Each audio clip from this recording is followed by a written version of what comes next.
Good morning, please be seated. Good morning. I love to hear. Somebody in my staff thought I needed a stress ball.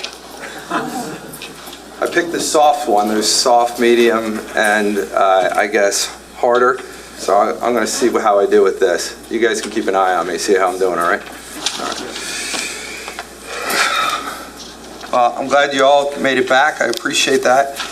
We are back on the record with State of New Jersey versus Paul Caneiro. It's indictment number 19-02-0283. Can I have the appearances of counsel for the record? Good morning, Your Honor. Assistant Prosecutor Nicole Wallace on behalf of the state. Good morning, Judge Chris Decker, Assistant Prosecutor for the state. Good morning. Good morning, Your Honor. Monica Mastalone, attorney on behalf of Mr. Paul Caneiro, who's present. Thank you, Judge. Good morning. Andy Murray for Mr. Caneiro. All right. Good morning to you both. Good morning, Mr. Caneiro. All right. We're going to continue with the cross-examination. Detective, can you come back up?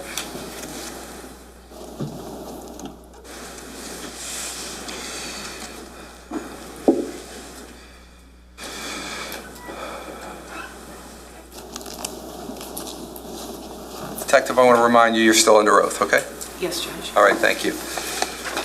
Counsel, when you're ready. Thank you, Judge.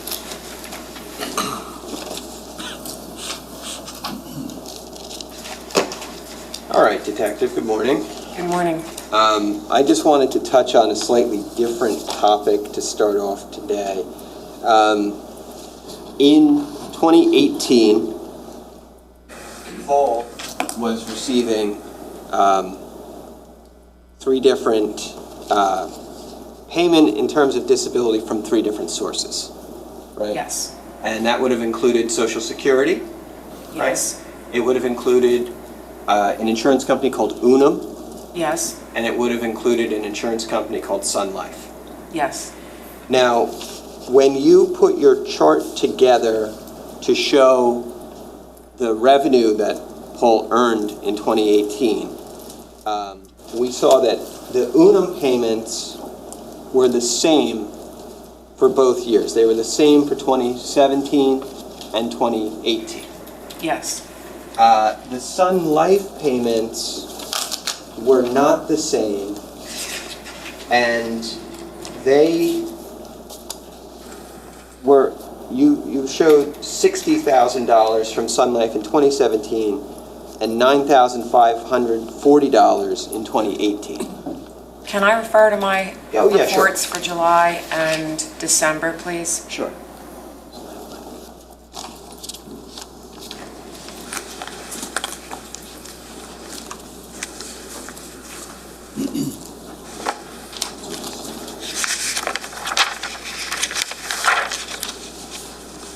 Showing you S39 and S40. Thank you.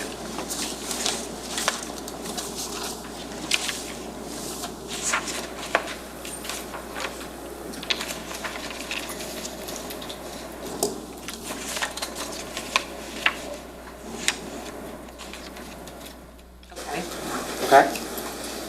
Now, what we know in terms of Sun Life was that in 2017, Paul had received a lump sum payout from Social Security, right?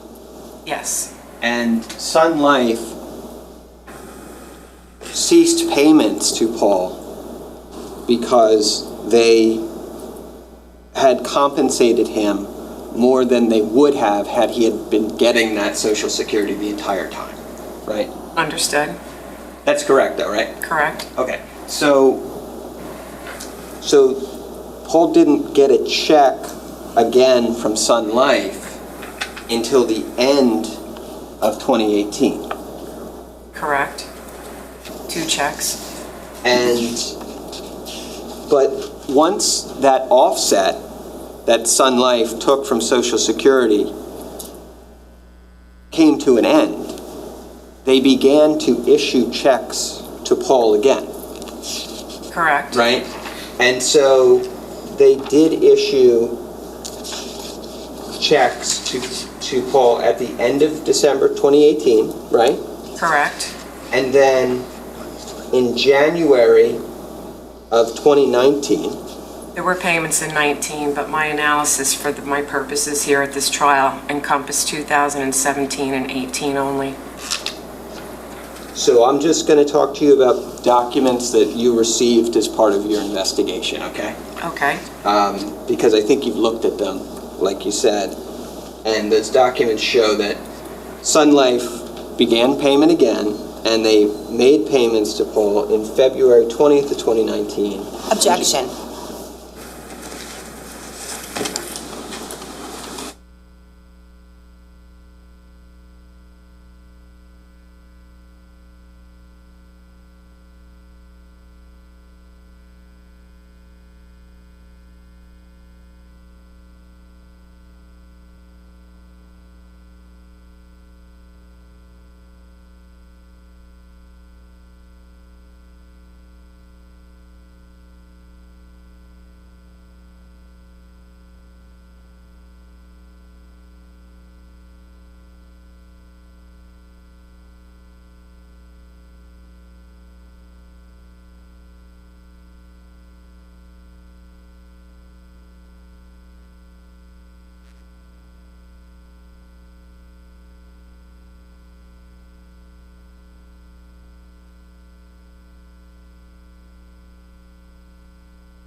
So I'm going to sustain the objection as to that question, but I'm going to allow counsel to ask it differently. All right. So, Detective, let's just go back here 1 second. What we know is that in 2018, Social Security began paying to Paul monthly payments of $2,446, right? Yes. Okay. So, on an annual basis, that would be $29,352. Which is what I have listed for 2018, yes. And then in 2019, we know that checks from Unum continued to go to Paul in the regular amount that they always had. We're not going into 2019. Just remember, you can ask a question relating to moving forward. Detective, let me ask you a question so that I understand. Yes, Your Honor. All right, and I want you to just answer the question that I'm asking you, nothing else. Okay. The annual amount from Sun Life Disability, let's take out the lump sum. What would it be every year? Do you know the answer to that question? Whether this case happened or not, what is the number? I cannot tell you what it would be in 2000, moving forward beyond the years of the scope of why I'm here to talk about his finances for 2017 and 18. I don't have the exact number moving forward. Okay. There's a lot of moving parts to it based on other disabilities that he would be getting. Okay. But would it be more than 9,000, which is what is listed in your report? Do you know that one way or another? I don't know that, Your Honor. Okay. I'll see if you want to ask a follow-up to that, because now I understand. Let's see where it goes. Okay. So what I was saying before is, you know that I understand that your review of this case was limited to the years 17 and 18. For my purposes here at this trial, yes. But we know very well, of course, that you received records outside of that period, both before and after.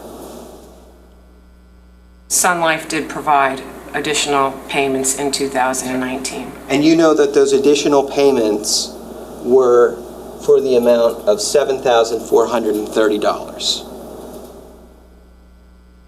In which year? In 2019, 2 payments were issued to Paul, 2 checks, both in the amount of $7,430. You'll have to show me. I don't have that information in front of me. Understood. Judge, this is D59. Prosecutor, have you seen it?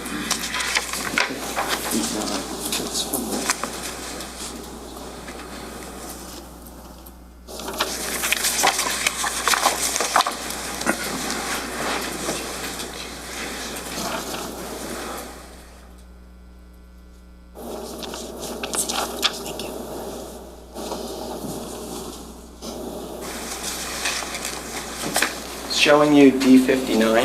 Okay, thank you. You can just look on the first and second pages of that one.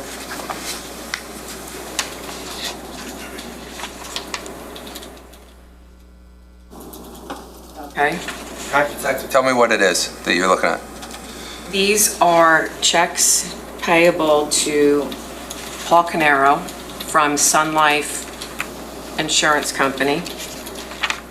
There are checks dated, one in February and January of 19, and the other checks are all dated in 18 and in 17. Okay. The checks in January and February of 2019 are for the same amount, right? February is in the amount of $7,430, and the January check is in the same amount, yes. Okay. So we have 2 checks now for $7,430. You know that Sun Life changed the benefit amount to offset for Social Security, right? Yes, You know that Paul was receiving over $2,400 a month in Social Security, right? on average, That amounted yes. to on average about $29,000 a year. Correct, On average, he was then going to be getting $7,430 a month from Sun Life, right? correct, And then we know over the course of a year going forward, he was going to get $104,000 from Unum. correct. Okay. So, and those are the disability policies that we're aware of in 2018 going into 2019, correct? Yes. Okay, thank you.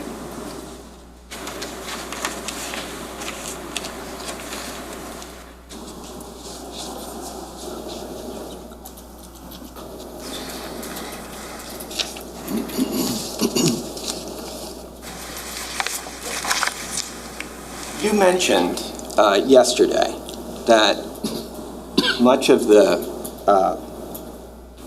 American Express bills that you saw, in reference, this is in reference to Paul's personal accounts. Many of the bills you saw, the American Express, the credit card bills, right, primarily go to pay for what you call personal living expenses, right? Yes, Obviously, you talked about Paul having some fixed costs, like a mortgage payment and insurance costs and property taxes and other taxes, right? yes, But a lot of what you reviewed were personal expenses that were not fixed costs, right? sure. I obviously didn't include if they went to Starbucks and went out to lunch or to dinner, or, there's other areas that every single penny in the account is not documented. Yeah, no, I'm not asking you if you documented every penny in the account. What I'm asking you is, when you looked at the American Express bill that was being paid out of Paul's personal account. What you said about it yesterday was that American Express bill represented charges that went largely to personal living expenses. Yes. Right. And personal living expenses are not fixed costs. It doesn't have to be, And a but person can, and I'm gonna move on from that. A person can reduce personal living expenses, of course. Any person is capable of doing that, right? sure. And a person who, obviously, when you looked at the mortgage payment of the house, did you at the time, when you were conducting this investigation, do any research or conduct any investigation into what the value of Paul's home would have been prior to November 20th of 2018? I did not, but why would I do that? I'm just asking if you did. I'm just asking if you knew that whether there were any renovations made to the home that increased its value, anything of that nature? If there were renovations made to the home, then that would have been more expenses I could add on to the chart if it fell in the parameters of 2017 and 18. So you're saying the answer to the question and were you aware of them is no? I was not aware of it. Got it. So basically, at $74.30 a month from Sun Life, Paul's looking at $89,160 a year from that insurance company alone, right? Right? And $104,000 from Unum, right? Right. And $29,000 from Social Security, right? It's a significant amount of money. With a $3,000 mortgage, right?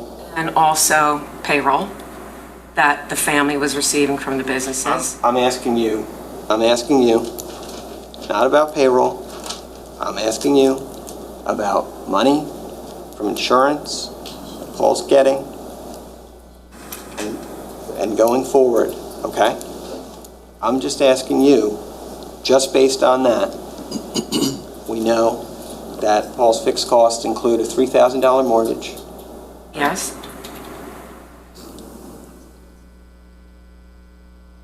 minimal, really utility costs, right? Utilities, There's vehicle leases, right? significant.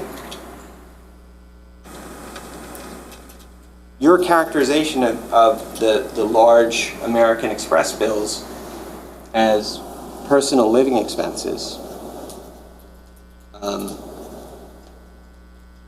when you looked at the account, I think you'll agree, you didn't necessarily do a breakdown of like money that was withdrawn from ATMs from Paul's 3837 account, right?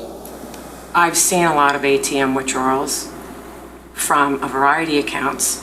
I've seen ATM withdrawals from the business accounts to the tune of over $60,000 a year. Okay, yeah, that wasn't the question, but I agree. We could talk about that for a second. There were over $60,000 in ATM withdrawals from Square Martin. Yes. Square One in 2017 and in 2018, right? Yes? Yes, Okay. You conducted interviews with people who worked at Square One as part of this investigation, right? I did, and when And I you talked to- conducted those interviews, I may not have had all of that banking information back, number one. Number two, I may not have had the ability to analyze 5 years' worth of one company. So when we were talking to those people early on, we may not have had the information that we now know 8 years later, 7 years later, 6 years later. Uh-huh. Yeah, but you wrote notes about it, and you wrote a note that you talked to Tiffany Rivera, right? We did talk to And you talked to Tiffany Rivera, and Yes. Tiffany told you that the petty cash went to Keith, not Paul. Well, I do know that there were No, I ATM want you to answer, I want withdrawals you to in answer the Homedale, and question. there were I ATM just want you to withdrawals in answer- I just Asbury. want you to answer the question. You talked to Tiffany Rivera, and Tiffany told you the petty cash, the over $60,000 a year that you just thought it was so significant to mention, that money went to Keith and not to Paul. That's okay. Keith owned 90% of the The company. answer to that question is, she told you that or she didn't? I Did don't she get- remember. You'll have to show me the report. Okay.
Who's Claudia?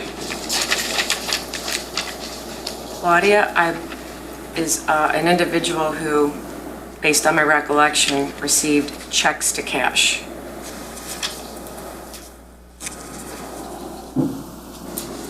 Tiffany told you that Keith, she used the ATM money so that Keith could pay Claudia in cash. But there's also checks to cash that were, I believe, signed by her too. I don't know her role, if she was a babysitter or a house cleaner. I don't recall the role, but I do recall hearing the name Claudia. So you don't know who she is in this case? Not exactly. I did not speak to her, no. Okay.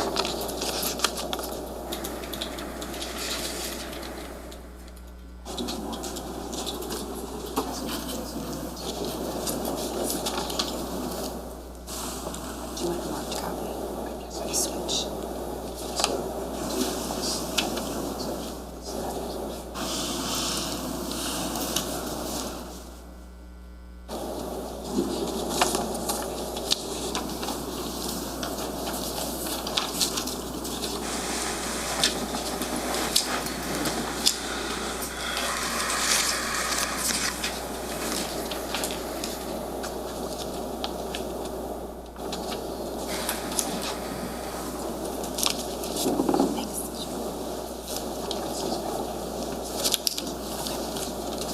All right, so this is S41.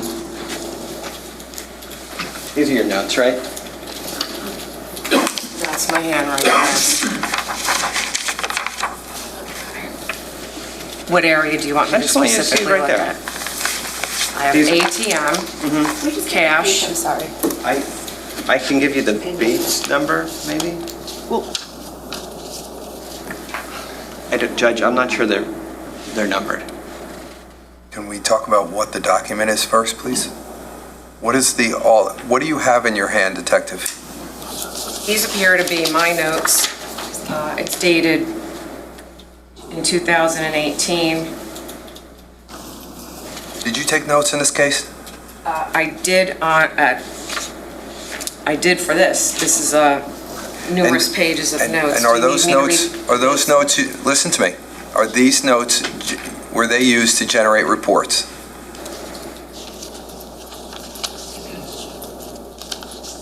I did not specifically memorialize this meeting because the detectives that were... Answer the question I'm asking you. The question I'm asking you is, are those notes, were they used to generate reports? That's all I'm asking. I don't recall. Okay. So you have notes that could be separate than your reports? Is that are you saying that? Yes. Okay. So these notes that we're talking about now, what are they from? Are they from interviews? Are they from something else? I need to understand what they are so the jurors understand what they are. These appear to be notes of when I participated in the interview with Tiffany Rivera. Okay. So at least now we know what they are. So, and I assume that they're not numbered? The page numbers are not numbered? There are bait stamps on these notes, yes. Okay. So on the page that Mr. Murray is asking you to look at, what's the Bates number on the side? Or wherever it is. Mr. Murray, could you go back to that page because I don't have that in front of me. 55355.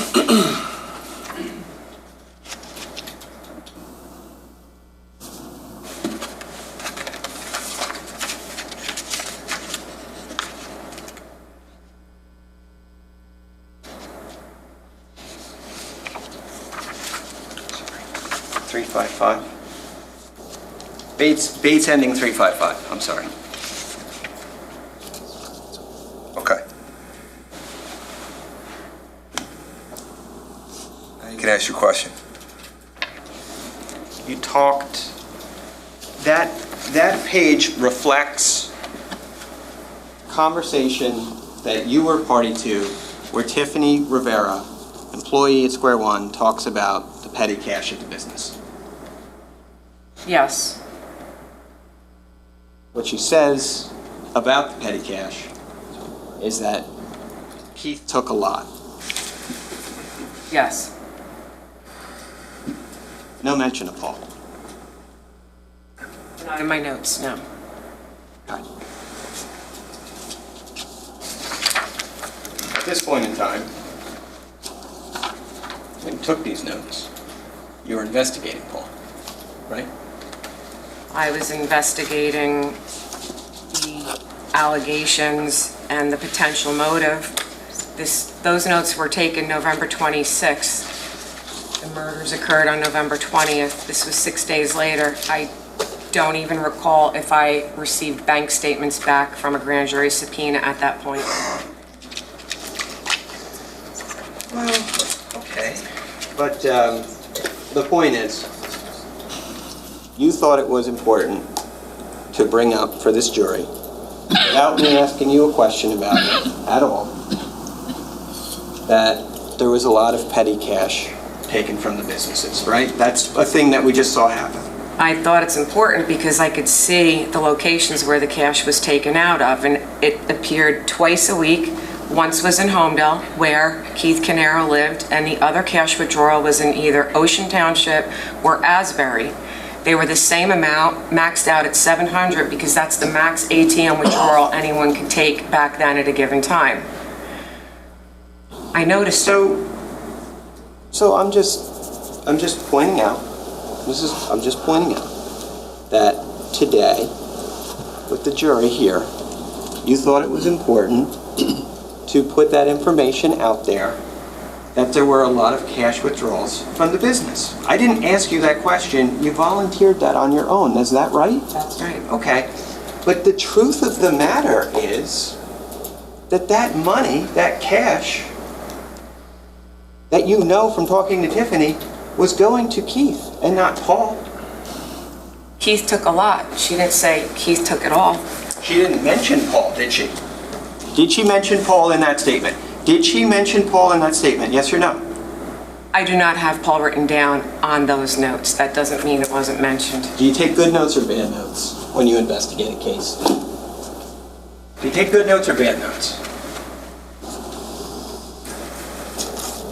I take notes that are good notes. Great. I'm sure you did that this time too. I did. Let's sum up here. 2017, we're talking about around $33,000 that come out of the trust account into Paul's account, right? Yes. 2018, we're talking about $44,000 or so that come out of Paul's account, or come out of the trust account into Paul's account, right? Yes. We know that in 2017, Paul paid almost $20,000 from his own account to the insurance company for Keith, right? Yes. We know that in 2018, Paul paid $27,000 from his own account and put it into the J. Martin operating account, right? Yes. We know that happened after the issue in April 11th when Keith was upset about the insurance, right? Yes. We know that money went from J. Martin and it went into Keith's personal account, right? We know that it didn't go It back. went from J. Martin to another business account and then went into Keith's account? The 1361 account? The money goes from, I'm just trying to recap what we learned yesterday, right? Because we went through a lot of stuff. We saw that the money, we saw it go from Paul to J. Martin and from J. Martin to Keith, right? We looked at the $10,000 and the $5,000 withdrawals and it went to Keith's personal account. It went from Paul to J. Martin into another business account numbered 1361. From there, it went to Keith's account. All right, that's your recollection. That's fine. That's what you showed me. And then it went to an account in Greece, right? Yep. Okay. But not to the insurance, right? No, it didn't Okay. have to Thank go you. to the insurance. Thank you.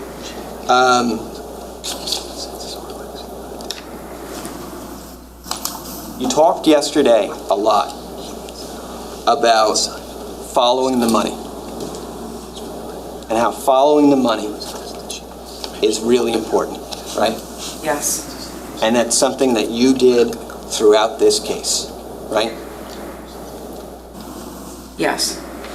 And your involvement in this case started all the way back in November of 2018, right? Yes, I investigated 2 different charges back then. And it continues through to this very day. As an expert witness testifying on a financial motive and talking about revenue streams going in an account and expenses, fixed or one-offs, leaving the account. Here's my question to you. Did you follow the money in terms of what happened to the $3 million in the insurance policy? Objection. Sustained.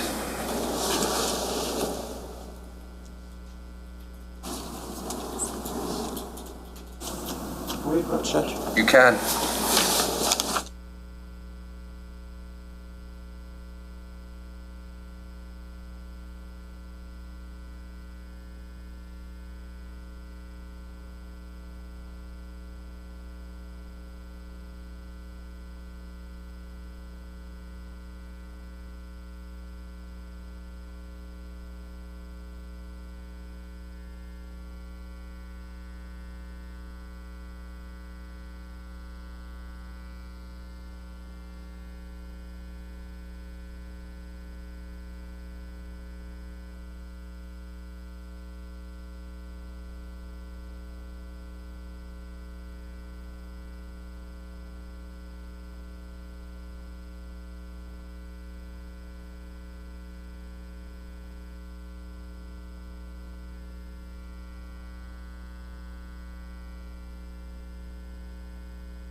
I'm going to ask it.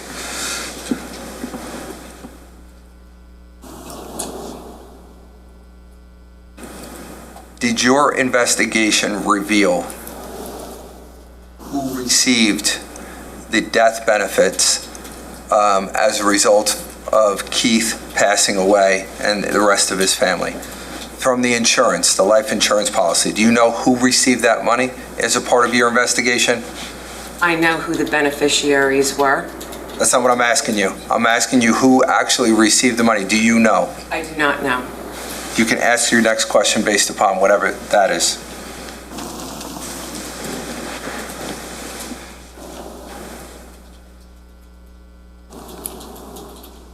You don't know.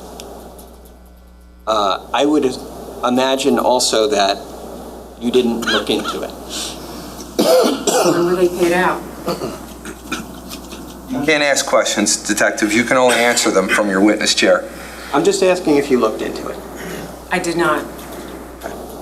So you weren't interested in following that money, right? I did not need to follow the money for the charges I was charging at that time. All right, thank you. I have nothing further. Redirect.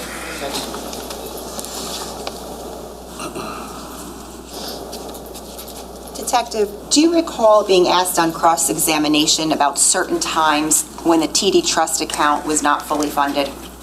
Yes, I do.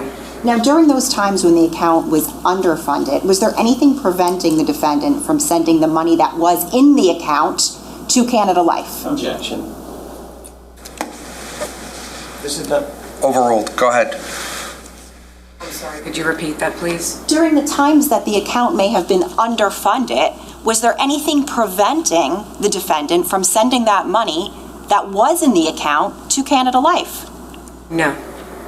There's no downside to it? He could have sent the money to Canada Life. You were asked on cross-examination about certain times when monies from the trust account would go back into the business. Do you recall that?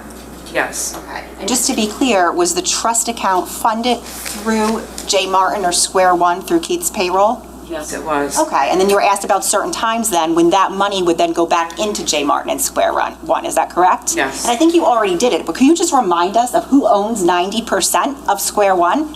Keith Caneiro.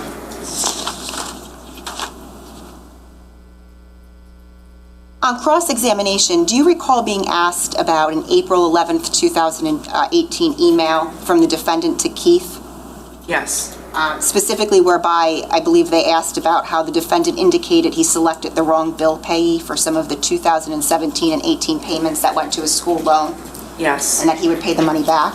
Yes. Right, and then do you recall being asked on cross-examination some questions about the fact that after the date of that email, the defendant did pay some funds back into the J. Martin account? Do you recall that? Yes. And you, in fact, gave the defendant credit for that on those boards. Specifically, you indicated he paid $21,548 back into the J. Martin account after. Is that right? That was the net effect of taking 5 out, putting 27 in. Approximately, I gave him the credit of $21,000 and change. And I believe, correct me if I'm wrong, but were the dates that the defendant paid those funds back into the J. Martin account after the date of that April 11th email?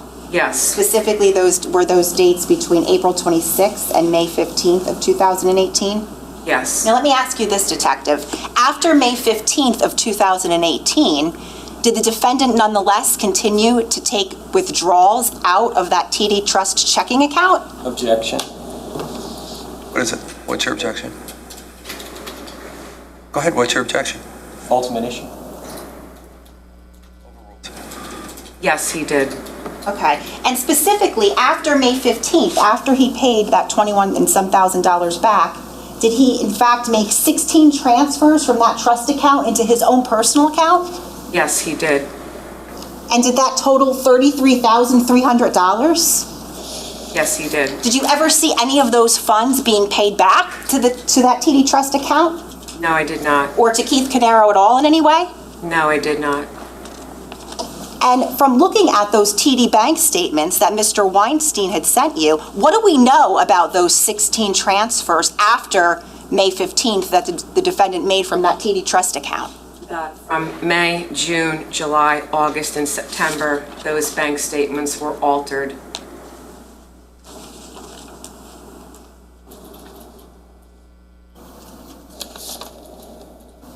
S11. Speaking of that email, I'm going to show you what's been marked as S11. Do you recognize that? Yes, I do. Is that the email we were just speaking about? Yes. Okay, and specifically, is that authored by who? From Paul Caneiro. To? Keith Caneiro. Okay, and the date? Wednesday, April 11th, 2018. Do you see where it says, I accidentally selected the wrong bill payee? Do you see that? I had selected the wrong bill payee for some of the payments in 17 and 18, yes. And where does the defendant say that those funds went to? They went to a school loan. Detective, of the 32 times that the defendant transferred money from that TD Trust checking account between 2017 and 2018 into his personal accounts, or any of those transfers, did you ever see them going anywhere other than his personal bank accounts? No, they went into the personal bank account. There were payments.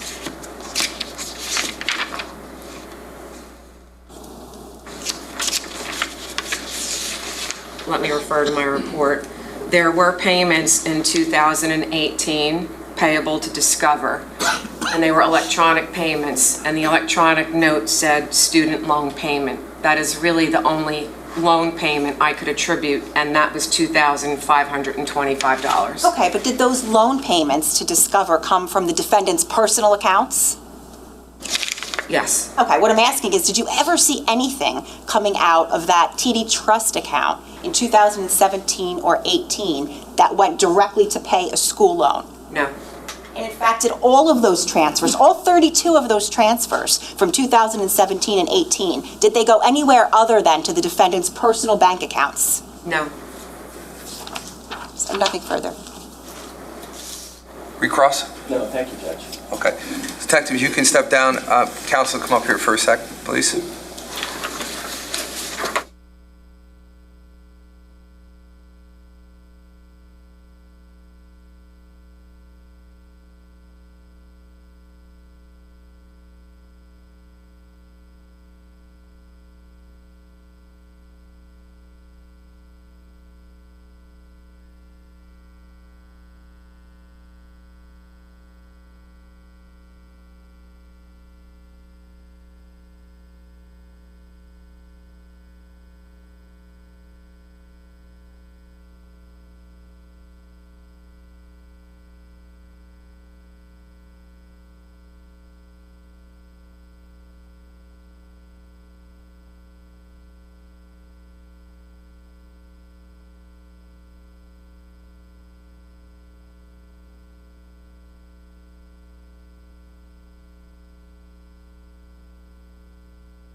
State can call the next witness. Thank you, Judge. The state calls Heather Cap.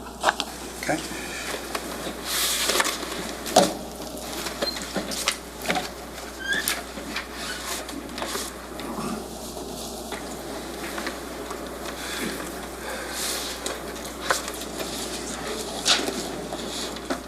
Ladies and gentlemen, just so that you're aware, we don't allow witnesses to sit in, so that's the reason why they're not waiting for us just to call them in. We have to keep them outside. I don't want you to think that people are not prepared or whatever it is.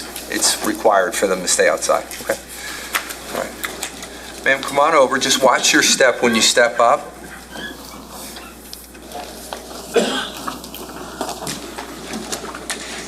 Don't mind, once you get comfortable, can you put your left hand on the Bible, raise your right hand for me? Again, when you're comfortable, take your time.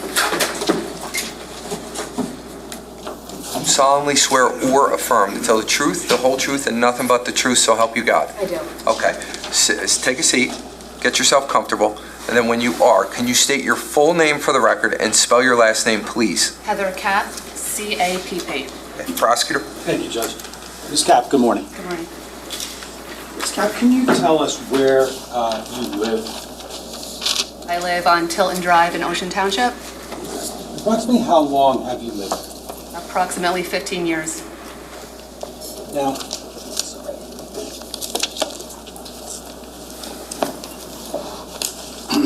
I want to take you back to the early morning hours of November 20th of 2018. Do you remember that morning?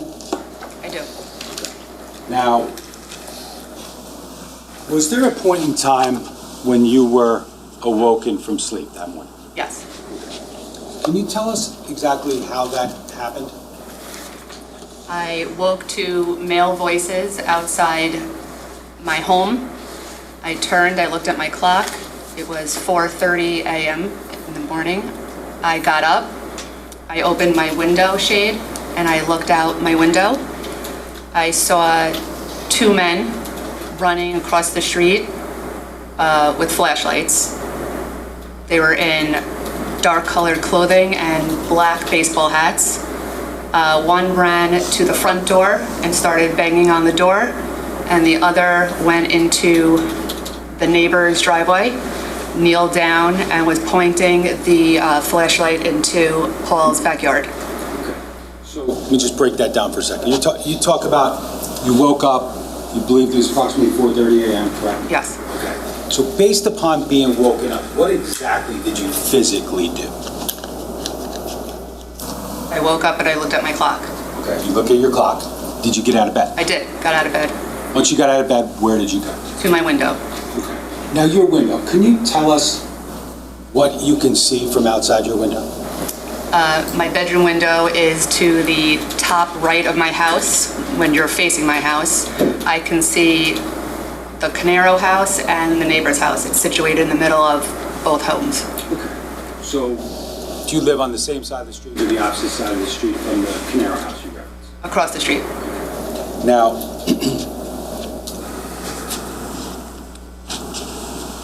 if I could just approach Judge, the witness with S1, I believe it's S1A 27 Tilton Drive, Howard.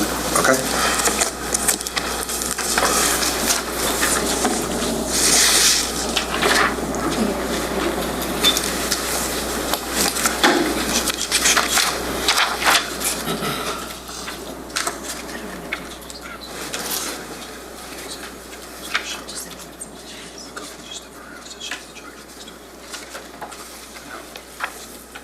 Scott, I'm just approaching you with S1A. If I could just going to show you first, slide 9. Do you recognize what's depicted in that photograph? Yes, And what is that? the Caneiro home. Okay. And when you referenced two different homes that you could see when you look out your window, correct? Yes, And you referenced this home, correct? yes. And then whose home is the other one you referenced? Marilyn? Okay. And would she be next door to the Caneiro home? Yes, Okay. Now, this picture, I know obviously there's some tape in there, but does that accurately depict the way that you recall 27 Tilton looking in November of 2018? yes. Okay. Just going to show you slide 10 for purposes of identification. Do you recognize what's depicted in that slide? Yes. Okay, what is that? The Caneiro home and a part of Maryland's driveway. Okay, now, so does that accurately depict what the Caneiro house and that portion of Maryland's driveway looked like back in November, specifically November 20th of 2018? Yes. Okay. And let me show you slide 11. Do you recognize what's depicted in that photograph? Yes. Okay, and what's that show? The Caneiro home. Okay. Do you see a portion of one side of the home in that photograph? I see the right side by his fence. Okay. Does that accurately depict that area of that home, November 20th of 2018? Yes. And then finally, I think this is the last one I'm going to show you for now. Slide 12, do you recognize what that shows? Yes. And what's it show? It shows the Caneiro home and Maryland's driveway to the right. Okay. And are there any vehicles depicted in that photograph? There is. Okay. And were they there when you first made observation out your window on that morning? No. Okay. Were there any vehicles in that driveway when you first made observations that morning? Not to my recollection. Okay. Does this picture accurately depict the Caneiro house and Maryland's driveway? Yes. Okay. Let me just show you one more before we go any further. Slide 13 of S1A. Do you recognize what's depicted in that photograph? Yes. And what is it? The side of the Caneiro home and a portion of Maryland's driveway. Okay. And that portion of Maryland's driveway, does it have any vehicles in the driveway in that photo? Yes. And again, were they there when you first made observations that morning? Not to my recollection. Okay. But does that accurately depict the side yard and that driveway of the side yard of Mr. Caneiro's house? Yes. Okay. Permission to publish those? Any objection? No. Okay.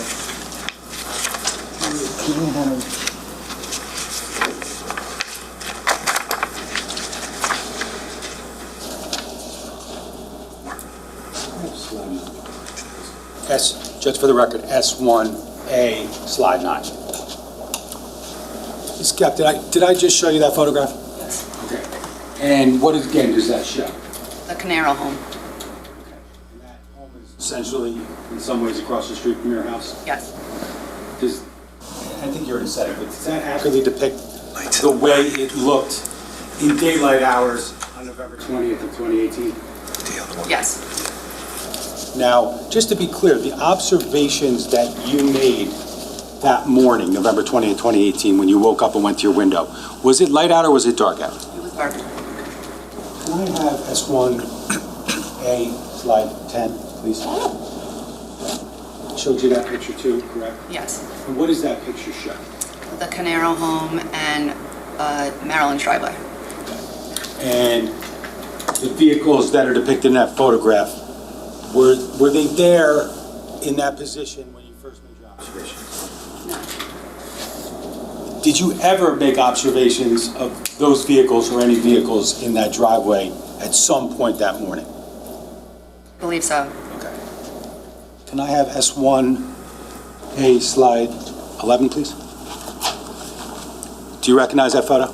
Yes. Okay, when I showed you that a couple minutes ago? Yes. And what does that picture show? The Caneiro home. Okay. Do you see, I think you referenced the fence, correct? Yes. And that fence is on, looking at the photo, what side of the picture is it on? The right. And that fence, if you know, leads to where? The Caneiro's backyard. Ms. Cap, if you could just keep your voice up a little bit? Sure. Thank you. Okay, can I have S1A, slide 12, please? Do you recognize that photograph? Yes. Okay, we talked about it a minute ago. Yes. And can you tell us what's depicted in that photograph? The Caneiro home and Maryland's driveway. And again, there's vehicles present in that photograph, Yes. but they weren't there when you first made observations. No. And lastly, can I just have S1A, slide 13, please? And you said you recognize that photo, right? Yes. And what's that show? The side of the Caneiro home and Maryland's driveway. Okay. You take that. You can go to the screen. I'll probably be back to some photos. Now, You wake up, you approach that window, which is on the front side of your house, I think you said. Yes. And you said you made some observations of two men. Yes. Let's talk about them individually. Man number one, what was he doing? Man number one was running across the street and ran to the Caneiro front door. At that time, were you also seeing person number two, or were you watching them individually? They were together, running across the street and then kind of separated. Now, you say they were together running across the street. Can you explain, like, where they were in relation to your house, the street, and the Caneiro and Marilyn's residence? When I first saw them, they were somewhere in the middle of the street on their route across the street to the Caneiro home. Okay. And I know you talked about the clothing, but did you talk about what, if anything, they may have had in their hands, observations you made? Had flashlights. Okay. Now, the person who ran up to the Caneiro door, what does that person do? He begins to bang on the door. Okay. Can you hear the banging, or you see the banging, or both? I could hear it more than I could see it. Okay. Did you hear any words coming out? No. Now, while that person approaches the door, where's the other person? The other person ran onto Marilyn's driveway, kneeled down and pointed his flashlight into Paul's backyard. Okay. So you look out your window, you see the first guy go to the door, you see the second guy somewhere in Marilyn's driveway pointing a flashlight, correct? Yes.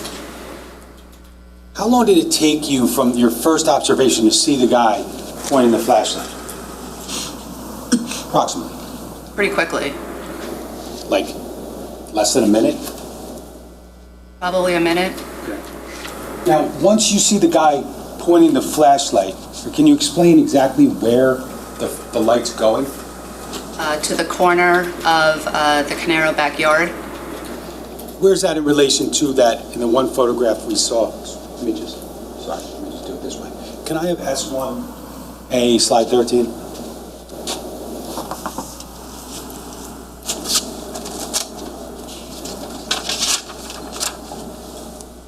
You already talked about this photograph, correct? Yes. Can you just talk about the flashlight and the light in relation to this photograph?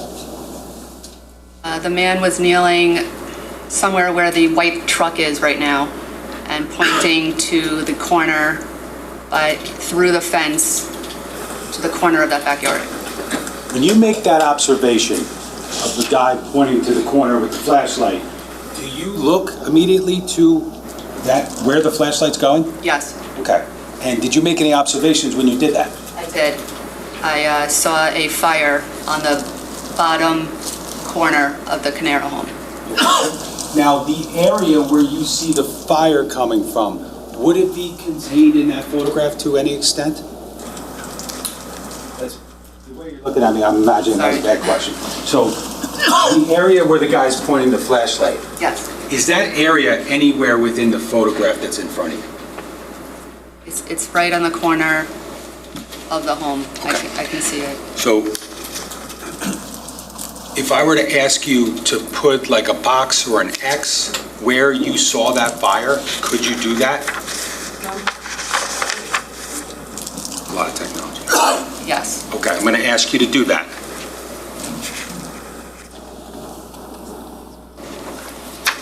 Leave it just in case.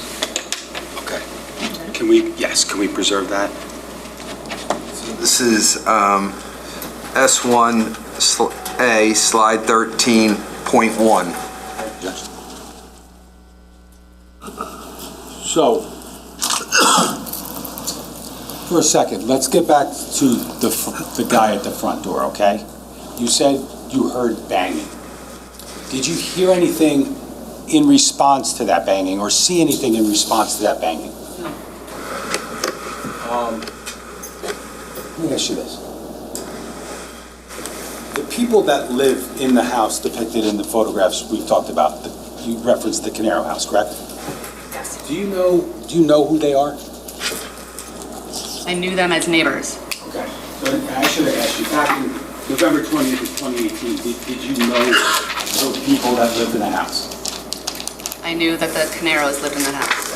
Did you know Any of the names? I only knew Paul's name and Susan. Okay. Did you know at that point in time whether or not they had any children? I knew they had 2 daughters. Okay. But fair to say you didn't know their names? No. Now, do you know whether or not they had any dogs or anything like that? They had 2 larger dogs. Okay. How did you know that? I've seen them walking the dogs. I've seen them running around the backyard. Just neighbor stuff. You saw stuff. dogs. Yep. Okay. Now, in response to the bang on the door, did you hear any dogs barking or anything like that? No. Now, while that banging's going on, the second person you referenced has the flashlight on the driveway, correct? Yes. You look and you see what's depicted in that box. Yes. And that's fire, correct? Yes. Did you continue to make observations or look at that area from your bedroom window? Yes. Okay, and what happened? Can you tell us that? At some point, I noticed that the fire was escalating up the back of the house onto the roof. Now, if you know, or if you could estimate, from the point in time when you first saw the small fire to the fire growing up towards the roof, could you possibly approximate that amount of time? I believe my statement said 20 to 30 minutes. To that end, at some point in time, as a result of what you saw, did you provide a statement to police? Yes. Okay. And in fact, before that, were you spoken to by an investigator prior to that from a law office, so to speak? Yes. Did you provide information to them? Yes. Okay, and then did you also provide detailed information to the police? Yes. Now, so I think you just said approximately 20 to 30 minutes from seeing the small fire to seeing the fire grow. Yes.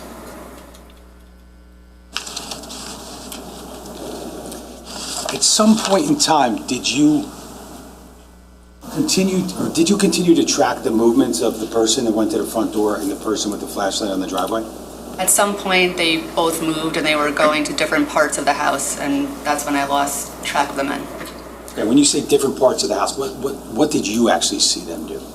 Just leave the areas where I first saw them. Now, was there a point in time while you're at your window watching the back area of the Caneiro house that you saw police or fire arrive? I saw the first, what I believe to be the first fire truck arrive and pull up on my lawn. Sorry about that. Your first observation of a police or fire vehicle was a vehicle that pulled onto your lawn? Yes. Okay. Do you remember like what the vehicle looked like, color, etc.? It was an SUV, and I believe it was red. Did it have like fire, some sort of Ocean Township markings on it? Not to my recollection. Okay. Red truck, Yes. red SUV, you said? Correct? Yes. What made you think it was a fire vehicle? The color and the fact that someone came out of the truck and was taking things out of the trunk of the SUV. When you say things, did you know what they took out? No. Did you keep track of that person and see where they went? No.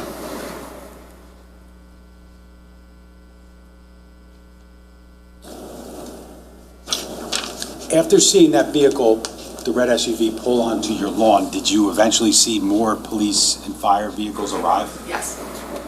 And what were they doing? Everybody was arriving, the cars were parking, getting out, and I guess looking at the scene and working on it. Was it clear to you that at some point during this, firefighters were attempting to douse the flames?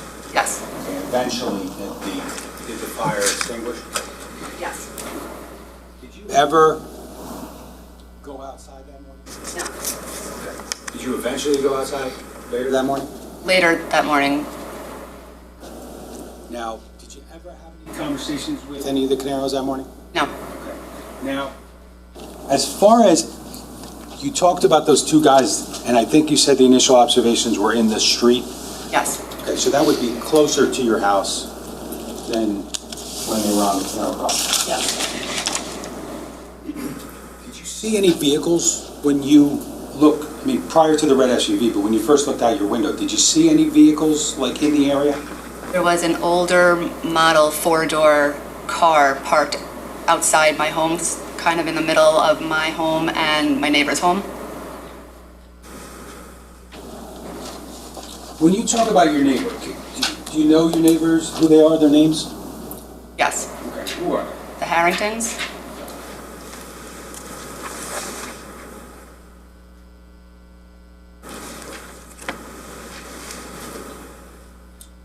Now, that vehicle, you said, I think you said it's between your house and the Harrington's house? Yes. Was it, do you know, like, specifically where? Was it near their driveway? What was the story with that? It was more so closer to my home, but there's an area of lawn in between my home and the Harringtons' home. It was parked around there. Is the Harrington driveway near your house or further from your house?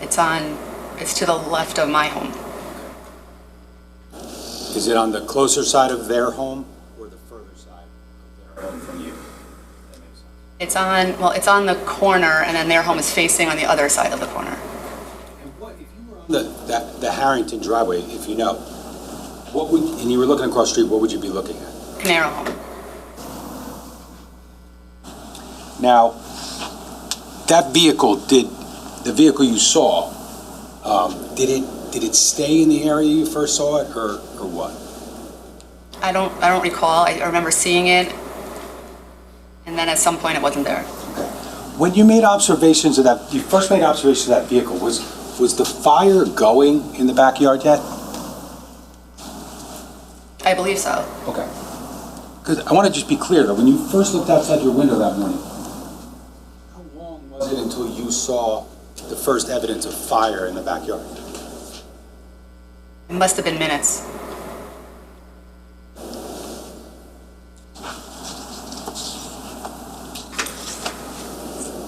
I asked you if you had any conversations with any of the Caneiros that morning, and you said no, correct? No. Did you ever make any observations of them at all, without speaking to them? Did you see them? At some point after the emergency vehicles were there, I saw the Caneiro Porsche SUV parked outside across the street between Marilyn and the other neighbor's home. Again, you didn't speak to them, correct? No. So they were across the street, so on the Caneiro, Maryland side of the house? Yes. The two men that were in the street, did you have any feelings or did you have any thoughts as to whether or not they were associated with the vehicle that was between the Harringtons and your house? I don't know. The person who went to the door, the Caneiro door, did you see if that person ever went inside or you don't know? I never saw him go inside.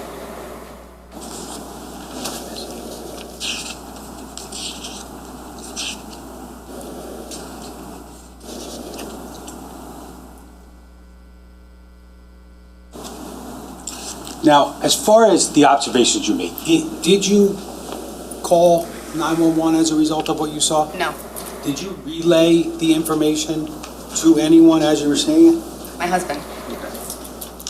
But ultimately, based upon your observations, did police and fire arrive at the area of 27 Tilton Avenue? Yes. Okay. Was it long or short from when you first started describing those observations and seeing those things? I believe my statement said 20 to 30 minutes. And during the course of that time, was the fire going for the entirety? Yes. Judge, I have nothing further. Ross? Ma'am, if you could do me a favor, in the corner, right where it says 9:45, there's something that says undo. You see that? Can you just hit that until the box goes away? In the black area. Oh, I see it. Thank you.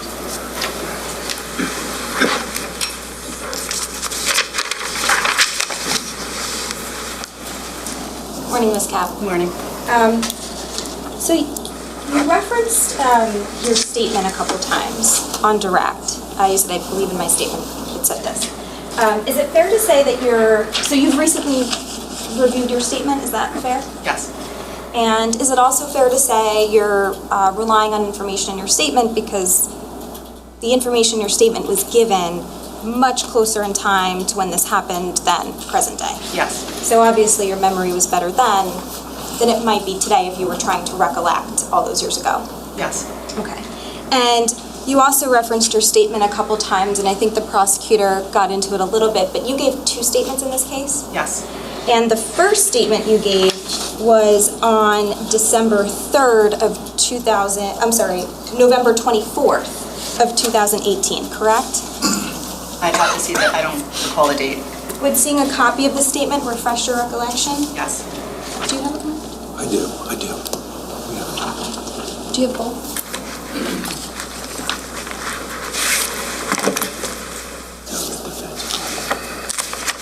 Oh, you do.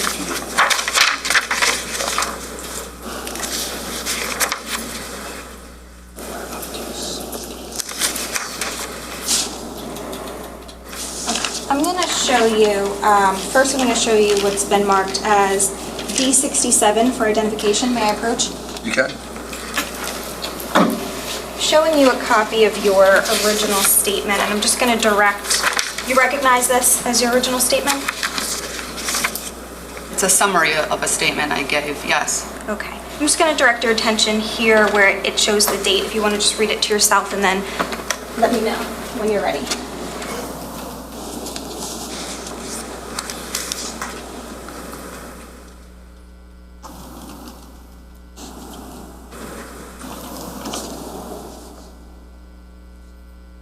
Just the date. The date, yes. Okay. All right, so this statement was given on Saturday, November 24th, 2018, correct? That's what it says. And that was 4 days after the fire happened at 27 Tilton, correct? Correct. And just to be clear, the prosecutor was referencing this as the Caneiro home, right? Yes. And we're talking about Paul's home, right? Yes. Okay, Paul Caneiro, not Keith Caneiro, Correct. Okay. And so you give this statement on November 24th, 4 days after, and the prosecutor characterized it as to a law office. It was to like a private investigator, correct? Yes. Who was hired by a law office, Correct. right, for Mr. Caneiro? Yes. It was not the police department or the prosecutor's office or anything like that. Correct. Now, after you gave a statement to that investigator, you were then interviewed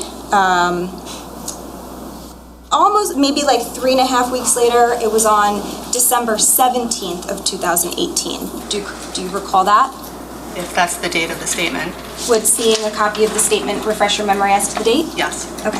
I'm going to approach with what's been previously marked as S81. And you said you've seen your statement before, right? Yes. Okay, so you recognize this to be your statement? Yes. And this is the, let's see, it's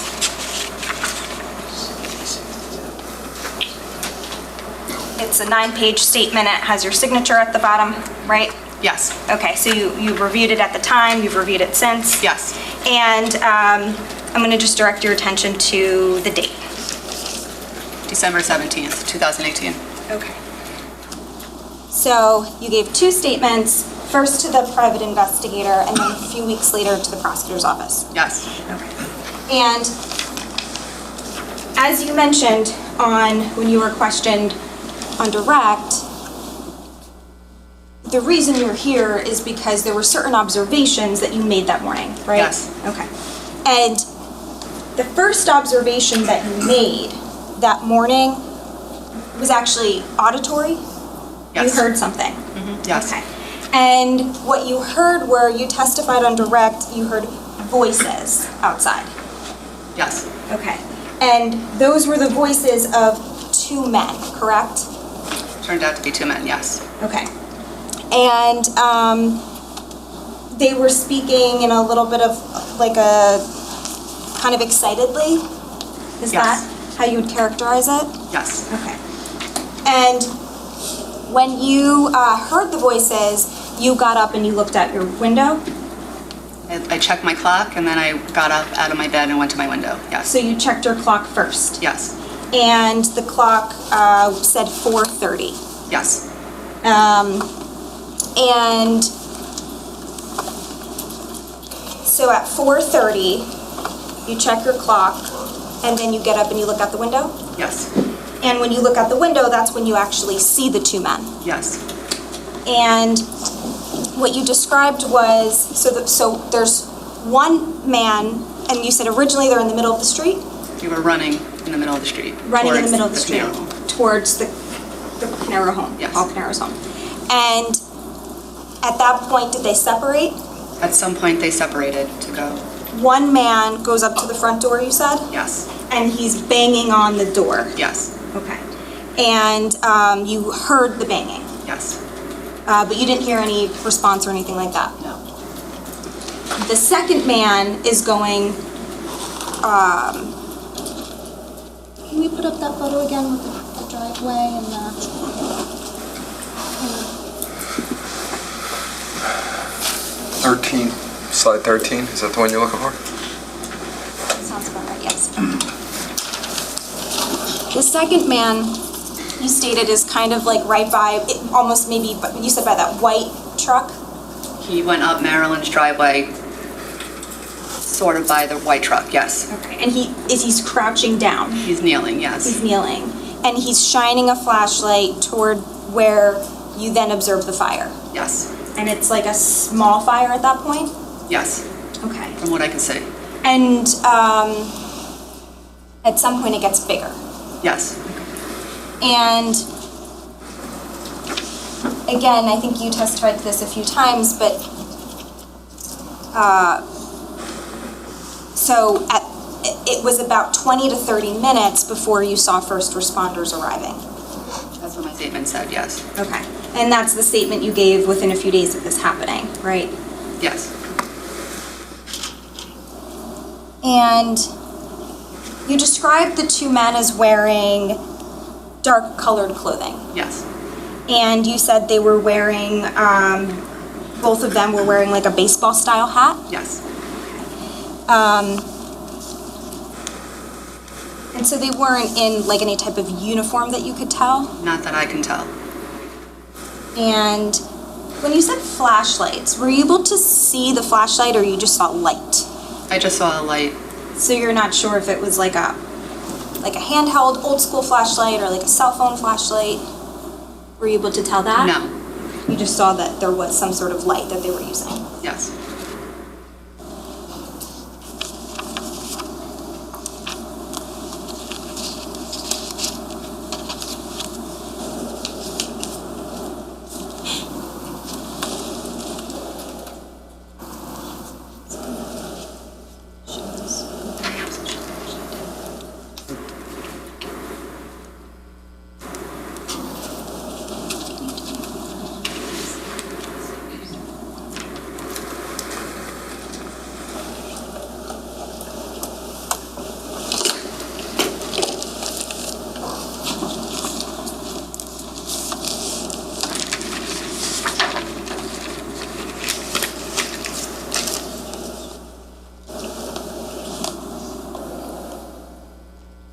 Now, the car you saw,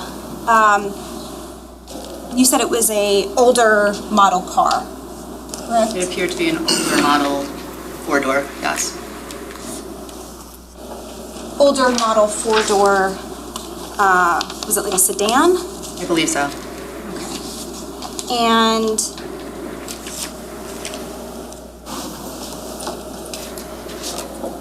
how long would you say the man was banging at the front door for? I couldn't say, a while, While. And when you saw the man kneeling by that white truck and pointing his flashlight toward the fire, he was just watching the fire? yes, Okay, he wasn't like doing anything with the fire, he was just watching it. just kneeling, How long do you think he was doing that for? a good amount of time, I don't really know, A good amount of time?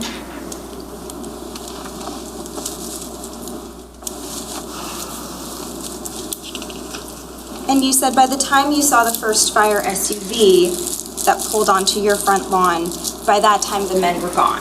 The men were no longer in the same positions that I was watching them. And did you ever see them again that morning? I don't believe so.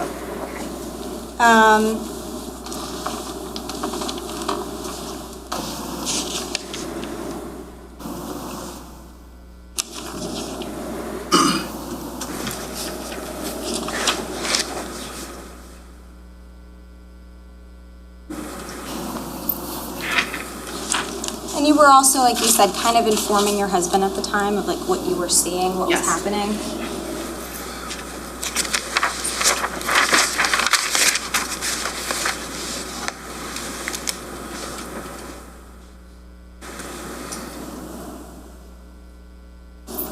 And when you say 20 to 30 minutes, is that because in one statement you said 20, in another statement you said 30? So it's like you're kind of saying it could be either one?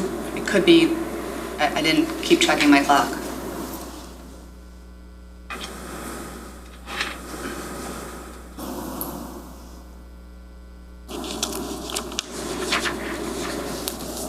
And you didn't see their faces, right? No,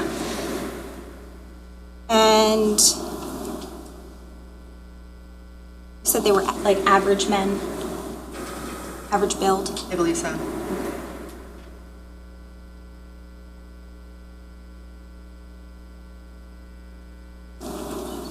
I'm going to...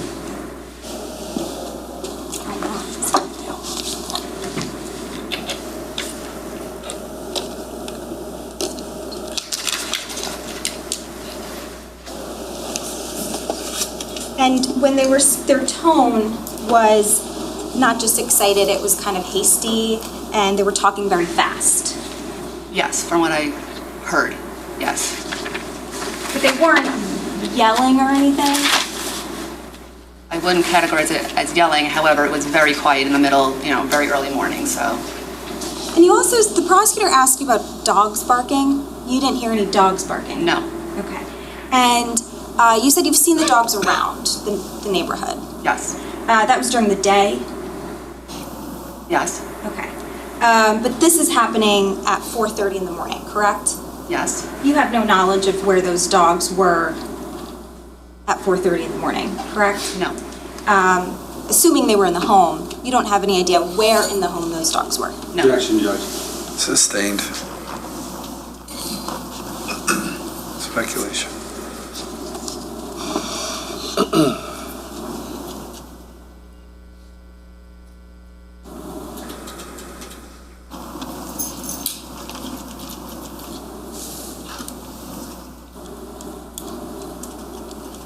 And just to be, you said the car you saw was a sedan. It wasn't like a pickup truck. No, And you don't remember the color of the car? I don't. And you don't know if that car was associated with the two individuals, but you saw the two individuals running from the direction of that car? Yes, Okay. I'm going to approach the witness with what's been previously marked as D1-100 and D-101.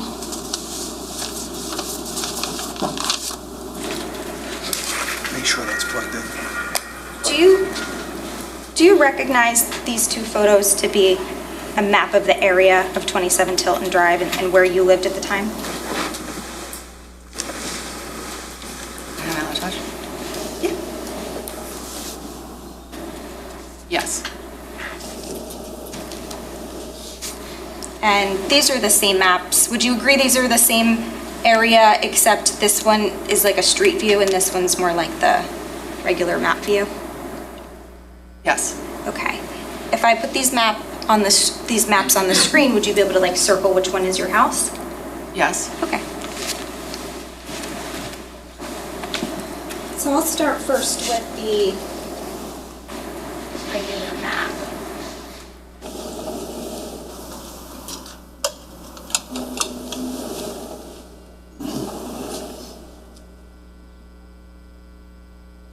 Okay.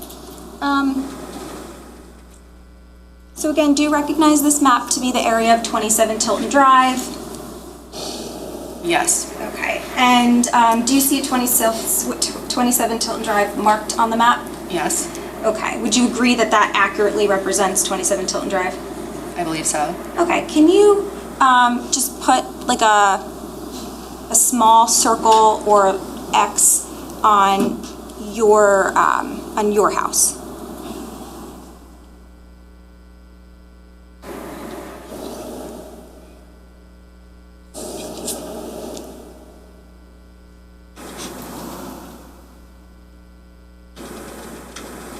And that would be 24? Yes. Record sheet, put a circle around it. And can we just put like a little H for Heather or C for Cap, whichever you prefer? Just so we know it's your house. Use a C, please, just in case.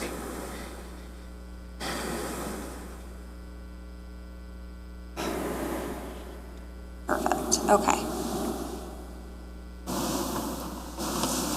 And I'm gonna ask that you do the same thing. Actually, I'm gonna ask that you do the same thing on D dash, oh, do you have to, you didn't get it? Okay. We're gonna wait, we wait until you're done. Okay, so we're gonna print this. This is D1 slide 100.1 now.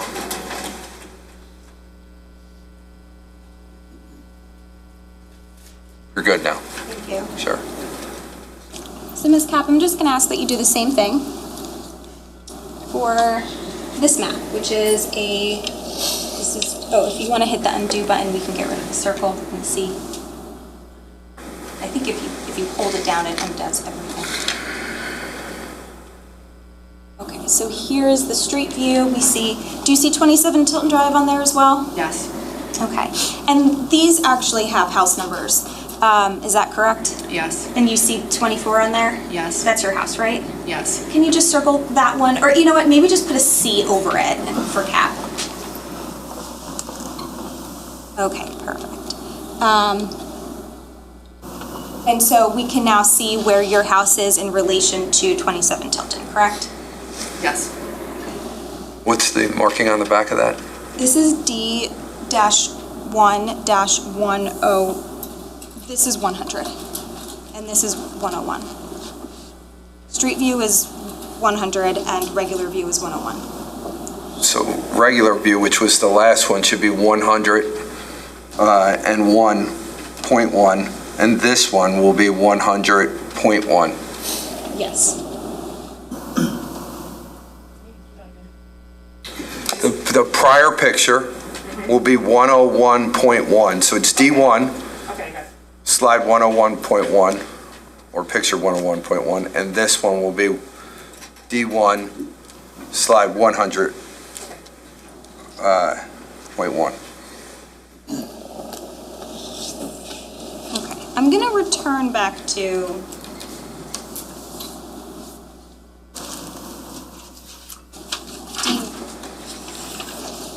do you mind hitting the undo button? I'm just gonna return back to D-1-101. So you indicated that this accurately represents the area of 27 Tilton, right? Yes. And we see 27 Tilton is like this, this U shape. Do you agree with that? That's Tilton Drive. Yes. Right, Tilton Drive is like a U shape. Yes. And it intersects with Green Grove Road, which we see on the image as well? Yes. Okay. So there's 2 points by which you could enter and exit onto Tilton Drive or out of Tilton Drive from Green Grove Road. Do you agree with that? Yes. Okay. And do you mind just circling the 2 areas, the intersections?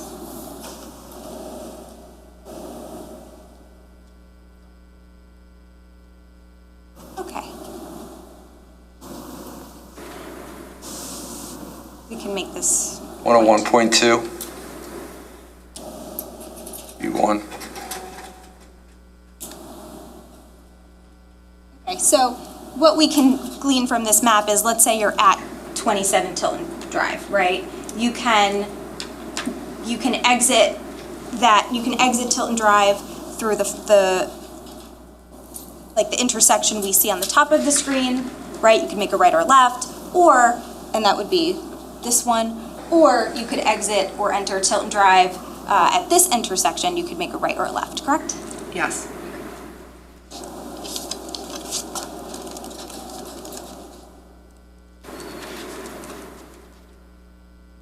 And you never saw which way those two men went, whether they went left or right, ultimately? No.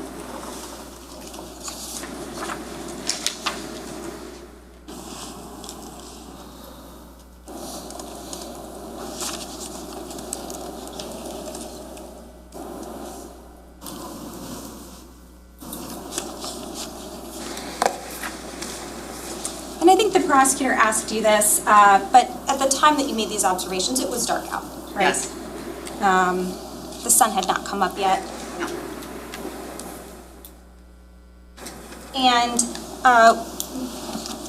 we talked about how you gave a couple statements, and then you testified today. You've never wavered from the time frame of 4:30, which is when you looked at your clock, right? Correct.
Okay, so just to be clear, 4:30 a.m., you wake up, you hear the voices, the two men, and then you look out your window and you see two men. After checking my clock, yes. After checking your clock. And then at some point you're watching the fire. Yes. And eventually, 20 to 30 minutes later, that's when you see the responders coming. Yes. Okay. No other questions, thank you. I think I just have two quick questions. Ms. Scott, just to be clear, you said at some point you lost track of the two men, correct? I did, yes. Did you actually see them leave? No. Did you or did you not see that vehicle leave? No, I didn't see it leave. And nothing. Anything else? No, Judge, thank you. All right, you can step down, ma'am. Thank you. Just be careful. You can leave the document right there. Ladies and gentlemen, we're going to take our mid-morning break. It's about 10 minutes after 10. We'll start back at 10:25. Enjoy your break. Thank you. Don't discuss this case or do any research.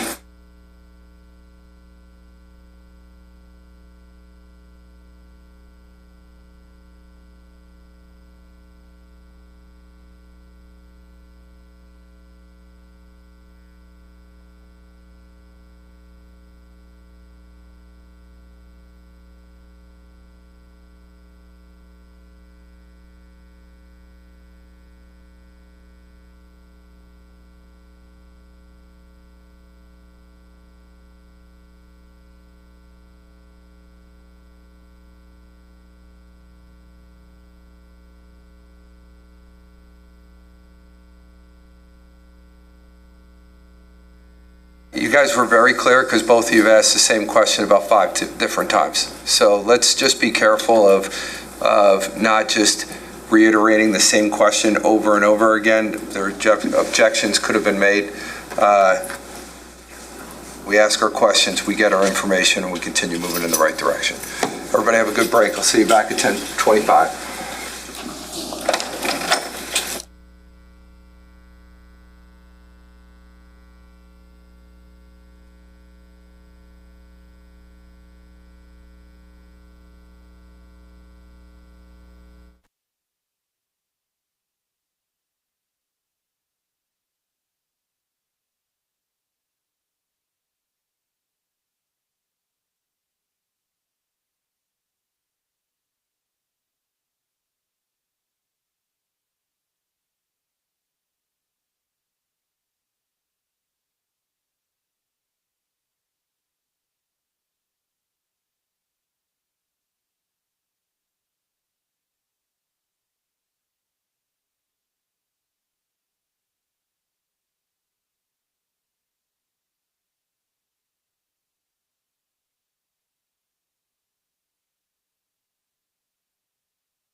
Okay, please be seated. Prosecutor, you want to call your next witness? Yes, sir. The state calls Jonathan Harrington.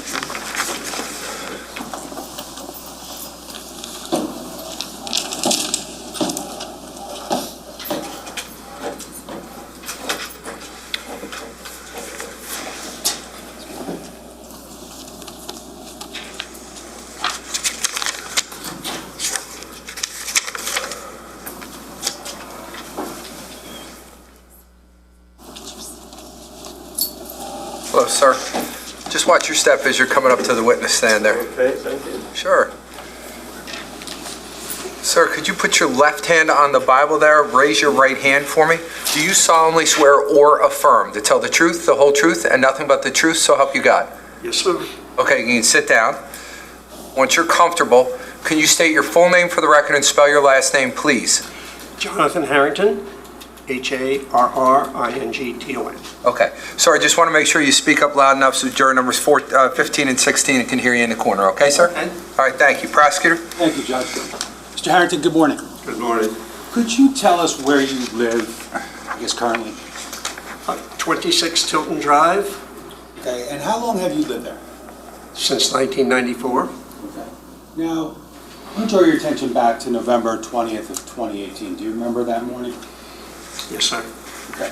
Now, at that point in time, were you still working? No, I was retired. Okay. And what did you do for a living? I was a crane operator. Okay. Now, I want to ask you a question about whether or not at some point that morning you were alerted to a residential fire in your neighborhood. Yes. Okay, and how did that happen? How were you alerted? By the noise of the vehicles coming and the flashing red lights of a vehicle that was next door. When you first heard any noises around your house, where were you specifically? I was in my bedroom. Okay. Where specifically in your bedroom were you? I was laying in my bed. Okay. So you were lying in bed. What did you hear? There were loud voices in the street, and I couldn't really tell what they were saying or anything. Okay. Then did you immediately get up? No, I did not get up then. Okay. Tell us what happened. Well, after that, I was just, casually laying in bed. I wasn't going to go back to sleep. And then I noticed that there were some red lights flashing, okay? And I opened my shade, and I looked across the street, and there was a vehicle in my neighbor's driveway, which was next to the house in question. When you say neighbor, who is your neighbor? Marilyn Klein. Okay. So you got out of bed at some point, as you described, and you went to your window. Can you tell us generally what you can see when you look out your window? Yes, I can see Canario's house from the south side to just before the garage. Can you see any other homes when you look directly out your window in the bedroom? Only Marilyn's. Okay. So you could see, you said Marilyn's, correct? And then you also referenced the Caneiro house, correct? Now, you look outside, that's what you can see generally. What specifically did you see that morning? Okay, when I opened the shade, I saw someone, to me, looked like they grabbed the fire extinguisher and was going to walk into the front of the house, the door. That person, did you specifically see a fire extinguisher or what? I would say that that's basically what I saw, yes. Okay. And that person, where did you first see that person? That was the person that parked the vehicle in Marilyn's driveway. Okay. Now, that person approached where, you said? The front door? Okay. And did you watch that person once they got to the front door? I wouldn't say that I did. No, I don't know whether he went inside. I don't remember that. Did you make observations, just to be clear, of that person approaching the front door? What do you mean by observations? Did you see that person near the front door? Oh, yes, on the porch, going toward, right in front of the, And just with respect to the front door, and I don't know if I specifically asked you, which house's front door are we talking about? the Canario house. Okay. And before we go any further, did you know the people that lived in that house? Yes, And how many people lived there based upon your understanding back in 2018? 4. And who were they? It was Paul, his wife Susan, and the 2 girls. Did you know their names at the time? Yes. Now, once you made the observation of the person near the Caneiro front door, what if anything, did you see? I think at that point in time, to tell you the truth, I didn't really think much about it. I probably just, turned around and, maybe I sat on the bed or something like that, and it wasn't until I heard the approaching fire apparatus that I got back up. Okay. So, just to go back a step, Okay. when you first approached your bedroom window, I think you referenced doing so because of some lights, correct? Yes. Could you tell us what specifically in that regard you saw? Did you see lights once you went to the window? The lights were, that's why I got up, because I saw the flashing lights. Did you see any flashing lights out your window once you looked? That I don't think I did. Okay. So then you see a vehicle, as you said, up in Marilyn's driveway? Correct. That was the vehicle. That person approached the front door. Correct. Now, at any point in time, did you observe any smoke or flames? Shortly after that, yes, there appeared to be just smoke on the backside, on the right, which would be me facing the house. There was some smoke. No flames at that moment. When you saw the smoke, just to be clear, were you still in your bedroom? Yes. At some point in time, did you go anywhere else? I don't think so. Did you ever leave your bedroom? Eventually, yes. Okay, tell us about it. Okay. Basically, what I did was, when I heard the trucks, okay, this is after the smoke, so then there was a glow behind the house, which I assumed was a fire at that time. So I got dressed, went to the bathroom, came downstairs, put a coat on, opened the garage door, and went outside. Okay. And once you did all that and you went outside, can you tell us what was going on in the area at that time? Well, the fire trucks were setting up, okay? Oakhurst was on the north side of the building, okay? There was police cars around. There was the Wanamassett Fire Department was to the south. Now, when you talk about fire departments, and do you have any experience with fire departments, just to be clear? I was a firefighter in Allenhurst. Okay, volunteer?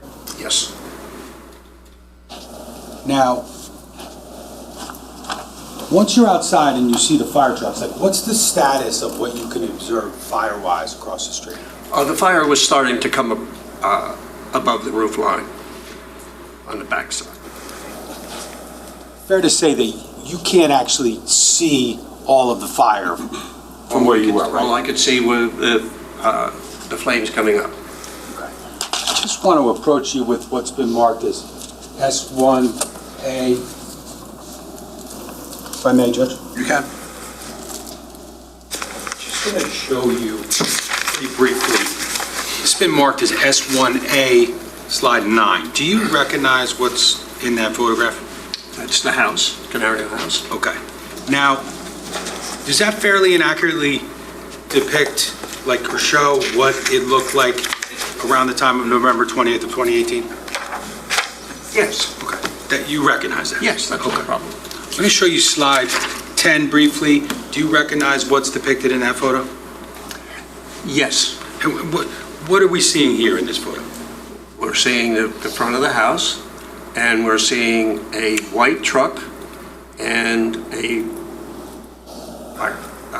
like chief's car. Okay. And this is the car I regionally saw. Okay, what type of vehicles, just generally, are those two vehicles, if you know? To me, one's a truck and one's like a suburban SUV of some kind like that. Do they have any correlation based upon what you saw or know to, police or fire?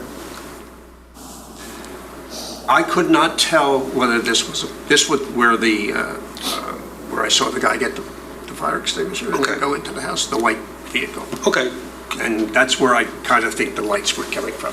okay. So, to be clear, I don't want to put anything in your No. head. So when you made an observation of the vehicle in Marilyn's driveway, did you know it was a first responder, or did you not know? No, At I the time? thought it was, yes. Okay.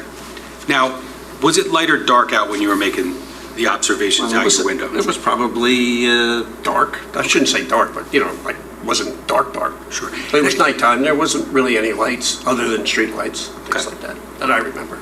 And just to be clear, I want just to be completely clear, when you first heard anything outside your window that morning, did you tell the police what time approximately you thought it was?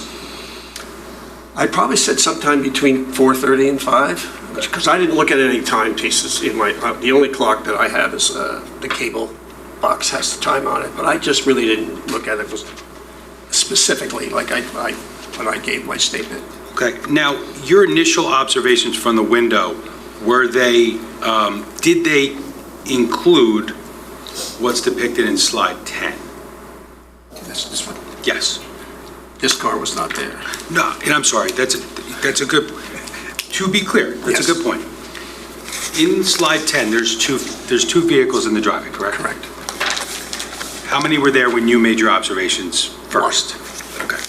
But as far as like what is shown in this photo, let's say what that is. Whose house is this in slide 10, in the majority of slide 10? That's the Caneiro house. And is there another house that's somewhat depicted in that photograph? Yes, that's Marilyn Klein's house. Okay.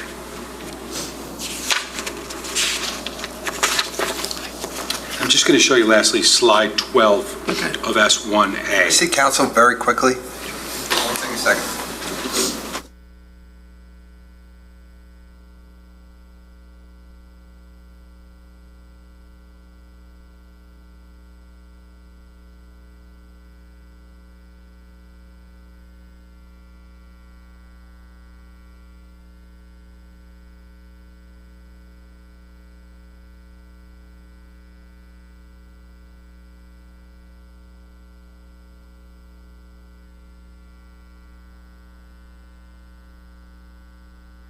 I want to go back for 1 second. Can I have slide S1A, slide 9 on the screen, please? I'm sorry.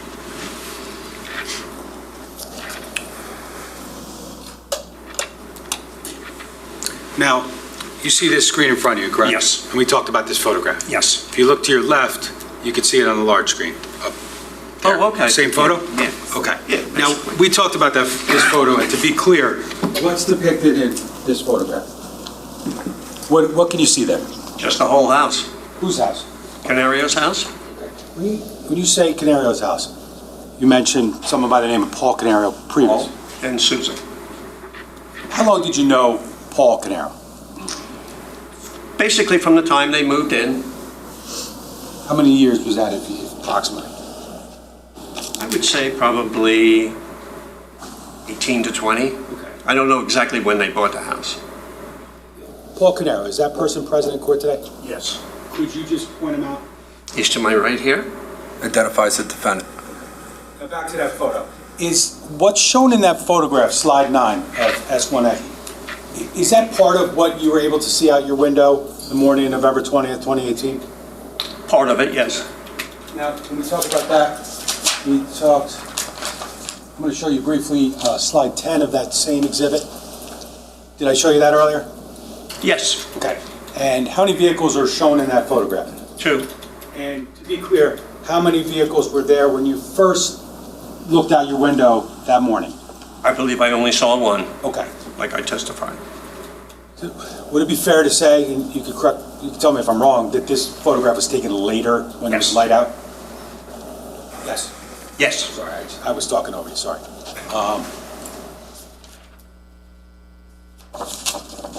And then lastly, can I just have slide 12 of S1A? That photograph we talked about, I believe I showed it to you. What's that photograph show? It shows like a fire captain or chief's car Okay. and the house. And that's not a specific observation that you made when you first looked out the window, correct? I do not believe so. I only saw the white vehicle, if I can remember correctly. Now, when you left your house that day and you went out to the driveway, you talked about observing smoke and then flames, correct? Correct. Now, did you ever make any observations of any of the Caneiro family? My only observation of them, what I saw was that I spoke to both Paul and Susan and the girls in his SUV, which was parked close to my driveway. It's a little bit later, but it was about the same time that the fire was going on. Okay, so when you came out onto your driveway, did you see the Caneiro SUV at that time or later or something else? I believe it was just a little bit later. Not very much later, though. Now, do you know who your neighbor is? You know, if you're looking at the Caneiro in Marilyn's house, do you know who your neighbor is on your side to your right? Yes, those are the caps. That include Heather Cap? Yes. Now, where was the Caneiro vehicle, once you saw it, whenever that was, where was it in relation to your house and the Cap's house? I thought it was a little bit farther towards the Cap house. Okay. Okay, I'm not quite sure now, only because I remember that one massive fire truck had pulled up and connected to the fire hydrant, which is very near there. So I think it was before my house. Okay. At any point in time, did you have conversations specifically with Paul Caneiro that morning? Yes. And tell us about the conversation. Why were you talking? I walked down and I spoke to him and the girls, and I asked them, how they were doing, and Paul was a little nervous. He was kind of upset, which I kind of thought was just the fire, and he remarked to me that he was scared that he almost lost his wife with the fire. Just to clarify, was he emotional? Yes. Did he say anything to you about how the fire started or anything along those lines? Nothing like that.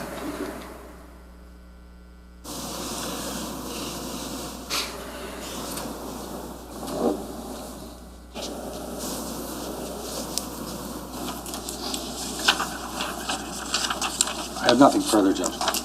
Cross.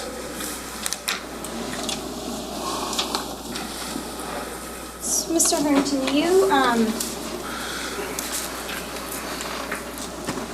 good morning. Good morning. Your involvement in this case, going back little more than 7 years ago, you spoke to numerous law enforcement officers, is that correct? I can be more specific. Let me try to be more specific. Okay. Originally, when all of the police were arriving, there was an officer that you spoke to kind of like in your garage area. Do you remember that? Yes. Okay. And you actually had told him that you were a former firefighter, right? I guess. Okay. And he was a uniformed officer. Yes. I don't know if you remember his name. It was Officer Bones? No. Okay. You also spoke to a at some point, I think, like a detective on scene. It was Detective Brady. Do you remember that? I remember Detective Brady, yes. And what about Fire Marshal Flanagan? Do you remember speaking to him? I might have. Okay. And eventually, on November 24th, you were interviewed by a private investigator who worked for the defense. Do you remember that? Yes, I think there was one person who came up and spoke to me. About what happened that morning? Yes. And after that, you eventually gave a statement, or you did give a statement to the prosecutor's office. That was Detective Weiss Brady. That was on November 27th of 2018, so another few days later. Do you remember A few that? days later, yes. They That was asked like a if more- I would go to the police station and give a statement about what I saw. And that was like a more formal typed statement? Yes. Okay, and that was a week later, right? Approximately, yes. So initially, what you testified to today on direct, if I understand it, is that you're in bed, right? Correct. And you hear voices, Loud voices, yes. loud voices. And those voices were multiple voices? I would say so, yes. Okay. And they were men, right? I couldn't tell you whether they were men or women. Okay. And so, do you recall telling the police that they were male voices? Actually, do you recall? If you read it, I can probably remember. Let's go back to this. You previously gave a statement to the private investigator, correct? I talked to him, yes. I wouldn't say it was a statement.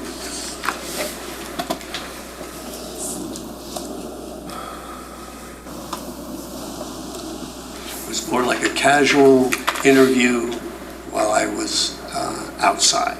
Okay. If I showed you a copy of his summary of your interview, would that help refresh your recollection sure of you some of the can. things you said to him? We're talking 7 years ago. Right, of course. Okay, so I'm gonna approach with D70. Which I have never seen before. Okay. That's all right. Okay. I just want you to take a look at this Okay. and review it and see if this refreshes your recollection as to what you told the investigator on November 24th of 2018 about who you heard speaking.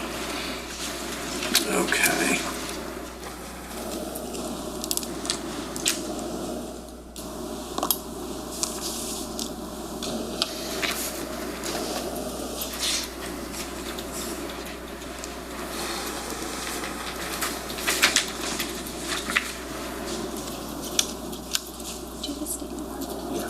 Yeah, that's pretty much what it was. If I said males, it could have been correct. Okay, and again, like you said, you probably remembered a lot better then than you do now. Oh, sure. I mean, time degrades everything. Of course. And when you gave a statement to the prosecutor's office, and I can show this too if you'd like as well. Now, this one you have seen before, right? Yes, I've seen that. Okay, so I'm going to approach with what's been marked for identification as S82. Mr. Harrington, this is a copy of your statement. I'm going to have you, if you flip to the last page, Okay. I'm just going to show you that it is 5 pages. Yes. And okay. this one has your signature on it. Yes, it does. So, and it also has your initials on the bottom, right? Yes. Because this one you reviewed at the time, Yes. and you wanted to make sure it was accurate, right? I don't know whether that was the same day or not, but yeah, that's accurate. No, I I'm don't saying remember. the reason they had you review it and assign it and initial it was Yes, so because that it was pretty accurate, within reason, yes, I agree. these were your words, right? Yeah, I guess. Okay. When you look at this statement, it's like question, answer, Right. right? Do you agree that these are the questions that they asked you and these were your answers? If they're written there, that would be what I answered. Okay. And the question. So I'm going to direct your attention to here, and if you could just read that to yourself and then just look up. Okay. Okay, I see it. So in addition to telling the investigator on November 24th that you heard male voices, you also characterized the voices as male to the prosecutor's office as well. That's correct. Okay. And you said you heard them speaking kind of loudly, or but not yelling, right? Or No, there was, to me, it was very loud. Very loud. Whether you call it yelling or not, that would be, Okay. just how I'm trying to figure it out. But Subjective is what no. you're saying. Yes, it was more than one voice. I said a male voice, but that could have been, It two was male more than one. voices. Okay. And when you heard the voices, you were lying in bed, Yes, that's true. and you didn't hear specifically what they said, did you? I did not. Okay. And then you said, I think, is it fair to say you kind of like fell back asleep for a little while? Well, let me put it this way. I probably just laid down with my head on the pillow because I usually don't go back. Once I'm awake, I usually don't go back to sleep. It might be a light sleep, dozing off back and forth. Again, I understand you're testifying right now to what you usually do, but I'm Yes. going to direct your attention Okay. once again, just back to, this is the statement you gave to the prosecutor's office, right? Yes. And you told them, I fell back asleep. Well, I also said up here that it was a light state of sleep. Okay, so when I say sleep, it wasn't really going into a REM type of sleep. It was just being, my eyes closed, being, like semi-light sleep. I don't know how else to explain it, Gotcha. Any noise, anything. Just to clarify it, I don't sleep very well anyway, so Okay. it would only be a light sleep that Okay. I'm talking about here. They're not incongruous, okay? They're both the same to me. Got it.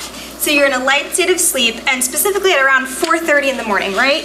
Well, yes, because, as I said previously, I don't have a watch on or a clock in my bedroom. The only time that I can tell is what's on the cable box, okay? So if I said 4:30, maybe I glanced at it, and that was the time that I recollected that it was around 4:30. But it could have been later than 4:30, between 4:30 and 5, that's when I said, Okay. I don't know the exact time because I'm not looking at a timepiece. I'm going to try to ask you just a very simple yes or no question, okay? You told both the private investigator and the prosecutor's office the week that this happened, that you heard these voices at around 4:30 in the morning. Yes. You did, okay. And when you spoke to the officer on scene,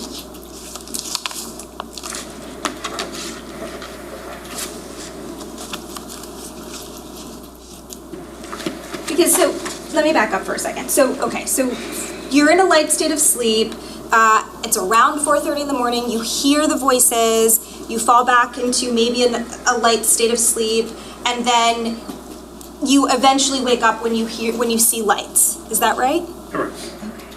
And that's when you go to your window. Correct. And you start seeing what exactly? That's when I saw the vehicle in Marilyn Klein's driveway, okay? And the person get out and walk towards the house with what I assumed was a fire extinguisher. And the prosecutor showed you the photo of the vehicle. There was like a white vehicle and a red vehicle. The white vehicle is the one I saw. You saw the white vehicle? Yes, I believe so. You did not see the red one? I don't believe I did. Okay. So you see the white vehicle once you get up and look out your window? Is that Yes. right? Okay. And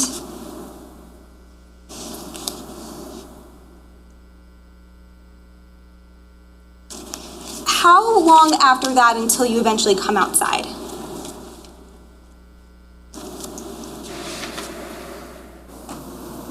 I would say, well, time-wise, it's hard because I don't, as I said to you, I don't have the time in mind specifically because I wasn't looking at a time.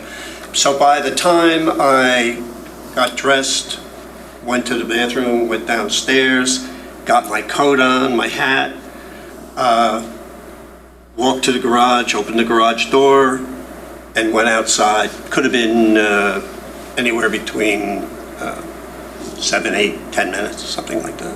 Okay, when you went outside, you saw at least 2 police cars, correct? I saw police cars, yes. Okay. And that was at around 5 a.m., correct? Around somewhere in that general time frame, Okay. You told the prosecutor's office it was approximately 5 a.m., fair? approximately 5 a.m. So you hear voices, multiple male voices at approximately 4:30 a.m., and then light state of sleep, fall back asleep. About a half hour later, it's 5 a.m., and that's when you see the two police officers outside of your house, right? When you go outside. You're kind of putting words in my mouth. Okay. I said I don't wanna do that. approximately 4:30, and if you listen to what I hopefully I said was sometime between 4:30 and 5, okay? That's a half hour without really looking at a clock or anything else like that. It was a generalization of the time frame at all this was going on. When you say I'm putting words in your mouth, approximately 4:35, are you talking about when you initially heard the voices or when you saw the police? No, you said 4:30. I'm not arguing with you, but you said that I said 4:30. I said approximately between 4:30 and 5. It could have been 4:45, okay? You understand what I'm saying? I used the 4:30 as a baseline for me. Okay. You used 4:30 as approximately 4:30. Approximately. Right, as a Yes. baseline when you spoke to the private investigator on November 24th and when you spoke to the prosecutor's office on November 27th. You said Correct. that's approximately when you heard the male voices, correct? Correct. Okay. And then at approximately 5 a.m., that's when you were outside and you saw the police, you saw the two police officers. Is that accurate? Close.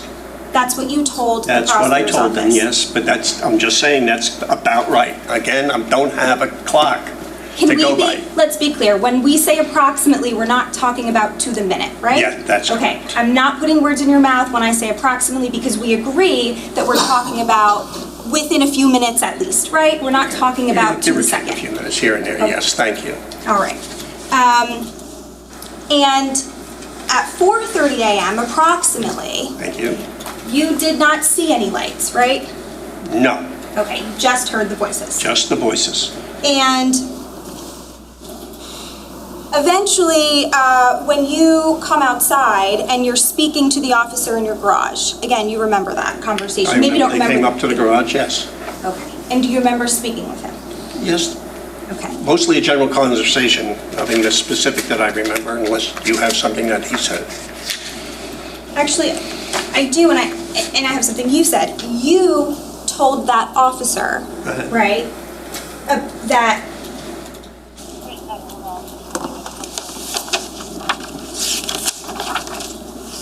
you heard people talking about a half hour before all of the police people got there. Do you recall saying that? I probably did, if that's what I told him. Okay. If that's what he said, but I'm using, I just don't want you to put me into a time frame that locks me into something when I just told you that I didn't have a view of a clock anywhere, okay? So at this So point. if I'm talking 4:30, I'm talking 4:30 as a general time frame. Right, we have agreed on that. Now, at Thank you. this point, when you're speaking to the officer in your driveway, you actually don't mention a time, right? You say so that's approximately, about a half hour before all the police got there is when you heard the voices. That's what you told that officer, correct? If that's what he said, because I don't remember the conversation, I remember generally talking to them. So when you say if that's what he said, would seeing a transcript, he was uniformed, right? Yes. So I'm not sure if you're aware of this, but the body-worn camera, it records the conversation. Okay, We have a fine. transcript. If I show you a transcript, would that refresh your memory of what you told Sure. him? Okay.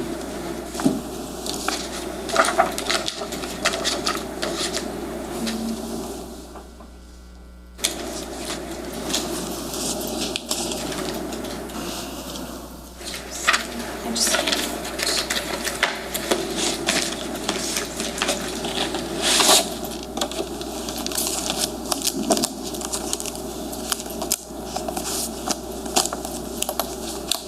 Sir, the transcript just documents what is actually on the video. Okay, it's fine. So if the attorney is asking you something and they're saying that that's what's transcribed, that means that it's something that was on the actual recording. Okay. So in saying that, would you have any reason to disagree with that? That you had a conversation with the police officer? No one's trying to put you in a box. All we're trying to do is confirm with you that you had a conversation, and if Ms. Mastalone is saying this is what the transcript says, any reason to dispute it? All she wants to know is whether that's what you would have said or not, or to help you. Sure. Okay, that's Because it. I think that's what we're trying to do, and no one's trying to talk you into anything. No, I understand that. And just to move it along, so it's in that vicinity. And again, the timing is what you remember. It's all approximation. We got it. Judge, I was just going to say that the state obviously would stipulate to the accuracy of the transcript. I mean, we created it. So of course, that's what I'm saying. So just trying to be helpful here and moving along this particular area.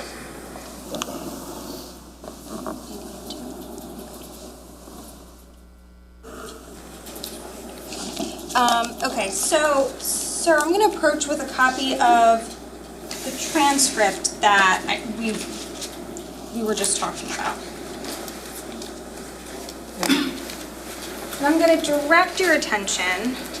Well, first I'm going to show you the front page, okay? And you'll see there's like a legend. What's it marked as, please? Oh, I'm sorry, this is D102. Okay. There's a legend. Okay. And the legend has like everyone's name and the initials that represent who the person is. Okay. And do you see how JH means Yep, John Harrington? that's me. Okay. So what I'm going to do is I'm going to direct your attention to, we're going to start on page 14 of 38. Okay, but we're going to, so your initials start here. Okay. Or this is where the conversation starts. So I'm going to ask that you read this page, and particularly this part here. Okay?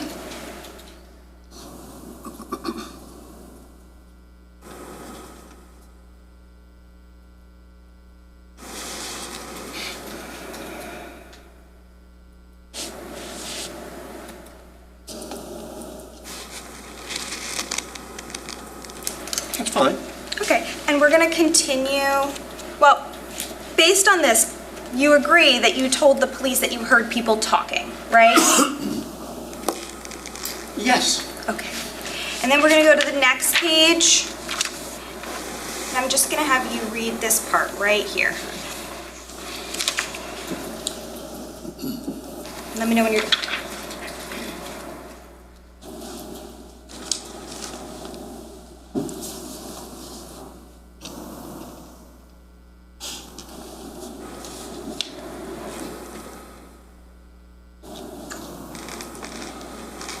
Yeah, no problem. Okay, so during this conversation, you tell the police officer you heard voices talking, and the officer asks you about a half hour before we all got here, and you say yes, and then you say before this all started. Is that accurate? That's what That's what it says. Okay, all right, so...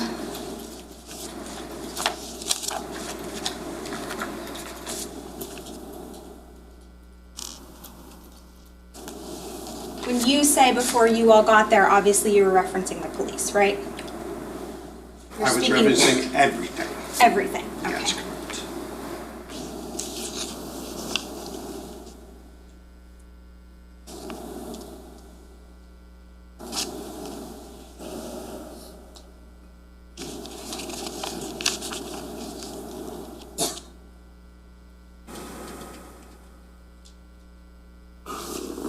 And I'm just going to ask you, I'm going to show you, just to orient ourselves. We should keep this up first.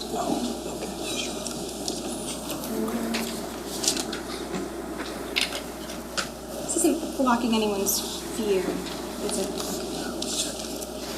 I'm going to put up D1-100, D1-100.1, which has already been published to the jury.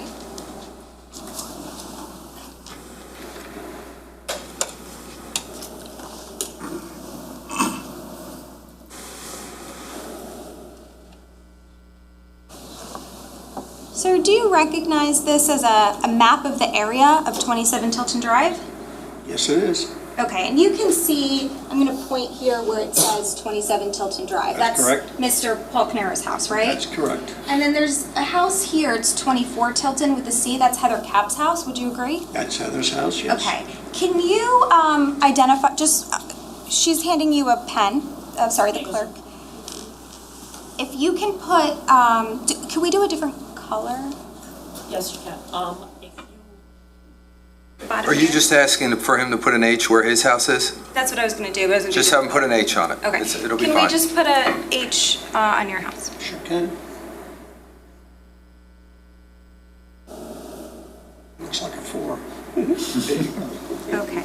And you kind of wrote over the number, but what was the number, just for the record? Your house number. Your house number. I'm 26 Tilton Drive. Okay, so you're right next to 24. So you and Heather Capp are neighbors on the Yes. same side of the street? Yes.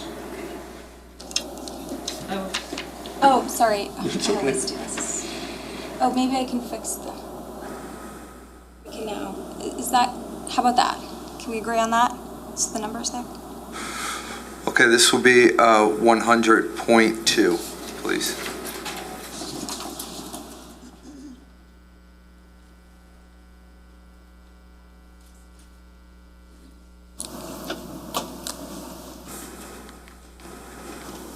Okay. Am I good? I'm gonna show you one more map, sir. Okay. Oh, if you hit the undo button, you can undo the H. There's that. Need to do it? You can use the stylus. Figured. Nicely done. Perfect, okay. So if I put this photo up, do you also recognize this to be a map of the area of your house? It's not the street view, it's more of like the, I don't know what we would call this, the picture view? Neighborhood? Yeah, this is the neighborhood, right? Yes. Okay. And do you see the house that's circled with a C? Correct. That's I see it. that's what it is. Okay, so that's Heather Capp's house, right? That's Heather Capp's house. And you also see 27 Tilton, right? That's correct. Can you circle your, or can you do just an H over your house on this one, Sure. so we know? But maybe, should we do a different color in this one, because they're like overlapping? It's gonna look weird. It's gonna look confusing. Sure. I'm just gonna, I can assist. Is that okay? If I? Do it.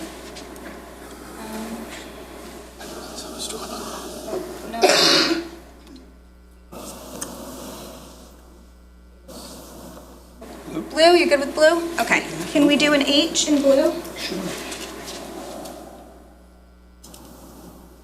Yeah, it's not quite an age, but you have to forgive my writing.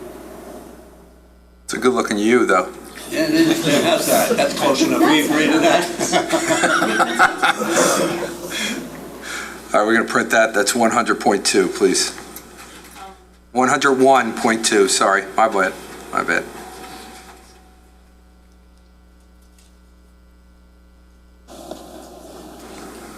Thank you so much, sir. Just.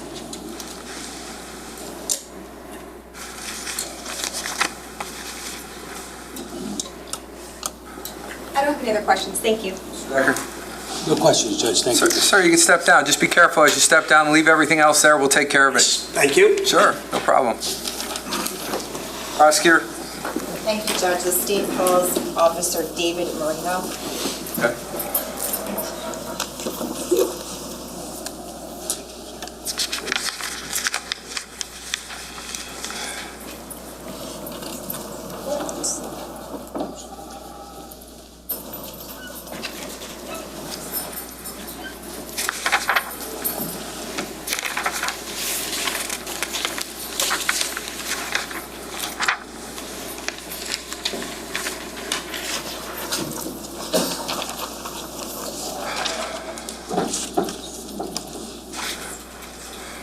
Sir, just watch your step as you come up. You put your left hand on the Bible, raise your right hand. Do you solemnly swear or affirm to tell the truth, the whole truth, and nothing but the truth, so help you God? I do. Okay. Once you sit down and you're comfortable, can you state your full name for the record and spell your last name, please? David Marino Jr., M-A-R-I-N-O. Okay. Prosecutor, go ahead. Thank you, Judge. Good morning, officer. Good morning. Where are you employed? Ocean Township Police Department. In what capacity? Police officer patrol. Now, how long have you been a police officer for? I started my police career in 2013, and in 2015, I started in Ocean Township. Okay, I'm just going to ask you to keep your voice up because I'm having trouble hearing. 2015, I started in Ocean Township, and that's when I started as a patrolman here.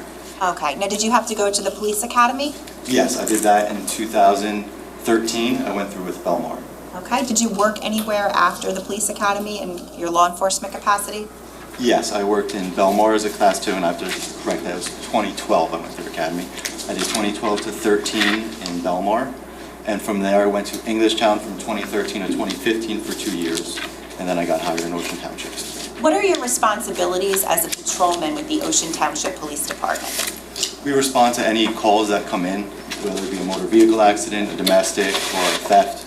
We're the first ones that normally will respond. I want to draw your attention now back to November 20th of 2018. Do you recall that date? Yes, Were you on duty? I was. What shift were you working? I was working night shift, And what is the night shift? 7 p.m. to 7 a.m. Right. Now, while you were working during that time, were you driving a certain type of vehicle? Yes, I believe I was in a Dodge Charger. Okay, was it a marked patrol vehicle? Yes, it was. And how were you dressed? And I believe this uniform was in full Class A uniform. Did you have, and the other officers have radios? Yes. Okay, can you explain where those radios would be? Our radios are on our hips and on our lapels. We can either keep it up here or we can keep them on our hips. And they're also in the vehicles. And what did you use those radios for? To communicate back and forth with dispatch and other officers to let them know where we are, what calls we're going to, and who needs to respond. At 5:02 a.m., what, if any, notifications did you receive? Possible structure fire And how did you receive that notification? via radio. When you say you received a notification for possible structure fire, did you get any more information? While I was responding, I'm not sure if I got anything extra from a working structure fire. Right before I arrived, another officer came on the radio stating that there was a structure fire confirmed, and that was the other information that I got. Okay, did you learn where the structure fire was? Yes, Where was that? it was on Tilton Drive. Okay, and specifically, was there a house number? 27? 27 Tilton Drive? Did you say yes? Yes. Okay. How did that call initially come in? It was a possible structure fire. I guess what I'm asking is, when you received the notification at 5:02 a.m., Yes. do you know how that call came in, how you got that notification? It came from, I believe, county notified our dispatch, and then our dispatch notified us. Okay, so what time was county notified? I want to say, I believe it was 4:59. Okay, so county's notified at 4:59, you get the dispatch at 5:02? Yes. Okay. As a result of receiving the dispatch, is that when you responded to 27 Tilton? That is correct. About what time did you arrive on scene to 27 Tilton Drive? Approximately 3 to 4 minutes later, so 5:05, 5:06. Now, were there any other officers already on scene when you arrived? Yes, there was Patrolman Redmond and Patrolman Winkowski.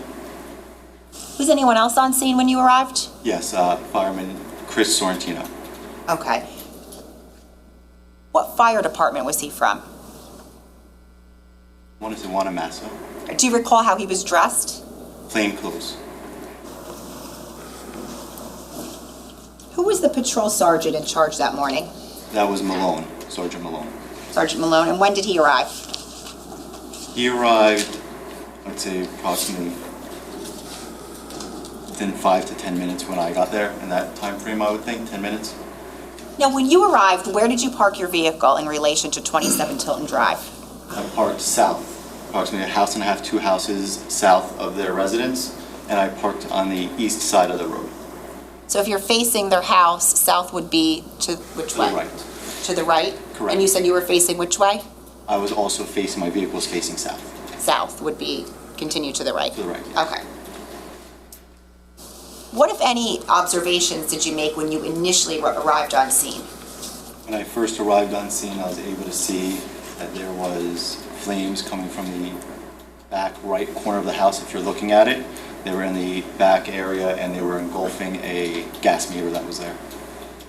As a result of those observations, what did you first do? We contacted natural gas to come out to respond because it was engulfing the meter, and we also started evacuating nearby houses. When you first made the observations of that back right corner where you say the fire was, who else was over there? Over there was Wankowski and Sorrentino. Okay, when you say Wankowski, the jury doesn't know. Who is he? That's Patrolman Wankowski. He's a patrol officer with us.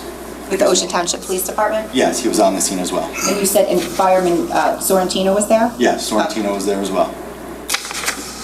Did you approach that area? Yes, I did. That was the first area I went to. Now, did you have any concerns about that particular area based on the observations that you just told us about? Yes, specifically the gas meter. And what were your concerns about the gas meter? Well, the gas line was right there, so the concern was that it could possibly explode or start leaking and make the fire that much worse. So we had to make sure we contained that. Okay. After you called the gas company, what did you do? After I called the gas company, I then walked across the street to where I spoke with Susan Caneiro first, and I asked her to move her vehicle. So there was a vehicle parked across the street with people standing outside of it, and it was too close to the scene and the active fire. So I had to move further down the street, that way the fire engines and firefighters can come and do what they had to do in that front immediate area. When you say parked across the street, it was parked across the street from where? From their house. From their house, okay. And which way would the vehicle have been facing? It was facing south. Okay. When you said you saw Susan Caneiro? Yes. Okay. When you saw her, where was she? She was standing outside of her vehicle. Okay. Near which side? The driver's side. The driver's side, okay. And what, if anything, did you ask her to do at that point? I asked her to move her vehicle further down the road, so that way she wasn't in the main area.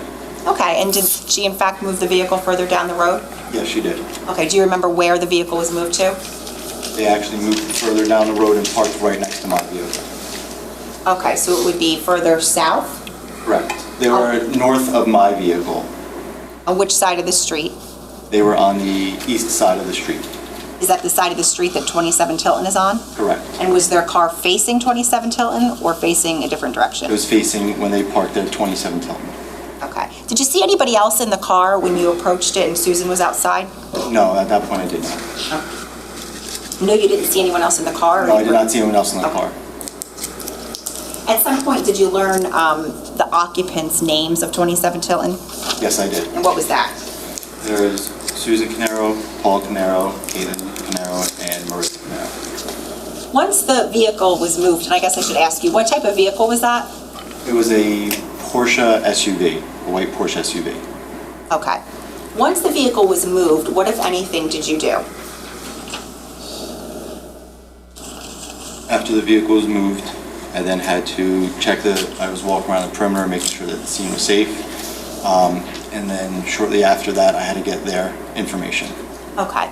Now, at any point on scene, did you see any of the officers making any efforts to do anything with regard to the neighboring houses? Yes, they were trying to evac the houses. They were going knocking, seeing if anyone was home, because the surrounding nearby houses they had to get everyone out of in case the fire started to spread. Were there any other vehicles parked in the driveway of 27 Tilton that morning? Yes. Do you recall any of those vehicles? Yes, there was a Jeep Wrangler, a Porsche, I believe 911, and then another Porsche SUV, I believe a Macan. Okay. You indicated a few minutes ago that at some point you said you spoke to the individuals in the car that moved? Yes. Okay, and just who was that? Could clarify? I spoke with Susan Caneiro and Paul Caneiro. When you spoke with them, was their car already moved from across the street? Were you? Yes. Okay. What was the purpose of your speaking with them? To get their credentials, just to know who they were, who was inside of the house, and what happened that they saw before they exited the house. Now, back in November of 2018, were you and other officers wearing body-worn cameras? Yes, we were. Okay. What is a body-worn camera? Body-worn camera is a camera you wear normally in the center of your chest that's able to see everything and hear everything that you see and hear that could be documented later. Did you have the opportunity, were you wearing it that morning? Yes, I was. Was it activated? Yes, it was. Did you have the opportunity to review that body-worn camera prior to today? Yes, I did. Okay, and what you reviewed, was it fair and accurate, an accurate depiction of what it took place that morning? Yes, it was. And do you know if the conversation that you had with Paul Caneiro was captured on that body-worn camera that you just indicated? It was. Now, does the first minute and 30 seconds of your body-worn camera, does that capture your initial observations as to when you arrive on scene? Yes, it does. Okay. And were certain portions of your body-worn camera clipped for purposes of trial today? Yes, they were.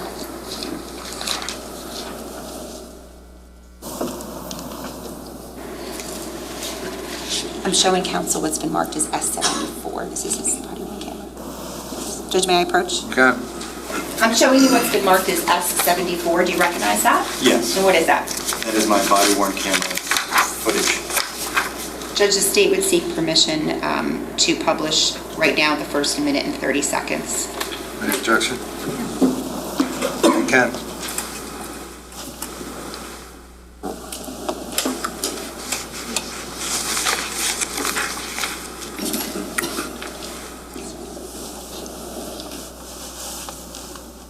That's not gonna work. That's not doing anything. Can we stop for a second? Let's get the volume correct. Anna, can we turn the volume up? Thank you. I'm at mass. That's not gonna work. Officer, just explain to us, what are we looking at? Right now is when I just exited my vehicle and I was walking towards 27 Tilton. Okay, so just orient us if you could. You're walking toward 27 Tilton. Where would 27 Tilton be If you look in the top right corner, about midway down, you'll see a little bit of orange. That's actually the residence. I believe that's the smoke and the fire that you're seeing right now. Okay, we're paused at timestamp .03. What are those lights back there that you see on screen? Those headlights, those are, I believe, the Porsches, the vehicle that's parked across the street. Okay, is that the vehicle you referred to before? Yes, that's the one that Susan was in front of that I had to remove. Thank you. Can continue. That's not doing anything.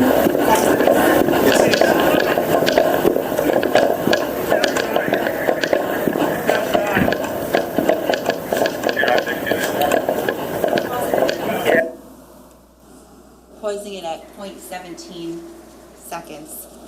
It's blurry, but what are we looking at right now in that? If you're facing the screen, the sort of top right corner? That is the back right corner of the house, and that is the fire that you're seeing coming up the side.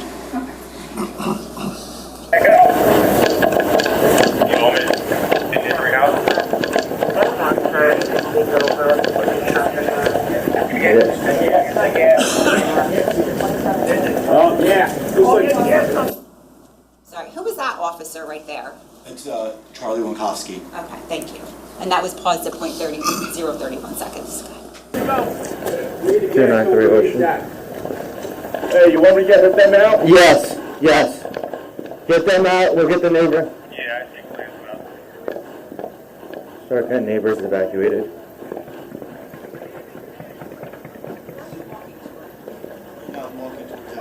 Can you guys go somewhere further away? So it looks like a gas meter.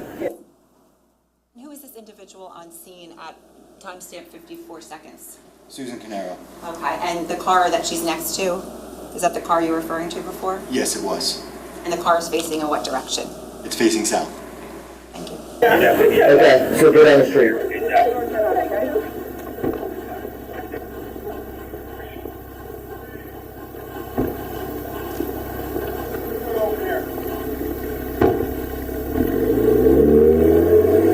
Over there?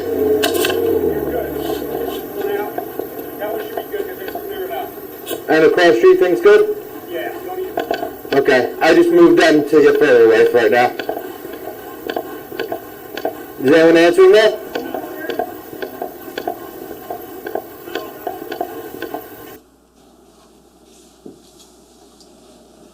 Thank you. Was that the first minute and 30 seconds of your body-worn camera? Yes, it was. Okay. Now, what other agencies responded to the scene shortly after that?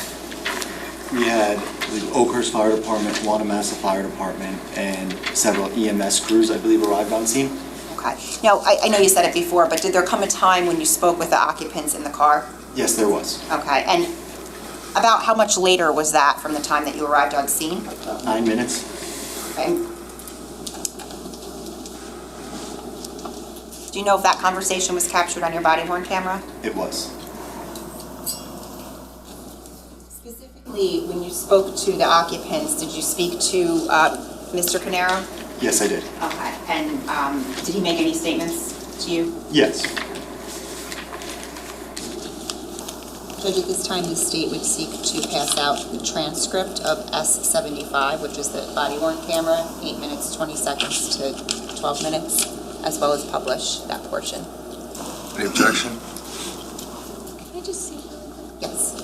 The transcript?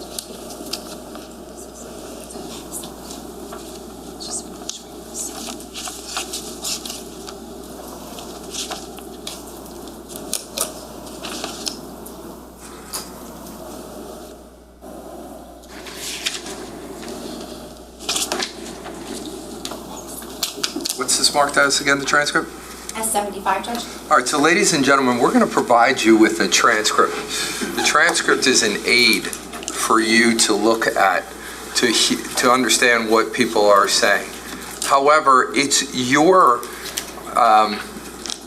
responsibility to listen, to watch the video, and you decide exactly what's being said or not said. So if you hear something different than what you hear on see in the transcript, you actually would rely on your own recollection as to what you're seeing, because the evidence here will be the actual video, the body-worn camera. It's not going to be the transcript. Does that make sense to everybody? Yes. Yes, sir.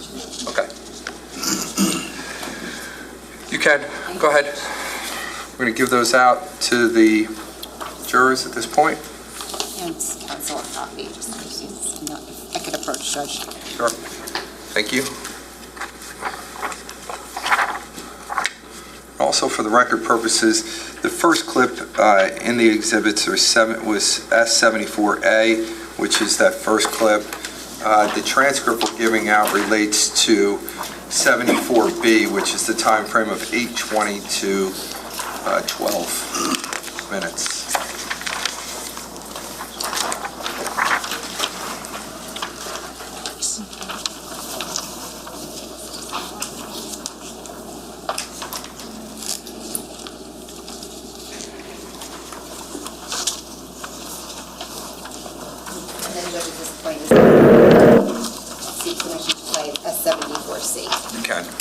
C or B? I'm sorry, B. Okay, great. Thank you.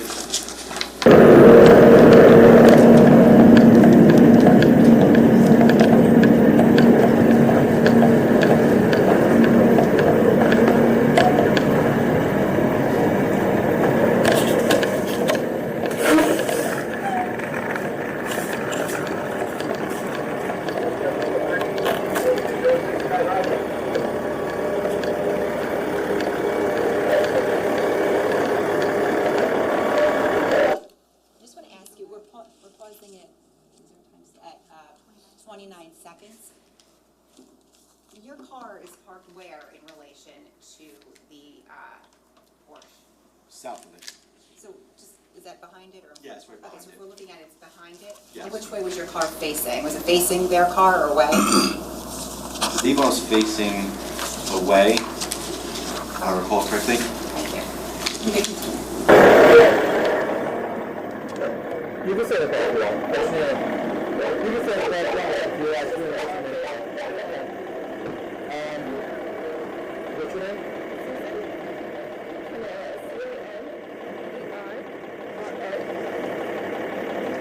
Little bit. Okay. Phone number?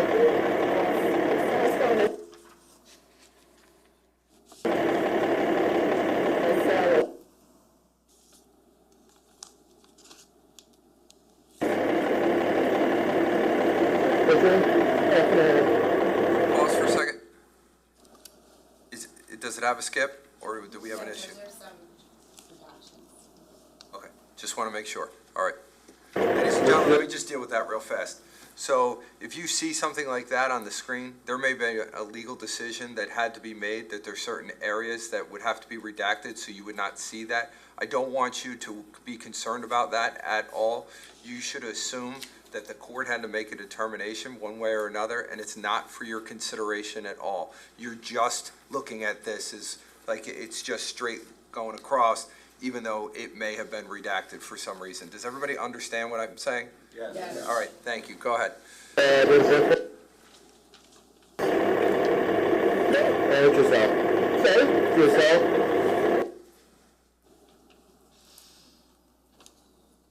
Did you guys in-house smoke everything, like your chest tape? You want to, I'm doing some, okay, do you want to check that out?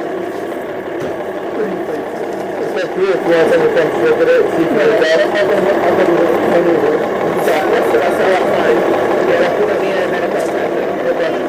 Good, and who's in the house? My daughters. Okay, what is your name? I have two beds. Caitlin and Marshall. Caitlin, K-A-T-E-L-I-N. K-A-T-E-L-I-N. And Melissa. M-A-R-I-S-S-A. What's Melissa's date of birth? And Caitlin's? Okay, so Joanna, is this? You said asthma? Yeah. Okay. I was making sure it's not smoke related. Yeah, no. Okay. So what is that trap when you were sleeping is? Sleeping, we heard the alarm from the house was full of smoke. Yeah. I didn't even see the smoke at first. We saw the smoke right away. Oh my God, it was just so quick. The water was going right out of the house. We don't have some of our shoes. But,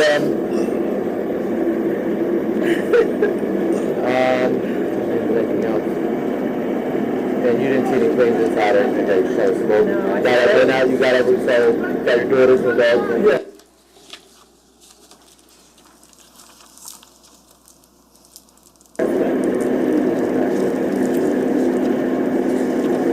That's where my style is.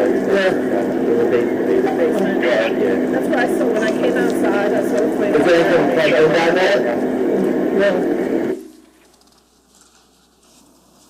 Okay.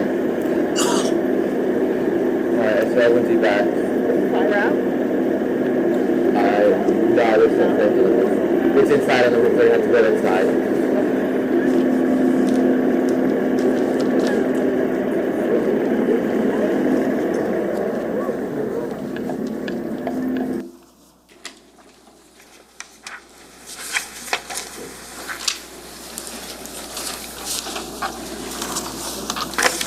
Clarify, because it was hard to see. Who were the two individuals that you were talking to that we saw on the screen? I saw Susan Caneiro and Paul Caneiro. Okay.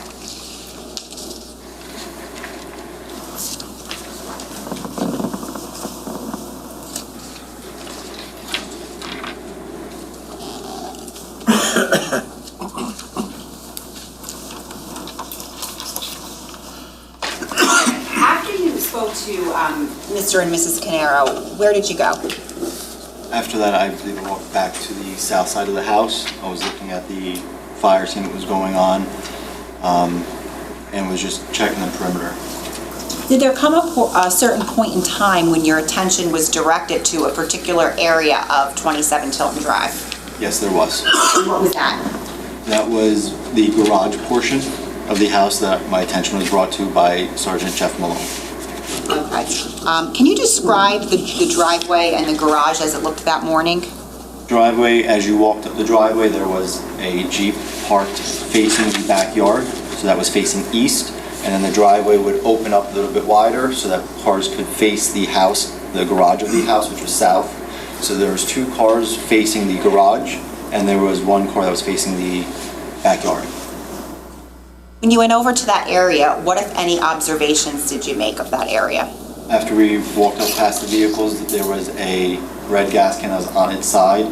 There was also burn marks on the door trim of the garage door area, and there was burn marks and gas on the Porsche Macan, and there was smoke damage as well on it.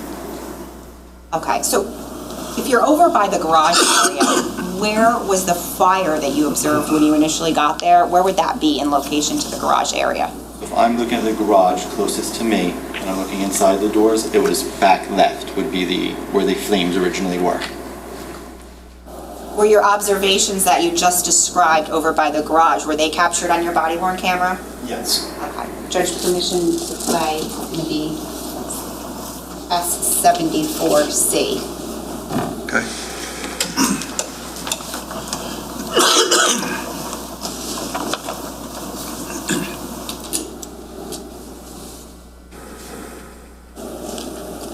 Just to orient us, what are we looking at here? Right now, we're looking at 27 Tilton, where that tree is on the side of the house you're seeing towards the back portion. That actually is, I believe, smoke and fire damage. That is the back corner that was on fire. And whose driveway is that everybody is in? That's the neighbor's house. That's one house south.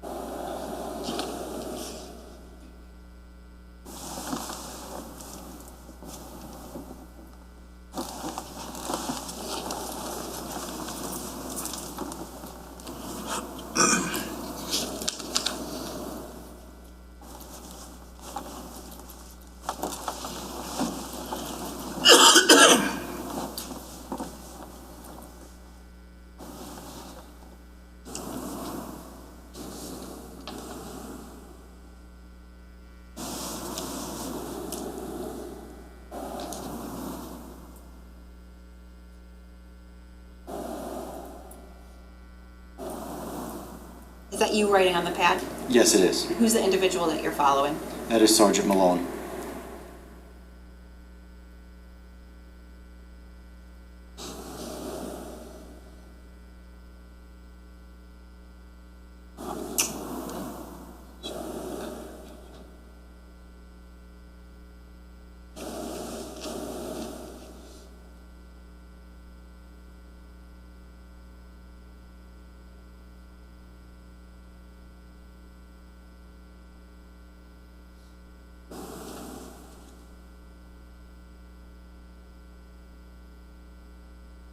Pause it, please. It's paused at timestamp 2 minutes, 7 seconds. What are we looking at in this picture? We're looking at the garage of 27 Tilton. Okay. Now, just for purposes of the record, are the garage doors open or shut or something else? One door is open, one door is shut. Which one? The one on the right? The east door, which is the left door in this video, is the one that's open. The right door is closed. Okay, you can continue. Thank you.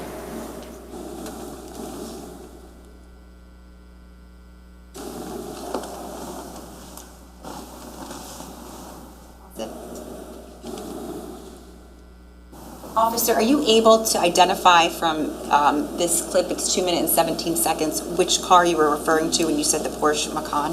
The further one in the back, the second vehicle that you're seeing, the SUV. Okay. And what is that red item on the ground? That is a gas can. Thank you.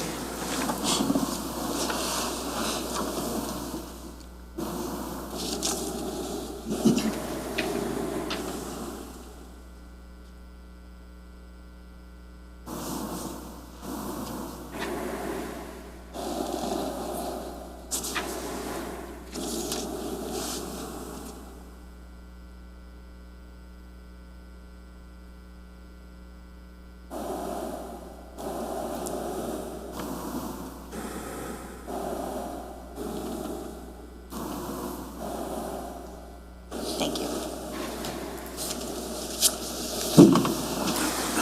Officer, that area that we were just looking at over by the garage where the cars were, Yes. what, if anything, was done to that area shortly after you made those observations? After that, we put caution tape up and around it to secure the scene.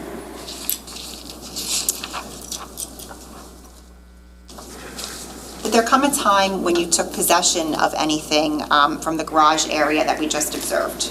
Yes, there was. And what was that? A DVR unit. Okay. Where specifically did you take possession of that from within the garage?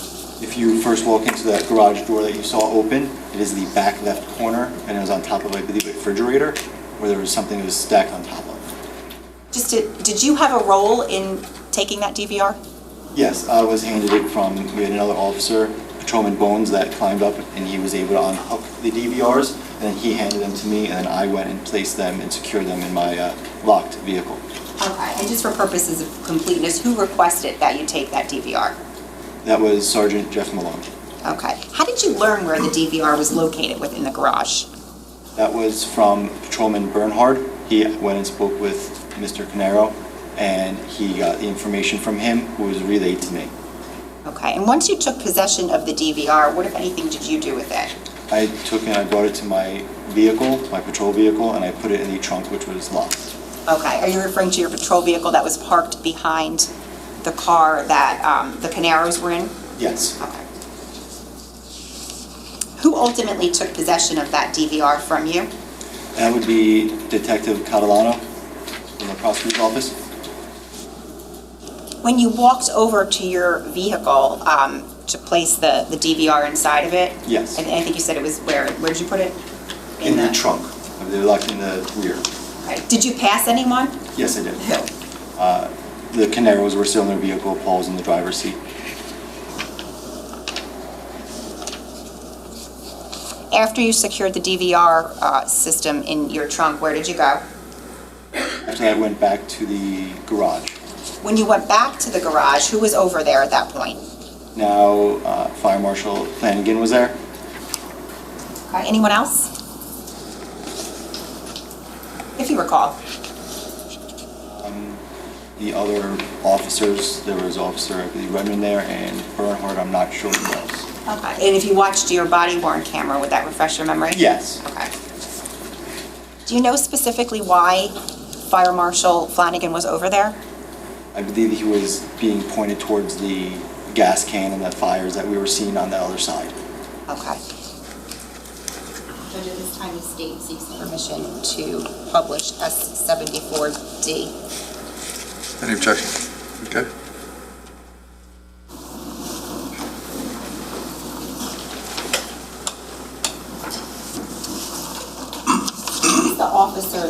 The two officers we're looking at, to the left and the right, you could... To the left is Sergeant Malone, to the right is Patrolman Redmond. And what is Patrolman Redmond holding? The DVR units, we were trying to figure out which ones were the correct ones. So had it already been taken at that point? Yes, it was already taken. And I think you said it was on the, someplace, where did you say it was? It was like top of a refrigerator or something in the back corner, the back left corner of the garage, if you're walking in through the open door. Thank you.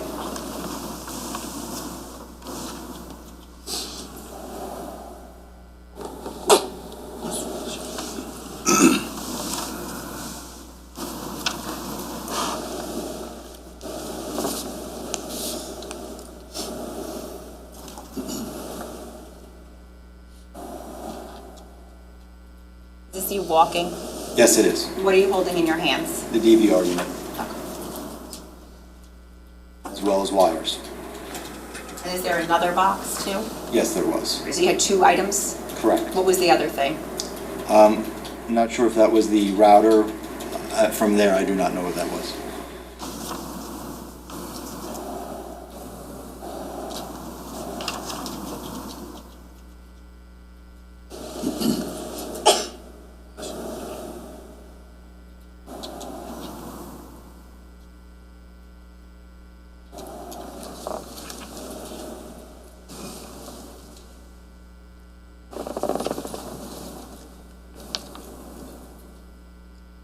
Who is this gentleman in plain clothing? That is Chris Sorrentino. That was the first firefighter on scene.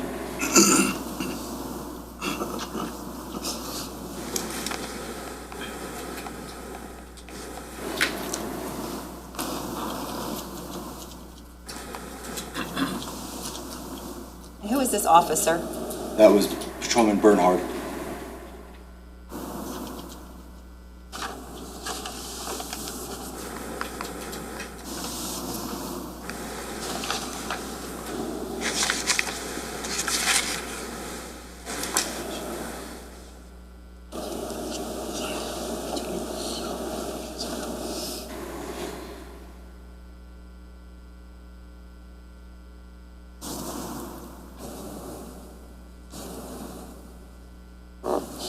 pause it for a moment? We're paused at 2 minutes and 11 seconds. That car, do you see a car in front of you? Yes, I do. Okay, whose car is that? That is the Caneiro's vehicle that they were in. Was it in the same location there as it was when you first spoke to them? Yes. Well, after I got their information, yes.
Is that the trunk of your car? Yes, it is.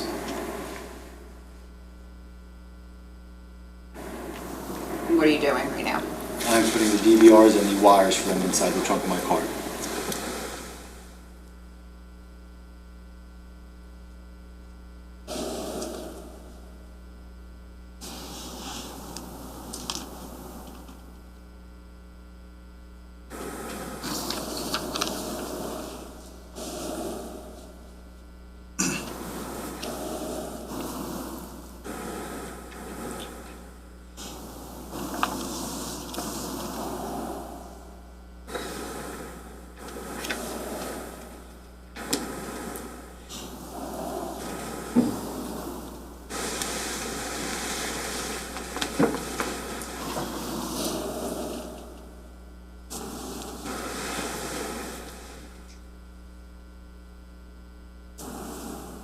Who is this individual? That's another firefighter who's also the captain of our department, Restar.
Where are you right now?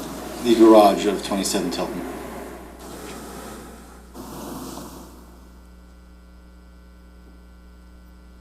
Can you pause it? I'm sorry, can you go back? A little bit more. That's fine. What's the timestamp? Sure. It's timestamp 6 minutes, 5 seconds. Right. If you're facing the screen all the way to the right, like halfway in the garage, who's that man? That is Flanagan. Fire Marshal Flanagan. Okay. And are there other officers on scene as well over there? Yes, to the left where you see the light, that's Patrolman Bones, and I'm not sure who that is beyond him. You continue. Thank you. Do you know if Fire Marshal Flanagan was made aware at that point that the DVR had been removed from the garage? I believe I told him that we took the DVR. How long was Fire Marshal Flanagan over by that garage area from the time you got back there? Or so, 2 minutes, because then he went, I believe he had to go speak with someone. Okay, do you know who he went to speak to? Yes. Who? Paul Caneiro. Okay, and how do you know that? Because he was told that he was advised he was asking who the homeowners were, and he wanted to go speak with them. Now, were any detectives from the Ocean Township Police Department notified that morning of this scene? Yes, Detective Brady. Okay, and why was Detective Brady notified? Because he was the on-call detective, and now with the gas can that we saw and the separate fire on that side, it became suspicious, and we were now possibly looking at a crime. Okay, but just to be clear, I mean, just to be 100% clear at this point, was there any person in particular that you had suspicions about at that point on scene? No. Okay. Who was the scene ultimately turned over to? The prosecutor's office. Okay, and how long were you on scene for? I believe I stayed on scene until approximately 9:30, holding scene security. Nothing further? For us?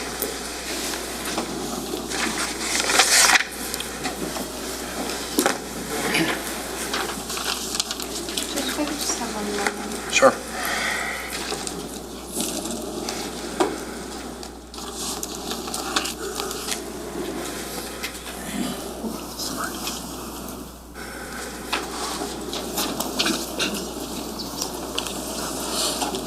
Sorry, Judge, may I take the transcripts? Is it back from the jurors? I completely forgot.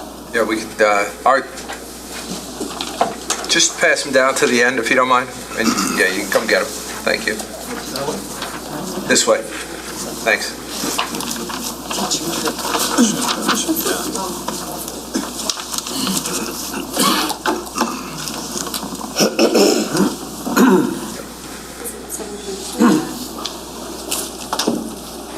Always got them. Mr. Decker has them. Thanks.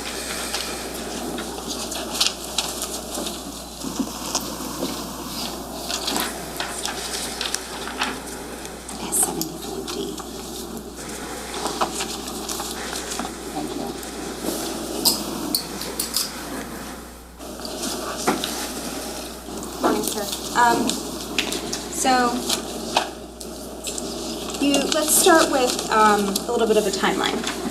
You testified on direct that you got a call from dispatch at 5:02 a.m. Yes. Okay. And you explained to the jurors that that call from dispatch originated from a call from the county? Yes. Okay. And so it was the county that notified dispatch and the dispatch that notified you? Correct. Okay. And the county call came in at 4:59, you said? Yes. Okay.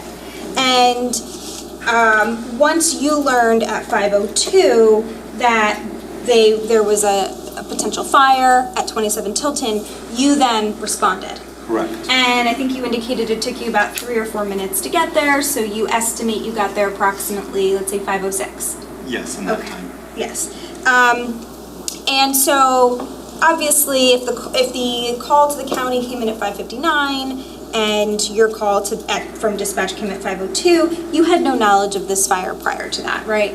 Correct. You were not on scene prior to 4:59 or 5:02, correct? Correct. Because in fact you were not on scene until approximately 5:06 a.m. Correct. And when you got there, who was already there?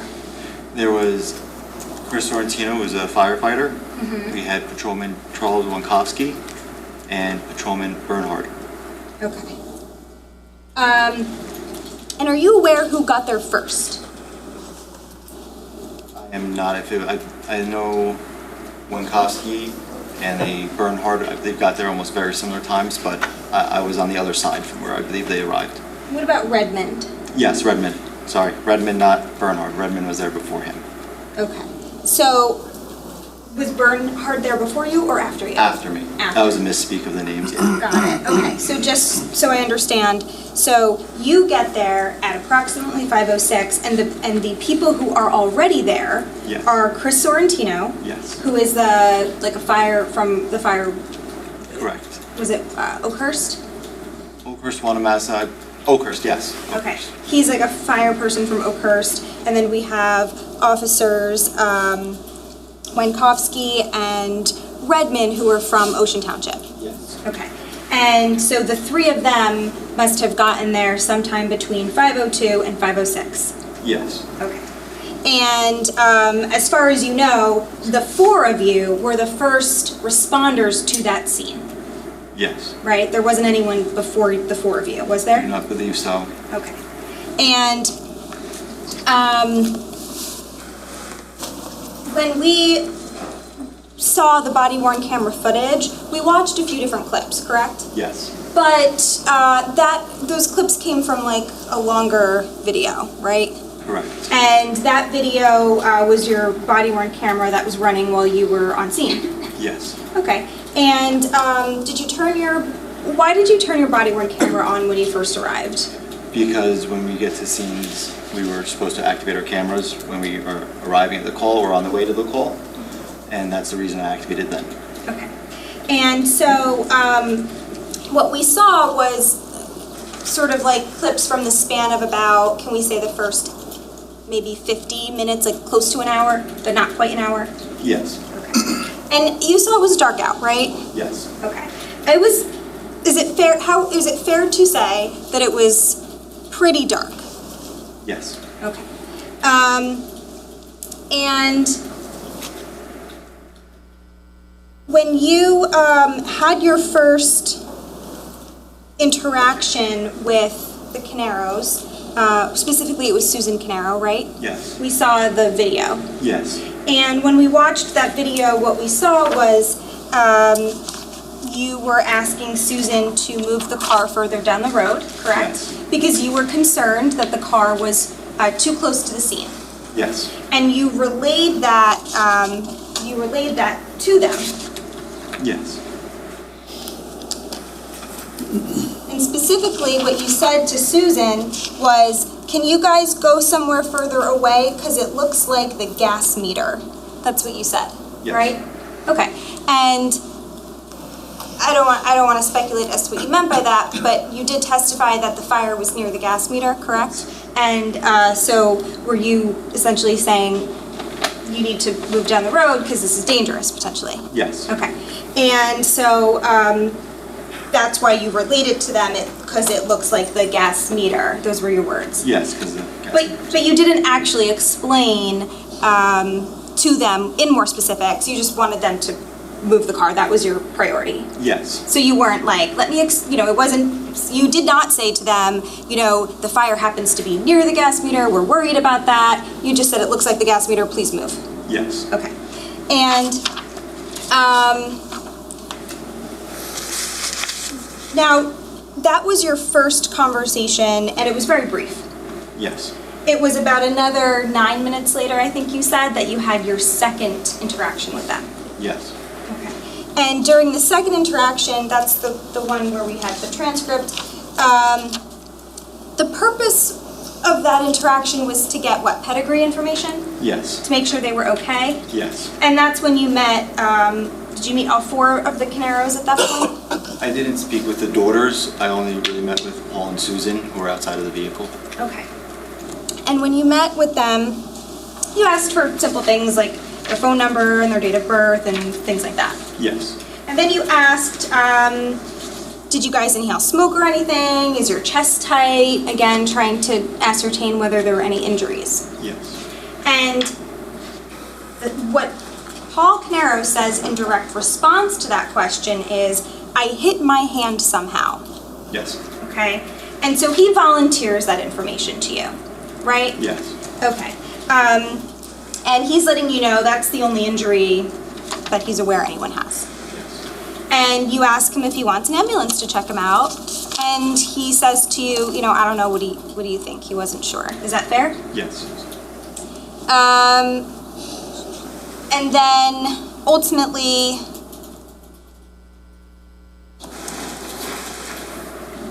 I don't know if, if someone gave him like an ice pack of some sort, I think, is that what I'm happened? not sure after that, because he said, him and Susan said they didn't need any medical attention at the time. So I didn't, my involvements with medical on them was ended there. Okay. But there was no further discussion about the hand at that point, right? No. Okay. And he did not say he burned his hand, right? He said, I hit it. Yes, I believe his hit hurt. It's kind of really hard to exactly hear, but yes, he said hit his hand or hurt his hand. Do you want to see the transcript? Will that help? You can show me it, yes. Do you have the one marked that we...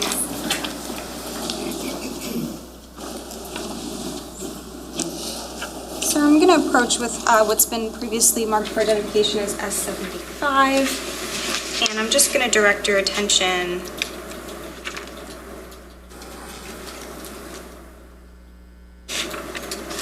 This is a transcript of the body worn camera footage, just the clip we saw of the interview. Okay. And I'm going to just direct your attention to line 39. Line 36 is your question about, is that, you know, and then 39 says, I hit my hand somehow. Okay, yep. Okay.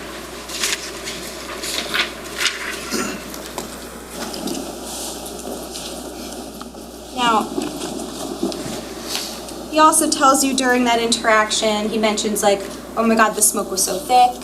Yes. And he also notes to you that they don't even, like, they kind of ran out of the house. He doesn't even have shoes on. Yes. Remember that? Yes.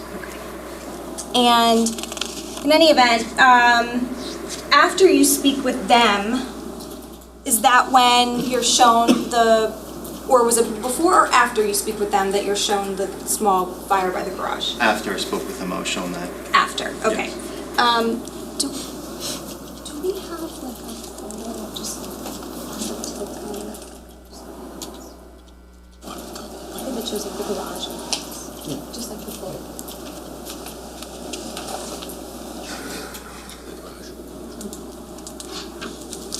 The phone.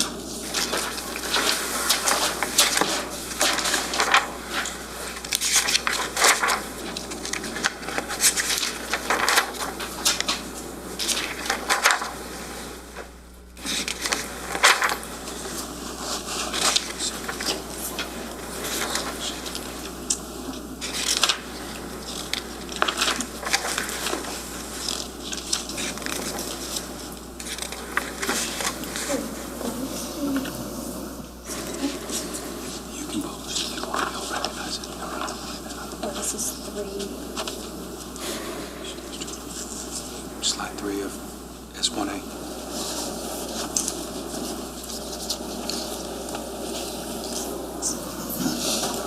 Can we have the back prosecutor's table?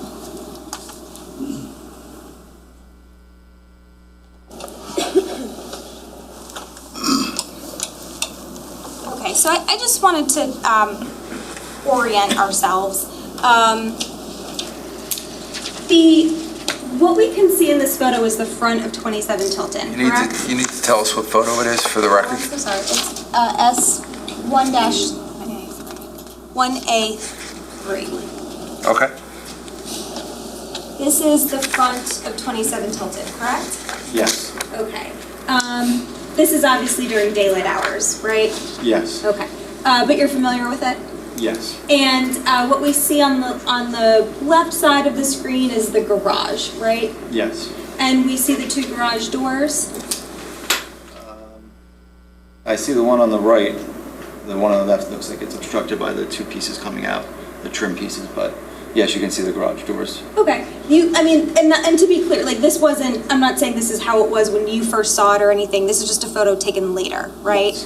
But just to orient ourselves, the garage door to the far left, right? Yes. Sort of, I'm just going to point on the screen, kind of where the tip of this Porsche vehicle and the bottom of the left garage door, this is where that small fire was, right? Yes, it was all the way to the left side of that garage door. Do you want to circle it on the screen? Would that be helpful? Yes, sir. Just where you saw that small fire? Okay. As best as I can Gets make the it with point this across. little bit, yeah. All right, and then on this side here, now this is the right side of the house, Correct, if you're looking at it. yes. And then the smoke was coming out the back side, right? The fire? Yes. Like we can't see that part of the house in this photo, right? Correct. Because it's behind, it's like the back corner, Yes. right? Okay. So, just to make sure we're on the same page here, there's two separate fires, right? Yes. In this house.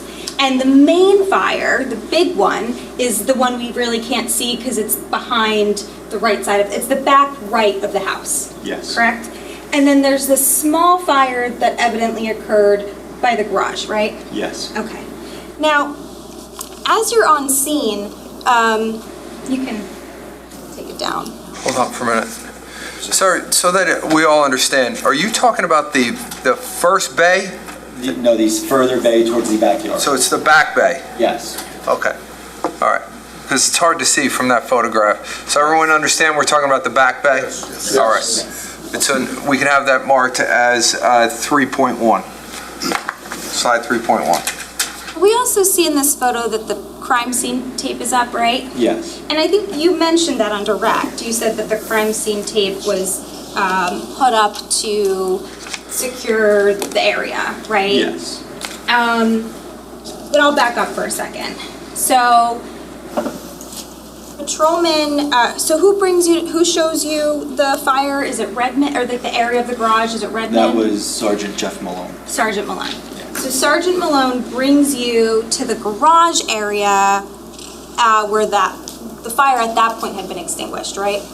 Right. And he shows you some things, right? Yes. And the things he shows you are, number one, the gas can that we saw in your video, it was like laying on the ground, right? Yes. Can we actually, so I think it was S74D. The state had paused it at 6:05. Can we get that back up? Oh, yes. Sir, do you mind hitting undo? It's the right, the bottom right corner. It's hard to see there. Yeah, exactly. Here it is, yes. There we go. 6:05.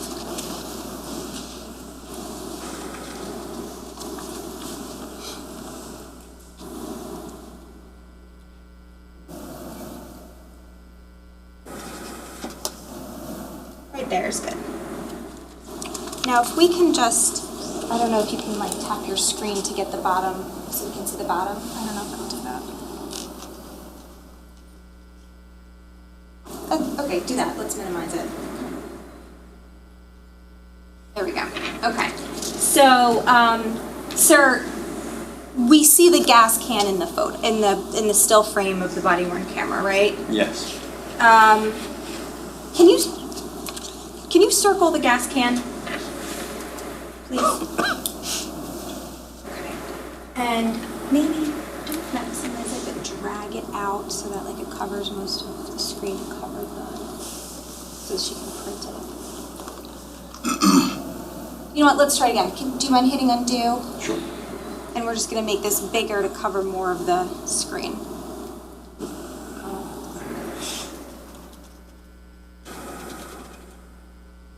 You can't like tap in. I can play it. Okay, maybe if you press play and then. Okay, perfect. Yeah. All right, let's minimize it again then. All right, let's just circle that one, if you don't mind. This And is then- the gas can I'm circling. Okay, and then if we can capture that. And for purposes of the evidence, we'll just like redact or the actual screen, which is not part of the evidentiary photo. Would you like me to circle where the burn marks are on the door so that people can see those better in this image? Sure. Okay, so we're looking at the left garage bay, Yes. and that's where that small fire was. Yes. And we could kind of see in the photo actually like the char marking from where the little fire was. Yes, there was a fire there. There was another fire that was on top of the vehicle as well that was extinguished when I got there as well. Okay, let's talk about that one. You observed so if we back up for a second, there's multiple cars in this driveway. Yes. Right? And I think there was 3 total? Yes. And there's a Jeep that's kind of further back down the driveway? Yes. But then there's 2 Porsche vehicles closer to the garage? Yes. And are they parked side by side? Yes. And one of them had like a burn mark on the hood? Or Yes. maybe multiple burn marks? Yes.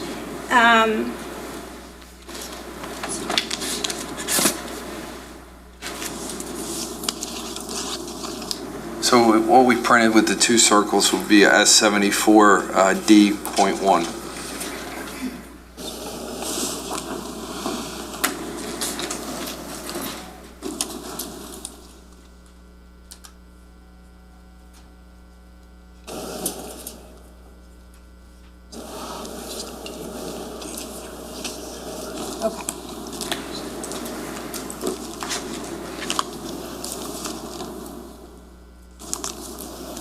I'm going to show the state what I've marked as D1-200, D1-200, D1-201, and D1-203.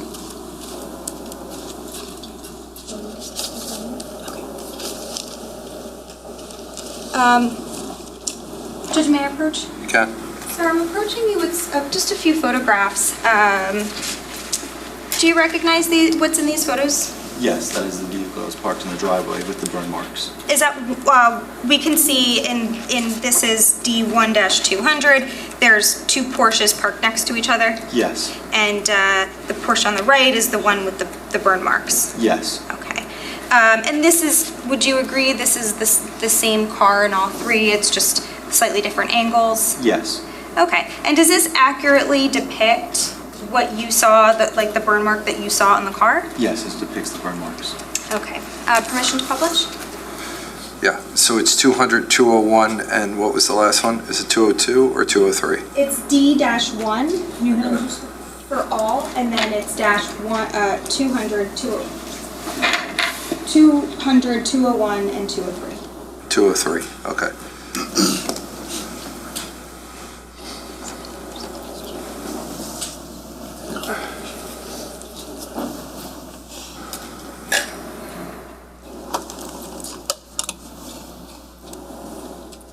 So this is the first photograph, and can you describe what we're seeing there? Wait, hold on, which number is this?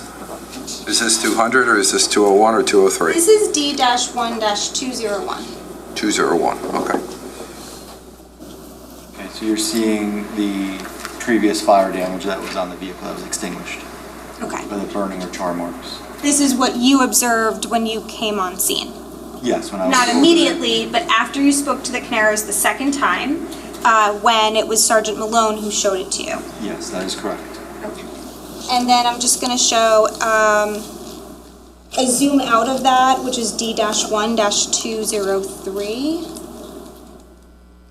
Okay, is that the same vehicle, sir? Yes, it is. Just like a little bit more zoomed out? Correct. And we can see the second Porsche parked next to it? Yes, you can. Okay, and then one last photo is the D-1-200.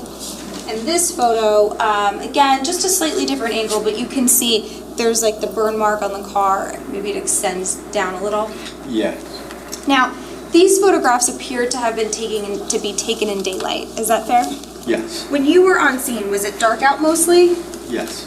Okay, and you were on scene from approximately, well, initially it was dark out. You were on scene from 5:04 a.m. until 9:30, is that right? In that range, yes. I'm not exactly sure if it was give or take a few minutes at the end there, but Okay, yes. let's say approximately 4.5 hours, fair? Okay, yes. Okay, it obviously wasn't dark that entire time, but maybe it was dark for the first, I don't know, couple hours? Yeah, first hour and a half or so before Like like 5, 6:37-ish, yeah, that's... Okay, 5 to like 6:30 or 7-ish. Yes, it was dark.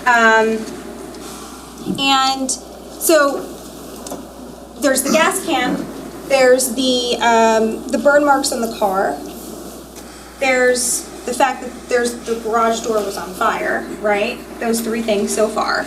Yes. And it was also, so those three things in and of itself were suspicious. Is that fair? Yes. Okay. And what was also suspicious is that there's two separate fires on opposite ends of the house, correct? Correct. Okay. In other words, like normally, if there's one main fire, you wouldn't expect another fire to be in a totally different area if the fire was organic, so to speak. Yes. Okay. And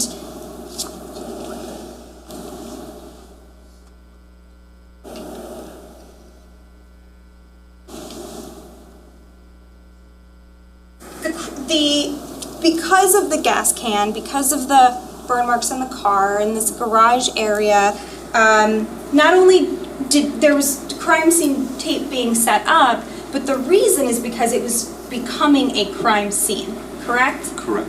And that was happening at approximately 25 minutes into you being there, which was approximately 5:30 a.m. Is that right? Yes. Okay.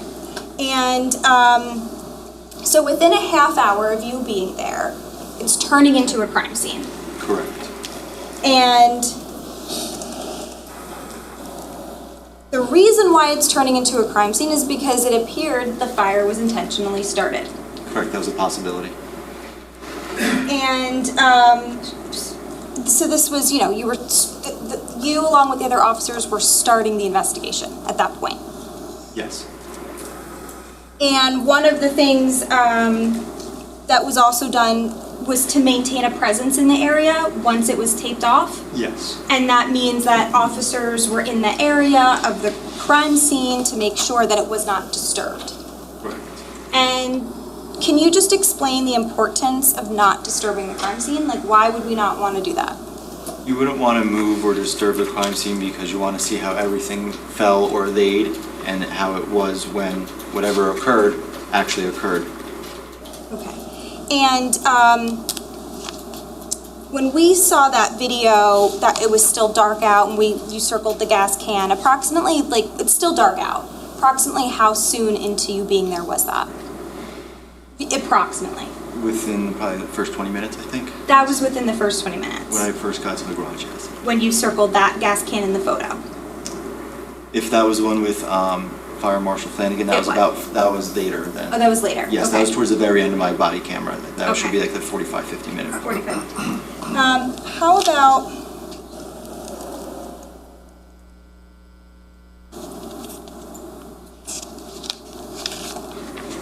so it was within the first hour, Yes. and it was after the crime scene is starting to be set up. Yes. Again, to make sure nothing is disturbed. Yes. Okay. And the way that you saw the gas can in that photo, you agree that's what you saw at the time you saw it, right? Yes. It's not, wasn't changed, was it? No. And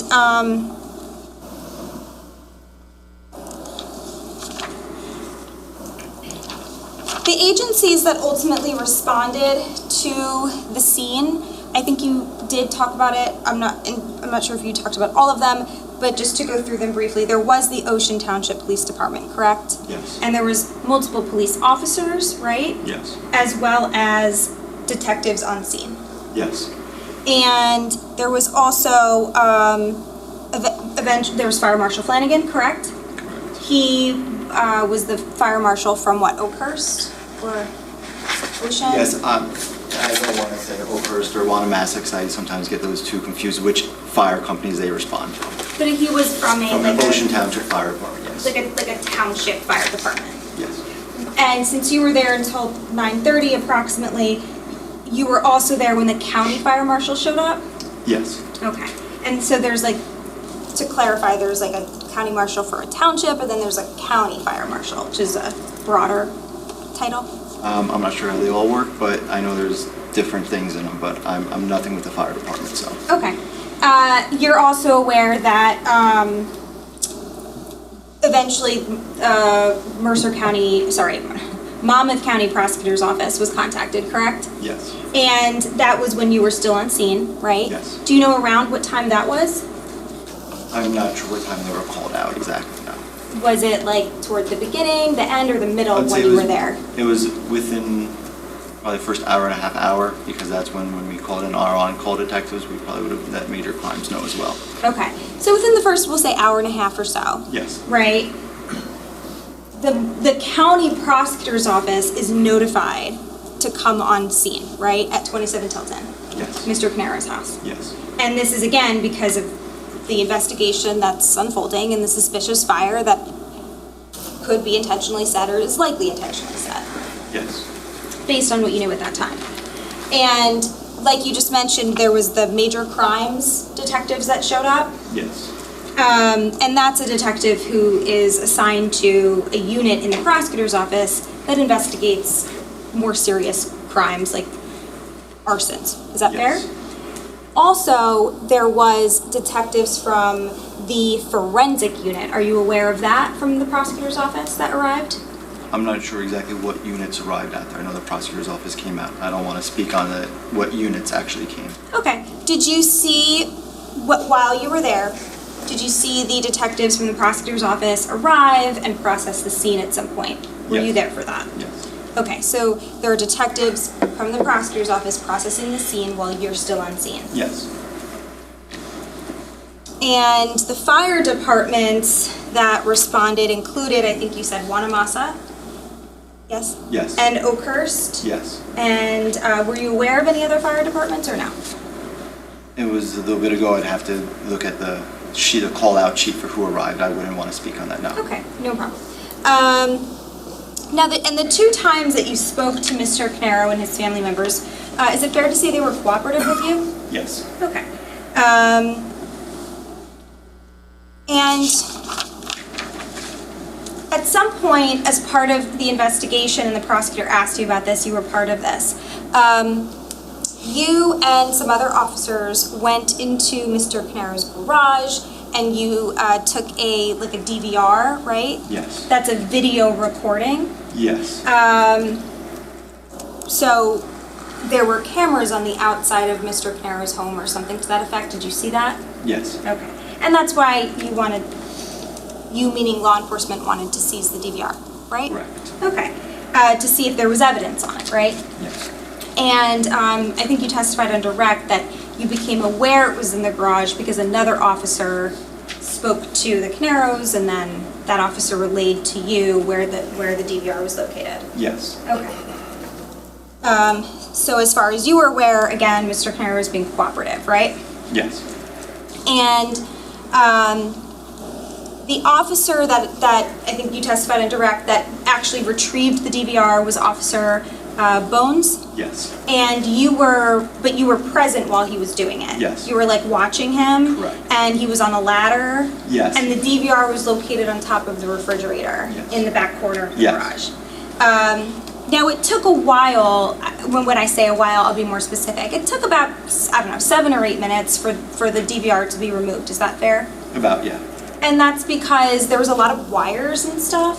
yes. Is that fair? Yeah, there was Like- wires, and we were trying to discern which unit was which, because we were looking to see if one was possibly a router or if they both were DVR units.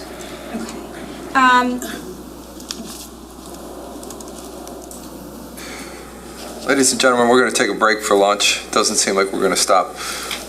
So you guys are going to go downstairs, give you the minutes to get down there so you have a little bit longer. And I'll have you back up here at 1:30. Please don't discuss this case or do any research. I'll see you back up here at 1:30.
Okay, good afternoon, please be seated. All right,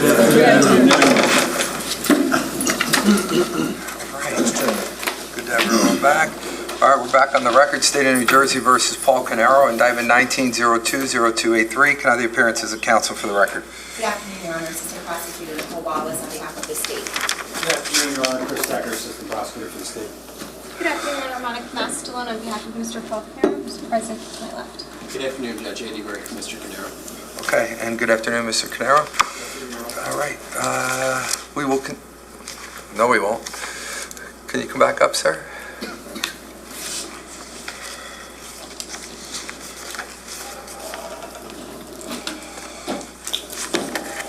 Hello, sir. Hello. Sir, you're still under oath, Yes, sir. and we'll continue with the cross-examination, Ms. Mastalone, whenever you're ready. Thank you, Judge.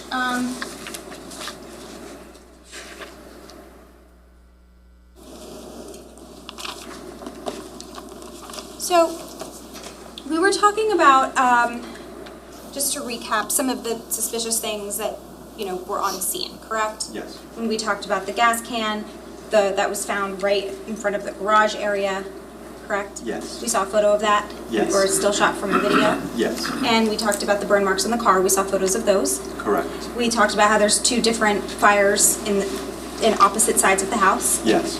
And we talked about how, in addition to there being like the burn mark on the hood and the fire char marks that had been extinguished, was there like some gasoline on the ground or something? There was some gasoline splatter you could see on the car as well. Okay.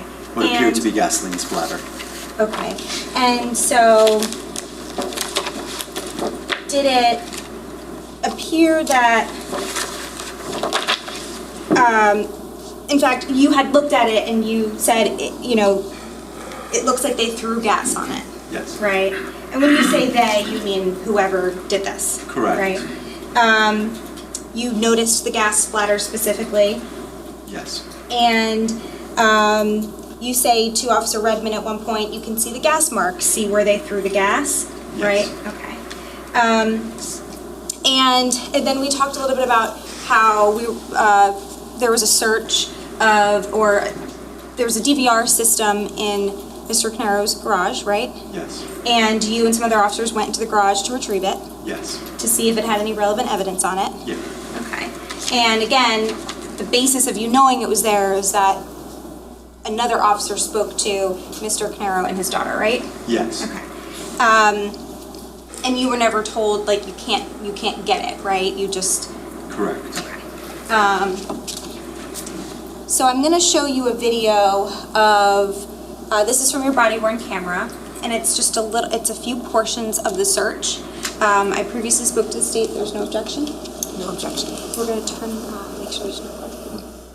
And we're going to start at, so this is, for the record, the body-worn camera file ending 734.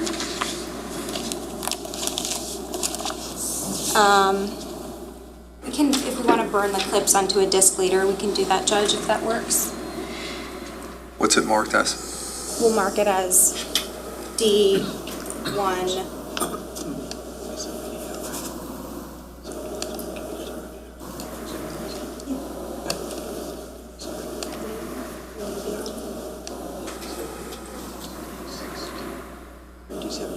D71.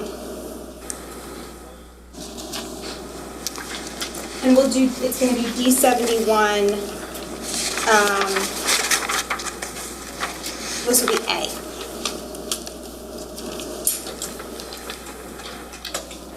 So to 32. So we're going to start at the timestamp 32. That's good. That's fine. 31:56. And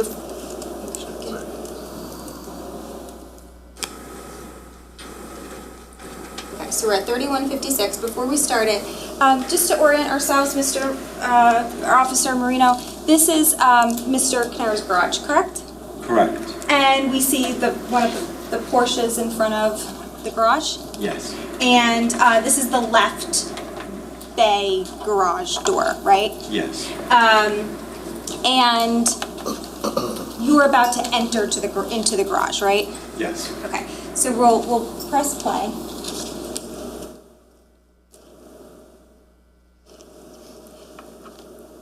Can we pause it just for a second?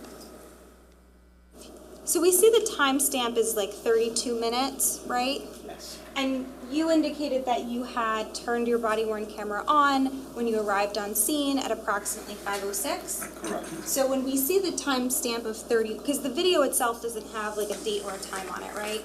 Correct. But we can surmise that because of the timestamp and because of when you turned it on, we're about 32 minutes into you being there, right? Which is cool. We're approaching about 5:40 a.m., right? Correct. Okay. So then, go ahead.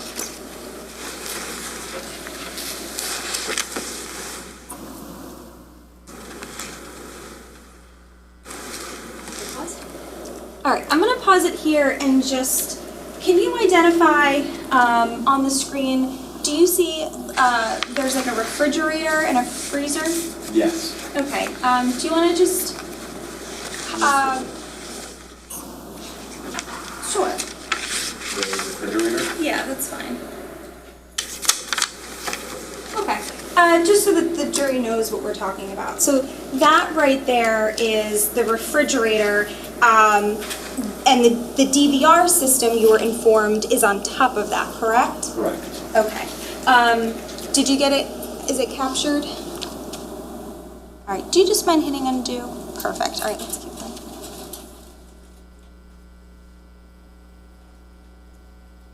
All right, I'm gonna pause it. We're at, what's our time? D71.1. Okay, we're at 32:18. I'm going to fast forward a little bit. Is it fair to say, Officer Marino, I'm sorry, is it fair to say that for the next few minutes, you and the other officers are kind of like walking around the garage and just, there's a ladder on the wall, right? Yes. And because the DVR is on top of the refrigerator, the ladder was removed so that Officer Bones could reach on top of the refrigerator? Do you recall that? Okay. All right, so we're going to fast forward to 35 minutes.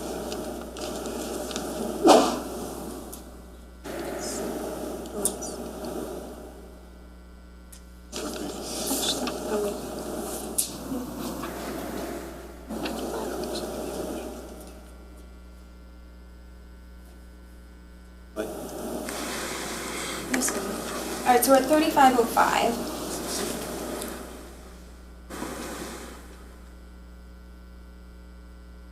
Okay, can we pause it for a sec? Okay. Now this is are you reaching up there initially? Is that you? Your hand? Yes. Okay. And can we see now, it was the light on the garage, there was originally a light on in the garage, right? Yes. But then it gets dark, correct? Yes? And is that because the power got cut off at some point while the firemen were working or something? I believe they shut the power for the house. Okay, so it's now, just to clarify, we're only a few minutes later, but the power is off in the garage, right?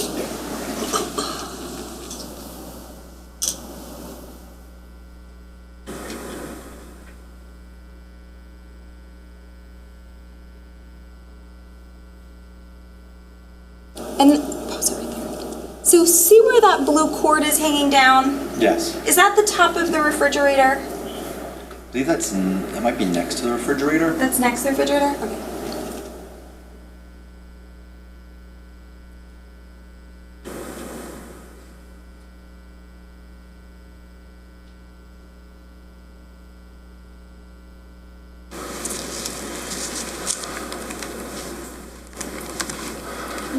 No, that is the refrigerator. That is the refrigerator. We can see, because you're directing your flashlight to the top of the refrigerator, which is where the DVR is, right? I'm going to fast forward again to 37 minutes.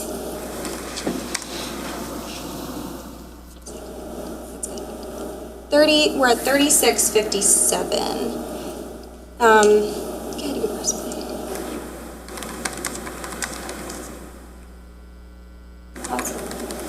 Now, it's a little blurry at the moment, but we just had the occasion to see on the left hand of the screen, is that Officer Bones? Yes. And we can see he's is he standing on a ladder? Maybe it was a different ladder. He's standing on a ladder Yes. and he's like leaning over the refrigerator trying to figure out which item is the DVR. That and the wires too, because there's a bunch of wires. We had to make sure we got the correct wires for the power. Okay, you wanted to make sure that when you got back to the police station with the DVR system, you had the correct wire to plug it in. Correct. Okay, all right. Good.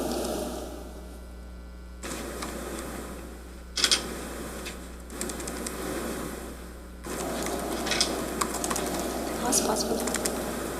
Did you see what Officer Bones just picked up there? Did it look like a power strip? If you want to rewind, I can try to look a little closer. Just like...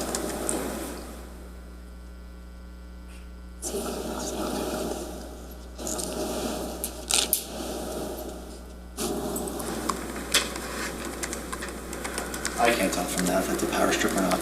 Keep going. Looks like maybe he's trying to hold a wire, but Right there, what he Yes. grabs right there, it's in his hand. Does that may be look a like- power strip from what it appears to be. What about, do you remember whether it was a power strip? No. Were you paying any close attention as far as like what things were plugged into and where? I was letting him handle it. I was kind of watching him, making sure he wasn't going to fall or anything. Okay, there's no like outlets at the top of the wall there, right? That you can see? That I'm aware of. I did not look for them. Okay, well you did say there's a lot of wires, right? Well, a lot of wires that I had to take back to the car, a handful of wires at one point when we were watching the other body camera I spoke of. The wires are from, like there's a lot of wires on top of the refrigerator, is that what you're saying? Well, it appears that way right here, but I'm only speaking about the wires I had in my hand. I don't know if there was 10 wires or 20 wires back there, so Okay. I don't know. There's at least a few, is that fair to say? Yes. Okay, and so do you know whether the outlets are like where they are specifically? Are they No. behind the fridge? I do not know. Okay, you don't know. And you didn't take note of that, right? No. Okay.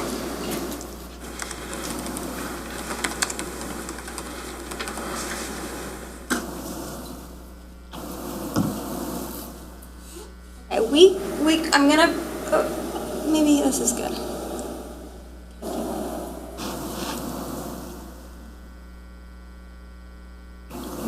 No, let's fast forward. So I'm going to stop it at 37:32, and I'm going to fast forward to 38 minutes.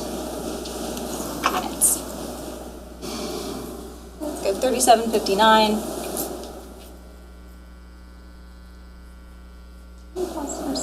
Who is that officer? That's Redmond. That's Redmond. Patrolman Redmond. Okay, and in his hand, does he have the DVRs that were recovered, or? Yes. Okay, and now you're focusing on the wires at this point? Is that what's happening? Yes. I believe he is getting the wires and coming down at this point, and we had one wire already. And again, it's fair to say that this was like taking a little bit of time because there was a lot of trying to figure out what's what. Yes. What wire is what system is what belongs to what. Yes.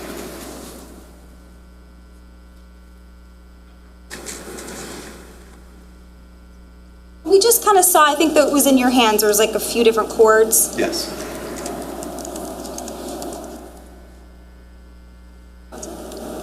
And at this point, I think you and Officer Redmond are having a discussion about trying to figure out what wires potentially go to what ports in the system. All right, we're going to fast forward one more time to 38:30.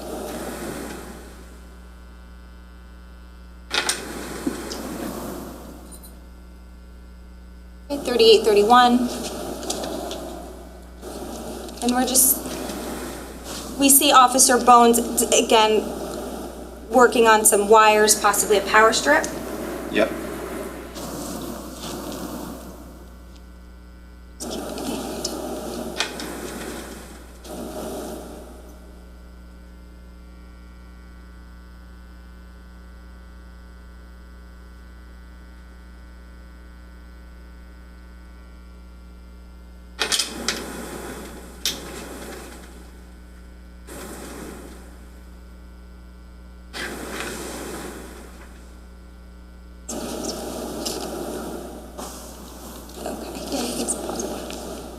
Okay. Is that Sergeant Malone? Yes, it is. Okay. So, at this point, you've retrieved the DVR, Yes. right? And I think, again, from that last clip, would you agree with me that you can see that there's like a bunch of wires on top of the refrigerator, Yes. freezer refrigerator? And you didn't, again, you didn't take note, all of those wires, you have no idea what was plugged into the wall versus a power strip versus anything else? Correct. And, can we fast forward 30 seconds?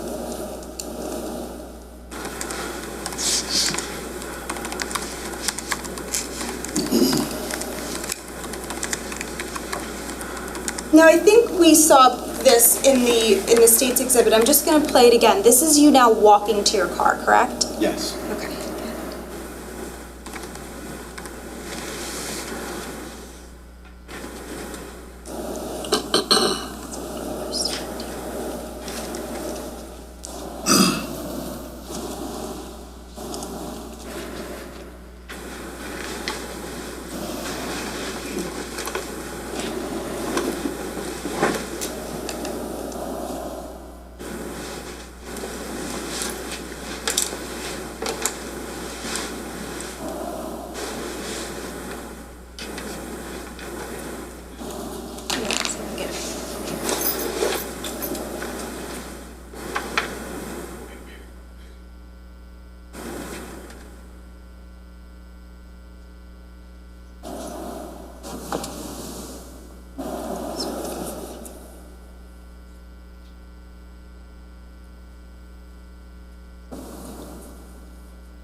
I think you testified earlier, this is Chris Sorrentino, right? Yes. Okay. And is this, I know this is a blurry image, but he's not wearing like a baseball hat, is he? Not that I see in this one. Okay. And as an officer, it's not part of your uniform to wear a baseball cap, is it? Only if we're wearing Class B uniforms. And that's like if you're in street crimes?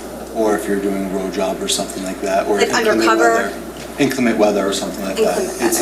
It shows OTPD on it, it has a patch. Okay. Here, we've seen a lot of body-worn camera footage. You're not wearing a baseball cap, right? No, not None of the first responding officers were wearing baseball caps, right? No.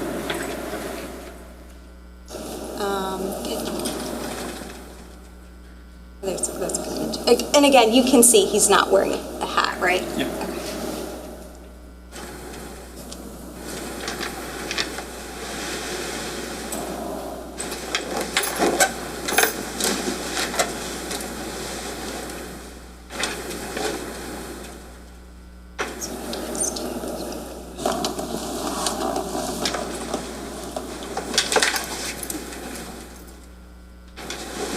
Is that where you had a conversation with another officer? Yes.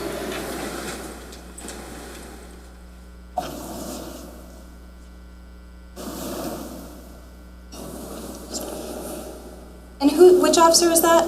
That's Patrolman Bernhard. That's Bernhard, okay. And,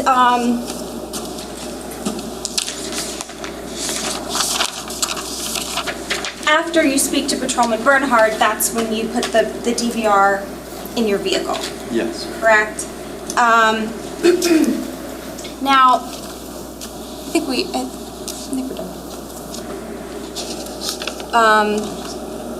We can take off the video.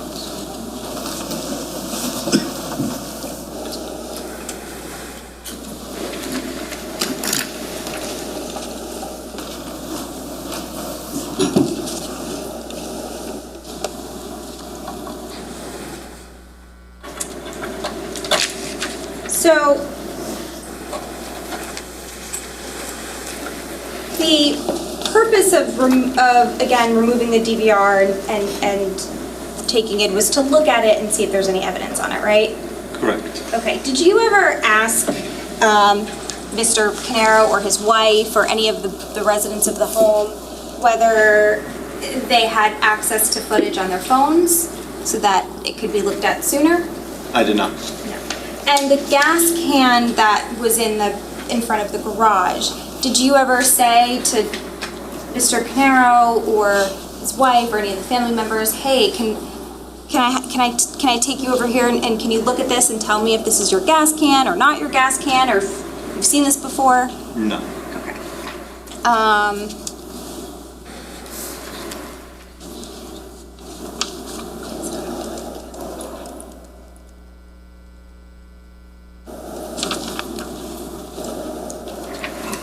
Ultimately, for the time you were on scene, which was 4.5 hours, did you have any involvement with this case after that? No. Okay, so you were on scene for about 4.5 hours, like approximately 5-ish to 9:30-ish, and that was it, then you were done? Yes, I went and wrote my report for the fire investigation, that was it. Okay, and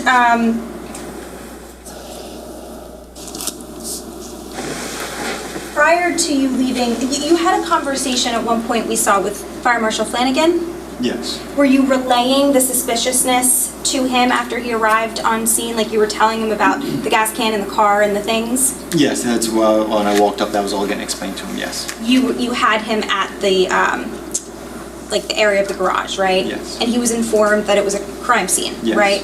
Okay. And was he informed that like detectives were coming and the prosecutor's office was coming or not yet? I'm not sure if we told him at this point. You don't recall? Yeah, I don't That's recall. okay. All right. But it was made clear pretty early. I think Fire Marshal Flanagan got there approximately 5:30. Is that, I don't know, does that sound right? The first time I see him is when we get to that garage scene where he's speaking. And that was, do we have the That's times? when I returned back from dropping off the DVRs in the vehicle. And that's within the time frame of your body-worn camera, So so we within know 50 it's... minutes. We know it's within the first 45, 50 minutes or so. Yes. And at one point, you're having a conversation with Officers Redmonds and Bones, and you said, I think it's messy. Do you recall saying that? No, I'd have to see that in the transcript. Sure. please.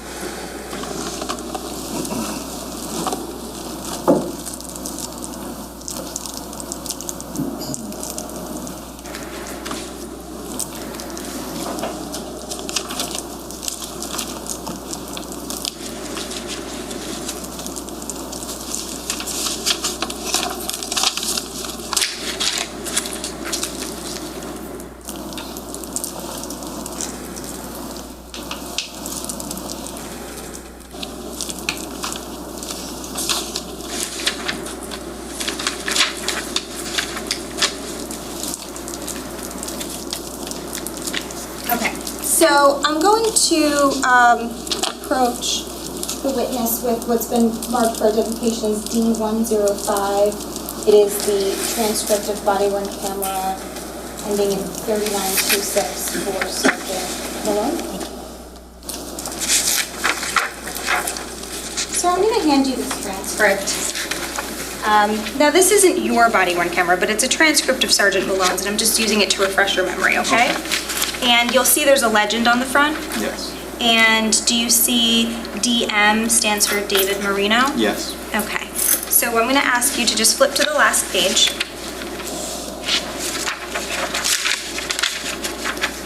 And just read, it's a half page, just read that, and when you're done, let me know.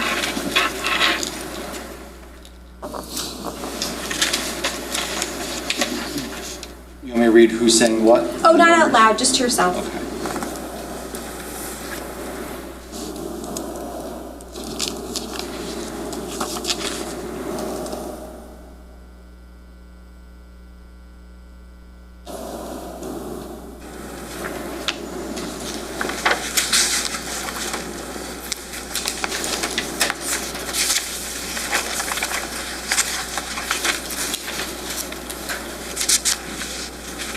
Okay, I see that, yes. Okay, so having read that, do you recall that you, Officer Bones, that's JB,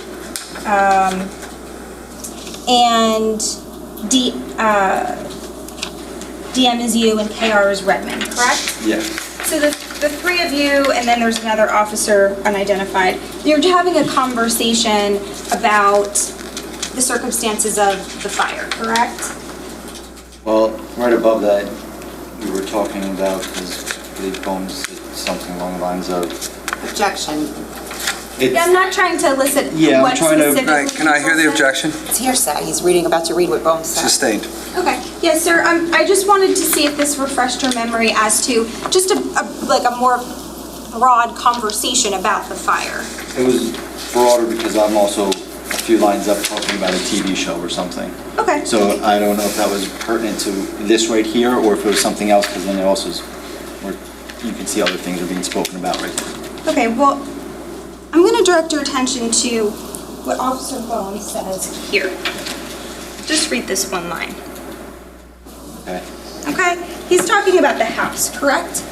Judge, I'm going to object to the hearsay. Sustained. The subject of the conversation is the house fire. Is that fair to say?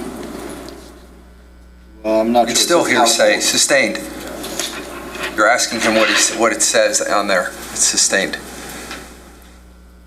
What is the topic of the conversation that you're having with the other officers? Objection, Judge. It's still sustained. Okay. In referencing the fire, you say, I think it's messy. Again, I don't know if I was speaking about the fire or if I was talking about a TV show that I was talking about 4 lines above this. I'm not sure if I was referring to that or if I was speaking to one of these other officers or if I was speaking directly to Bones. I do Okay, not so recall you're at that saying point. you're unsure because a few lines above, you're mentioning a TV show, and then 2 lines later, Officer Bones mentioned something else, and you're not sure. I didn't say what the something else was. We just talk to me. We don't comment to each other. I have made it clear that anything that Officer Bones may be talking about and/or the topic and/or insinuating the topic is hearsay. So therefore, I'm going to sustain the objection. Okay. Sir, when you said it's messy, you're not sure today what you meant then, correct? Correct. Okay. But you did know, and you do agree that at this point in time, and when I say at this point in time, I mean while you're on scene, right? You had made several comments about the suspicious nature of the fire, correct? Yes. And we went through them before, we don't need to go through them again. Correct. But you did make several remarks to other officers about how it was suspicious, right? Correct. And what that means is that it was suspected that the fire was intentionally lit, right? Yes, that is And that's one why the crime, possibility. oops, sorry. Yes, that is one of the possibilities. That's why we put the scene up and we made sure we kept it secure. Which was at approximately 5:30 a.m., right? Yes. I don't have any other questions, thank you. Redirect. All right, you can step down, sir. Thank you. State can call the next witness. I'll give you your transcript back. State Attorney Kevin Redmond. Thank you, Robert. Thank you. Have a good day. You too.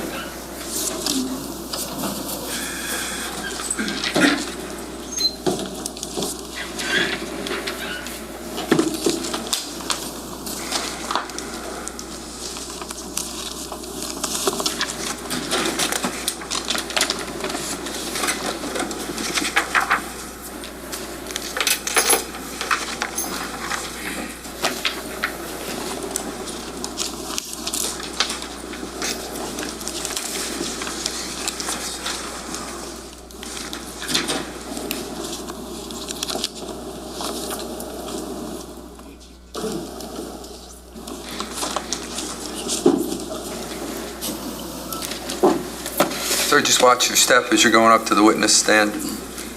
Once you get up there, if you can put your left hand on the Bible, raise your right hand. Do you solemnly swear or affirm to tell the truth, the whole truth, and nothing but the truth, so help you God? I do. All right, once you're comfortable and seated, can you state your full name for the record and spell your last name, please? Yes, it's Kevin, and the last name Redmond, R-E-D-M-O-N-D. All right, thank you. Prosecutor? Thank you, Judge. Good afternoon, officer. How you doing today? Are you currently employed? I'm retired. Okay, when did you retire? Retired November of this year. And where did you retire from? Ocean Township Police Department. What did you do there? Police officer, What was your title? just patrolman, Now, how long had you been a police officer for in total? 21 years. Can you tell us take us through the trajectory of your law enforcement career? Sure, I was hired in '03 at Fort Monmouth Fort Monmouth Police Department. I went to Federal Law Enforcement Training Center, and then I was hired in 2005 at Ocean Township. Okay. And did you have to go to the police academy? Yes, for Monmouth County Police Academy for Ocean Township. I want to draw your attention back to Tuesday, November 20th of 2018. Do you recall that date? Yes. Okay. Were you working? Yes, I was. What shift were you working? 7 p. to 7 a.m. How were you dressed? Patrol uniform. And what were you driving? Mark patrol. All right. I want to draw your attention to about 5:02 a.m. on that morning. What, if anything, happened at that time? I was dispatched for a smoke condition in the basement. In the basement of where? The residence at 27 Tilton Drive. So you were dispatched to 27 Tilton Drive? Correct. Is that in Ocean Township? Yes, it is. Okay. If you know, how did that call first come in?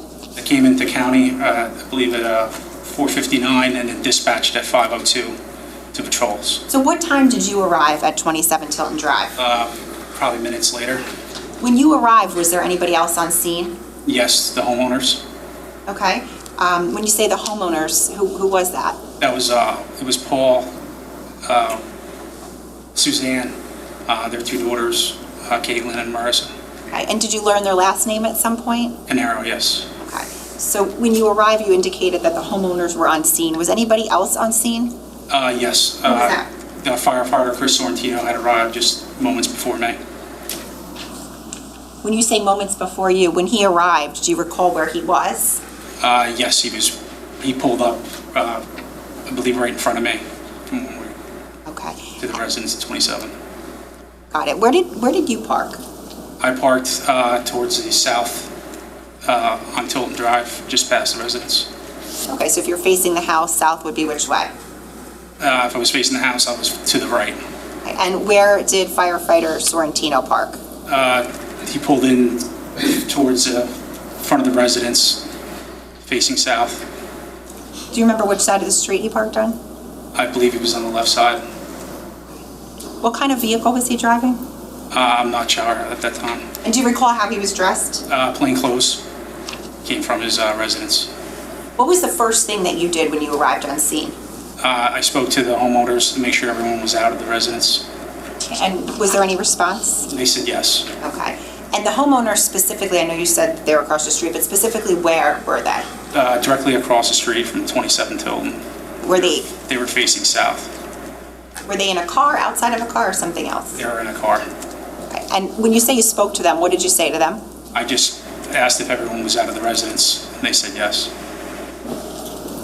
Were you able to see specifically who was in the car at that point? No, I did not. When you first spoke to the homeowners on scene when they were across the street in the car, was Patrolman Marino on scene at that point? No, he was not. When did he arrive? He arrived a short time later, probably within minutes of me. Now, did the homeowners stay where they were when you first saw them, or did they move at some point? They moved further south. They were on Tilton Drive. They were facing their residence, but south of their residence. Okay. And do you know, like, why they moved? Just to have probably more room for the firefighters to set up their trucks. Just to be, were they asked to move? Yes, they were. By one of the officers? By Marino, yes.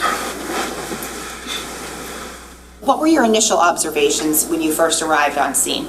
That there was smoke and fire coming from the southeast corner of the residence. Okay, and you say the southeast corner, where would that, just That would be, if you're looking at the house, it would be the far right. What, if any, further observations did you make of that area? That, just that there was a lot of smoke and fire. From there, I walked up to the southeast corner where firefighter Chris Sorrentino was. He was trying to extinguish the fire with, there were water extinguishers, not the chemical kind. Do you recall what the fire looked like at that point, or how high or low it was? It was rolling from the basement all the way up to the soffit, to the roof. When you were making these observations that morning, were you wearing a body-worn camera? Yes, it was. Okay. Was it activated? It was not. Okay. Why not? I forgot to activate it just due to the actions and what was going on. Did you later activate it at any Yes, I point on did. scene? Do you remember, like, about how long? I don't recall. Okay. Now, while you were making these observations, and just correct me if I'm wrong, did you indicate you were over near the fire? Yes, I was. Okay. Were any other officers standing near you? Charles Witkowski was Okay. standing next to me. Do you know if he was wearing a body-worn camera? Yes, he was. Do you know if it was activated? Exactly. Okay. Did you have the opportunity to watch his body-worn camera prior to today? Yes. And what you watched on there, did that capture the observations that you initially made when you were standing next to him over by where the fire was? Yes, it did. And when you reviewed it, was it a fair and accurate depiction of that? Yes, It was. you said? Okay.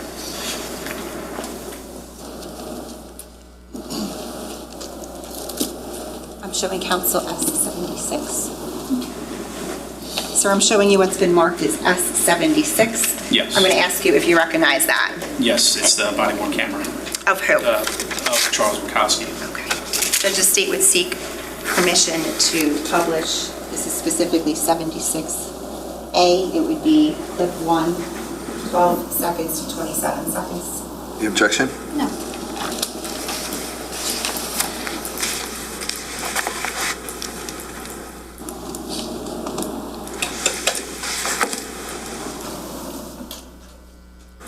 Can you pause it? Okay, who was that? That's myself. That's you? Okay. Yes. And just tell us what side of the house you're on? This is the southeast corner of the residence, if you were looking at the house. Thank you. For the record, it's timestamp 3 seconds. Okay, thank you.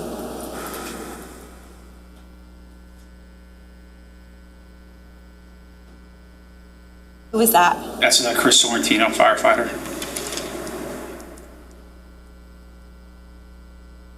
Thank you. Now, are there other portions of Officer Winkowski's body-worn camera that you watched? Yes. And did those portions capture yourself and observations that you made while you were standing near him that morning? Yes, it did. And did you had the opportunity to watch those prior to today? Yes, I have. All right, so we left off with you standing near the southeast corner of the house. Right. What happened after that? Where did you go? I was looking for a fire hose, so I walked over through the backyard to a fence that led to the garage on the north side of the residence. I found a fire hose, I shouldn't say fire hose, a garden hose, but it had been winterized, and that was towards the back of the residence. It was located off the garage. Why were you looking for the hose? That was to help to suppress the fire. Okay. When you went to look for the hose, so we were just looking at the body-worn camera, can you indicate which way you went? I would walk around through the backyard of where it was at, of the fire, towards the front of the house. And I didn't hear you. Did you find a hose or no? Yes, we did find a hose, yes, but it was winterized already. It had been turned off. Okay. When you walked back there initially to find the hose, was Officer Winkowski near you at that point? It was not, no. Okay. Where do you go after you walk through the backyard and find the hose that's winterized? I walked through the gate, which leads to the garage doors, into the driveway that leads out to Tilton Drive. When you get over to the driveway, what, if any, observations did you make? I noticed that the garage doors started opening, and I saw there was a small fire inside the garage. When you're facing the garage, let me ask you, how many doors are there to the garage? There's 2 doors. Okay, so 2 bays? Yes. Okay. When you first arrived at the garage, what was the condition of those doors? They were closed. Okay. When you say, you indicated a door opened? Yes, Which they one are opened. you referring to if To you're the facing? left side door. Actually, they ended up both opening, but the left side opened first. Okay. They ended up both opening at that point or earlier? Okay, so that it opened. And what did you observe when that door opened? There was a small fire within the track of the left side garage bay. Now, after that, do any officers come over near you? Yes, Charles Winkowski. Okay. And when he arrives near you, what, if anything, happens? I had him, he had a handheld fire extinguisher, and he helped put out the fire that was there.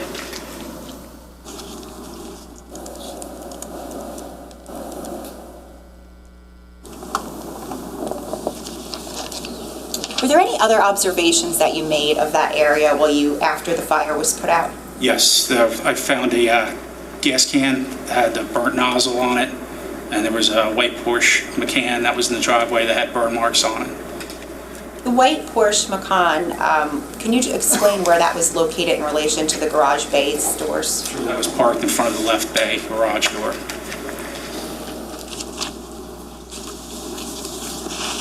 Were those observations that you made over there, including the fire that you saw, was that captured on Patrolman Wankowski's body-worn camera? Yes, it was. When you watched it, did it fairly and accurately depict those observations? Yes, it did. At this time, the state would seek to play 76B. It's going to be timestamped 3:10 to 3:45. Any objection? No. Okay.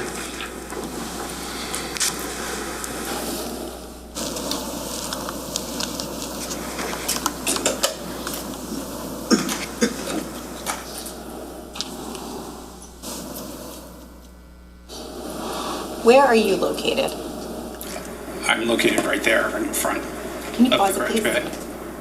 Okay, so just to be clear, were you already standing there at that point that Patrolman Wankowski comes over and walks near you? Yes. Okay, thank you, and that was timestamped 9 seconds. Who has the fire extinguisher? That was Charles Wankowski.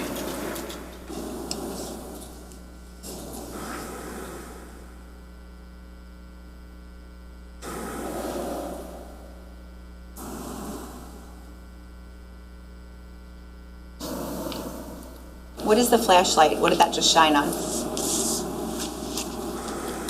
That one shined on the Porsche that was there. Okay, can we just go back a little bit? I'm sorry, I think you might have, I should have asked to pause it. Hi. Pause it. This is timestamped 29 seconds. What are we looking at That's here? the gas can that I found that has the burnt nozzle on it. Okay, thank you. Does it play all the way through? Okay.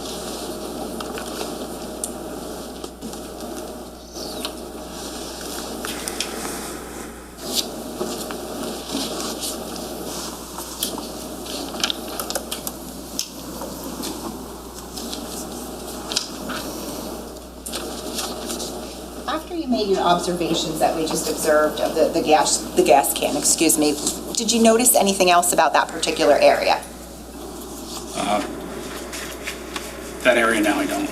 Okay, did you make any observations about the garage door afterwards? Just that the garage door were, they were an automatic, so someone had to have pushed the button for the doors to open. They weren't a manual to lift from the exterior.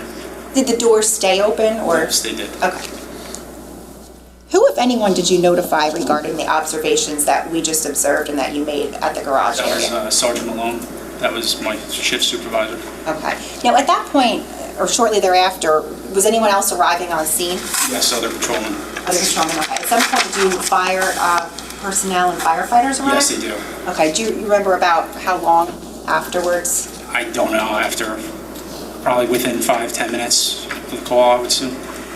Now, subsequent to you making those observations, did there come a time when you spoke with the Caneiros, the homeowners? Yes. Okay. About how much time passed between the time you made those observations and spoke with the homeowners? I would say approximately 15 minutes. Okay. And where were they located when you spoke with them? They were further down on Tilton Drive, facing north.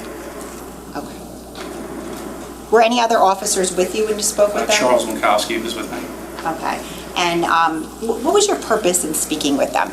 We were to find out who was in the residence that evening.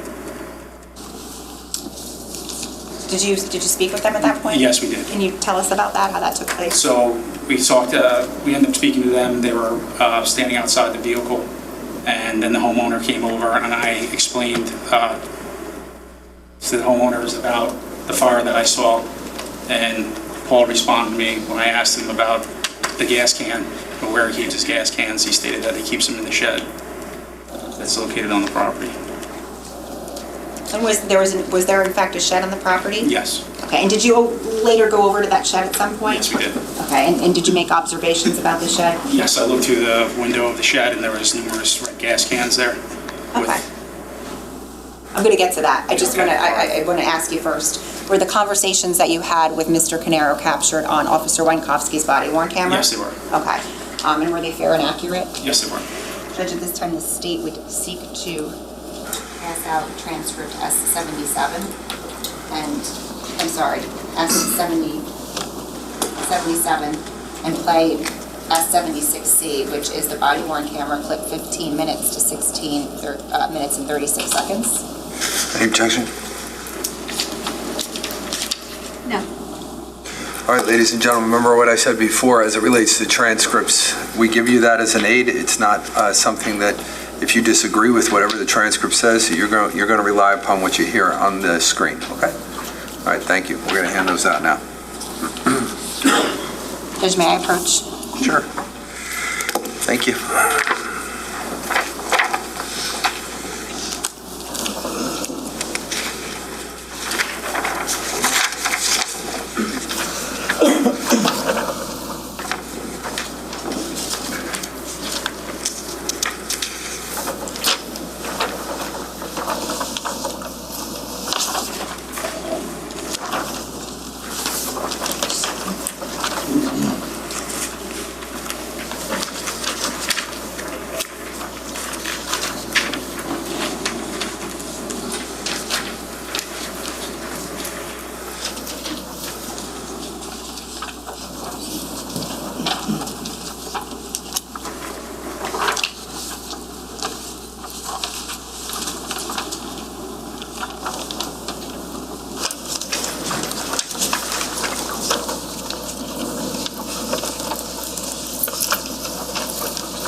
Permission to play now. I think the transcripts have all been handed out. Yeah, go ahead.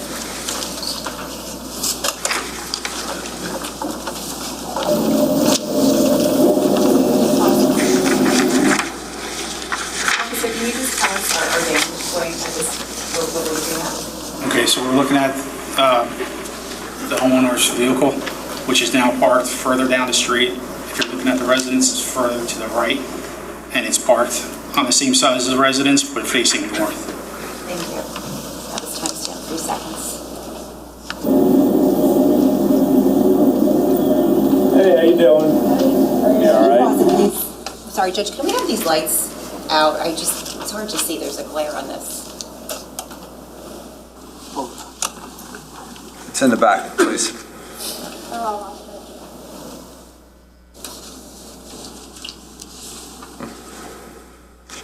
This place was dark before.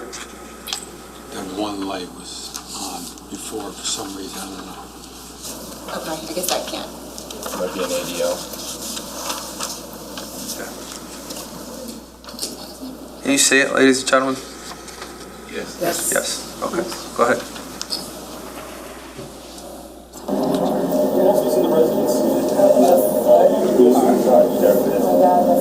My 2 dogs.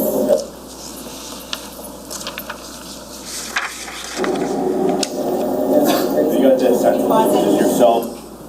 Okay, who are we looking at on the screen? This is Suzanne that's being spoken to, and Caitlin is to the right, and then Paul is to the left.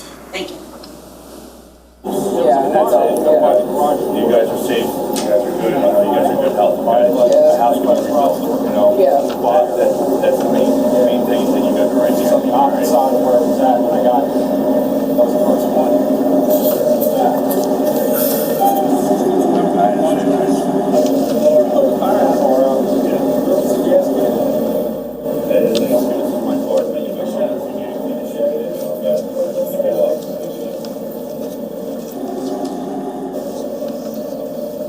Whose room is on that back side? Yours. The fire alarm start going off first and everything? That's good.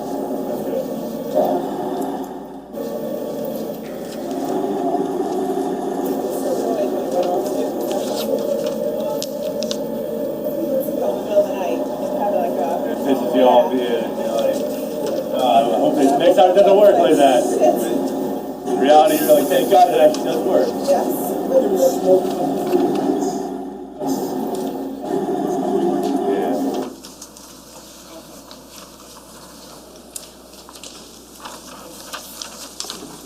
Officer, after you had this conversation, who did you speak to?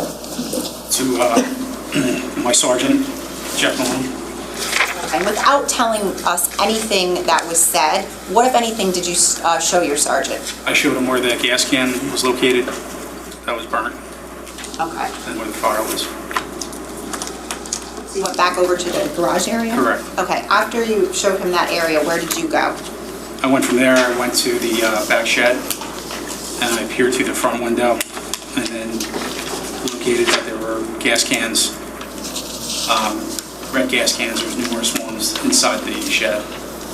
Okay. Do you remember how many gas cans there were in the shed? I would say at least 5. Okay. Later on, do you show any other officers the gas cans? Detective Christopher Brady. What, if any, other observations did you make over by the shed? That there was 2 blueprints. One was on like a blue paver stone, and another one was on like a ramp that goes to the back door of the shed. What, if any, efforts were made to preserve the boot prints? Yeah, there was. We tried to cover them, but it did not work. What do you mean by that? They were wet footprints, so as they were covered, they were dried up. Now, while you were on scene that morning, what, if anything, was collected from the garage area? There was a DVR that was located on top of the refrigerator that had surveillance footage. Did you have a role in... I just assisted with it, of them trying to retrieve it. Eventually, was the Ocean Township on-call detective called at some point that morning? Yes, that was Christopher Brady. Okay, when he arrived, did you speak with him? Yeah, I informed them of what I found so far, and what was going on. And again, without telling me anything that anyone said, what did you and he do? We checked the shed and found that the back door for the shed was unlocked. We opened it up, found where the gas cans were, and there was an empty spot where a gas can used to be. What, if any, other agencies arrived on scene that morning? Monmouth County Prosecutor's Office, the Forensics Unit, Monmouth County Prosecutor's Office was advised of it, and Monmouth County Fire, Marshal responded also. How long were you on scene for? Until about 7 o'clock, or 7 p.m. I should say, or a.m.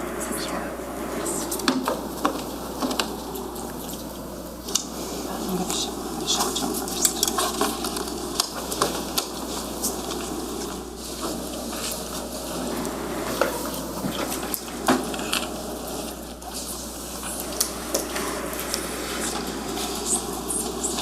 I'm going to show you what has been marked, and I'll show counsel first, is S1A slide 6.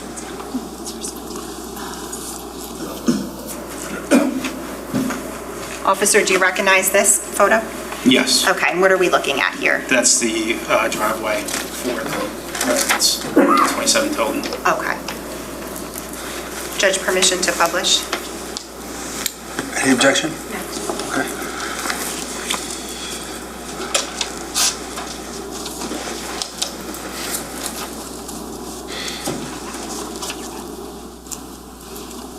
Officer, I just want to be clear, when you indicated earlier that you arrived into that area from around the back, like, can you just show us how you came over there after you looked for the garden hose? Yes, right through the, there's a gate that's in between the hedges and the corner of the residence, behind the Porsches. So you went, did you go all the way around the back of the house? And then Yes, I did. I walked through the backyard.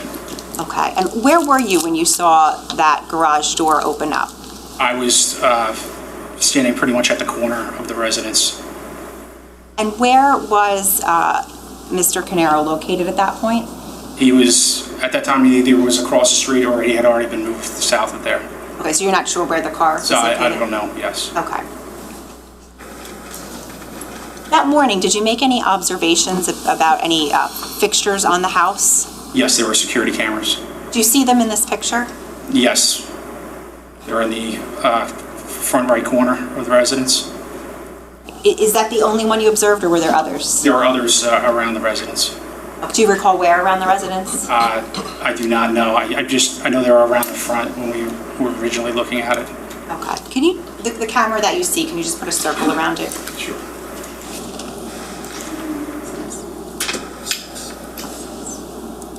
There's also back left one. Okay. Thank you. Can we please preserve this with be? Yeah, it'll be S1A, slide 6.1. Thank you, could take that down once they print it. And then if you could just, I don't know if you know how to erase that on the screen. I do not.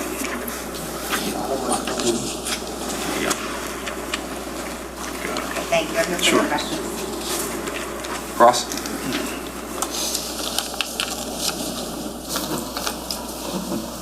Hi, officer. Sorry. Good afternoon. You mentioned that you were retired. Yes. At the time that this happened in 2018, how long had you been a police officer? At the time, I was hired in 2005 at Ocean Township, so 13 years? 13 years roughly. And you didn't work as a police officer prior to that anywhere else? I did, yeah, at Fort Monmouth. I was there for 18 months, A year and a half? about a year and a half. Okay, yes. so we're approaching 15 years or so by the time Correct. this happened. And I want to get a better understanding of like what exactly you did when you arrived on scene. So you testified that you, what time did you receive the call to respond to the scene the same time all of the other officers received the call? Yes, And that was at like 5:02? correct, yes. And that was through dispatch, right? Yes, it was dispatched. And you were the first patrol officer on scene? Correct, yes. Right? And you arrived like literally moments after Chris Sorrentino? I would say so, yeah, about that. Okay, very close in time. Correct, And you were in a patrol car? yes. And you said you don't remember the car he had, right? I don't remember the type. Okay. I couldn't tell you which. It was either SUV or a pickup truck. That's what they usually use. Okay. And so you arrive on scene with Chris Sorrentino approximately at the same time as Chris Sorrentino. Correct. And the first thing you do is what? I asked the homeowners if everyone was out of the residence. Before you do that, do you go to the rear of the house? No, I did not. No. And so the very first thing you do is you just go up to the car that's parked in the street. To the street, yes. That's And that has the Caneiros in it, right? Correct, yes. And that's like a white SUV Porsche? Yes, it was. Okay. And the purpose of speaking to them at that point was just to make sure everyone was out of the house? That's correct, yes. Okay. And was that a brief conversation? It was very brief, yes. And after that, did you then go to the back of the house with Chris Sorrentino? Yes, it did, yeah. Okay. And so the two of you go to, did you ever approach the front of the house or no?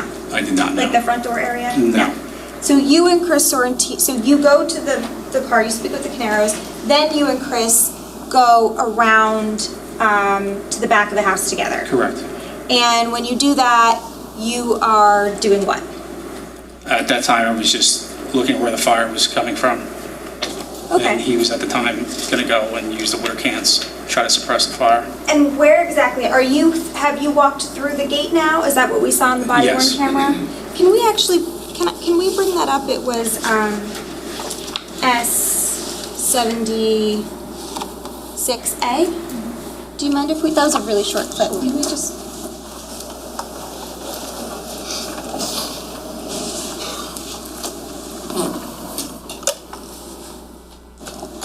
We could just pause it for 1 second. So that's you on screen, right? Correct, yes.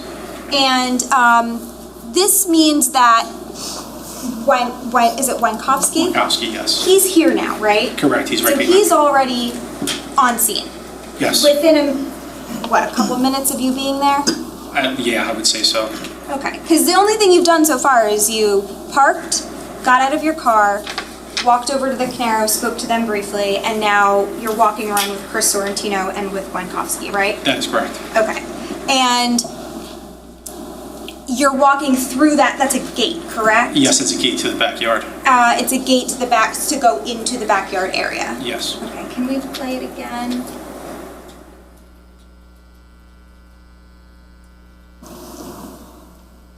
We pause it?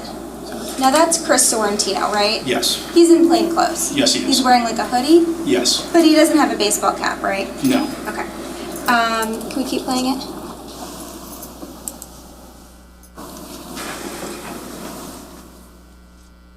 Okay. Now at the very end of that clip, it looks like Wankowski is going back down the driveway, right? Yes. But you keep going around the back. Well, first, I want you to tell me, you're in the backyard area now, right? Yes. With Chris Sorrentino. Correct. And what are the two of you doing?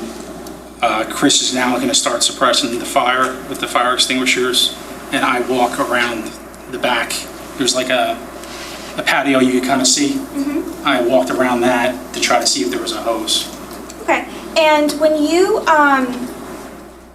before you walked around the back, while Chris Sorrentino is trying to extinguish obviously he only had like a handheld extinguisher, right? Yeah, we were gonna need more than that. Correct, yes. But he was trying to do what he could do at the time, is that fair? Yes.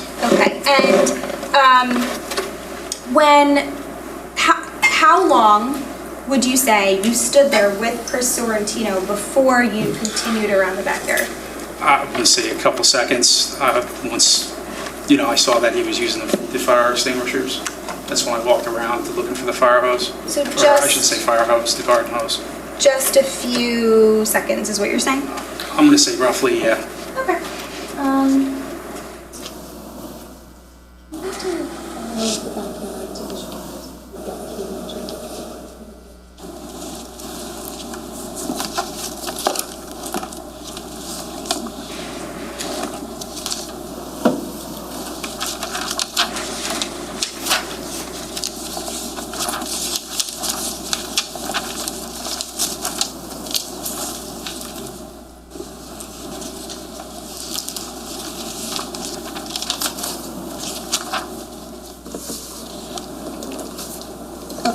Can we have, if you don't mind, is this 1-14 or?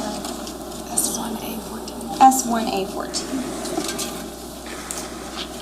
Oh, is that okay?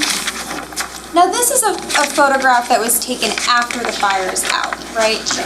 Obviously, the fire was still going when you were there at first. Correct, yes. And it's daylight here, but when you arrived on scene, we saw in the video, it was very dark out, right? Very, yes. But do you recognize this back, area that you just referenced? Yes. So, the area that's like the darkest, right? That's, when you first, we can see the gate in the photo, right? Correct, yes. That's all the way to the left. I'm Yes, gonna it is. point here at the left of the photo. For the record, I'm just like pretty much midway down at the very end. This is the gate here, you agree? Yes, it is. Okay, and then, this area here, is this where Chris Sorrentino and you were initially? Yes, it was. And this is where he was with the fire hydrant? Yes. You then keep going this way, Correct. around the back of Around the the back, house? yes, around the deck. Okay, thank you. And you keep going and eventually you find a hose? Yes, a garden hose. And the garden hose you were hoping you could use to help with the fire? Correct, But it yes. had already been winterized? Yes. So it was useless? Useless, yes, it was turned off. Okay. After you find the garden hose, then what do you do? I walked over to the corner outside, leading that goes outside the gate, which was on the other photo. Yes, can we put up 15A, S1A15?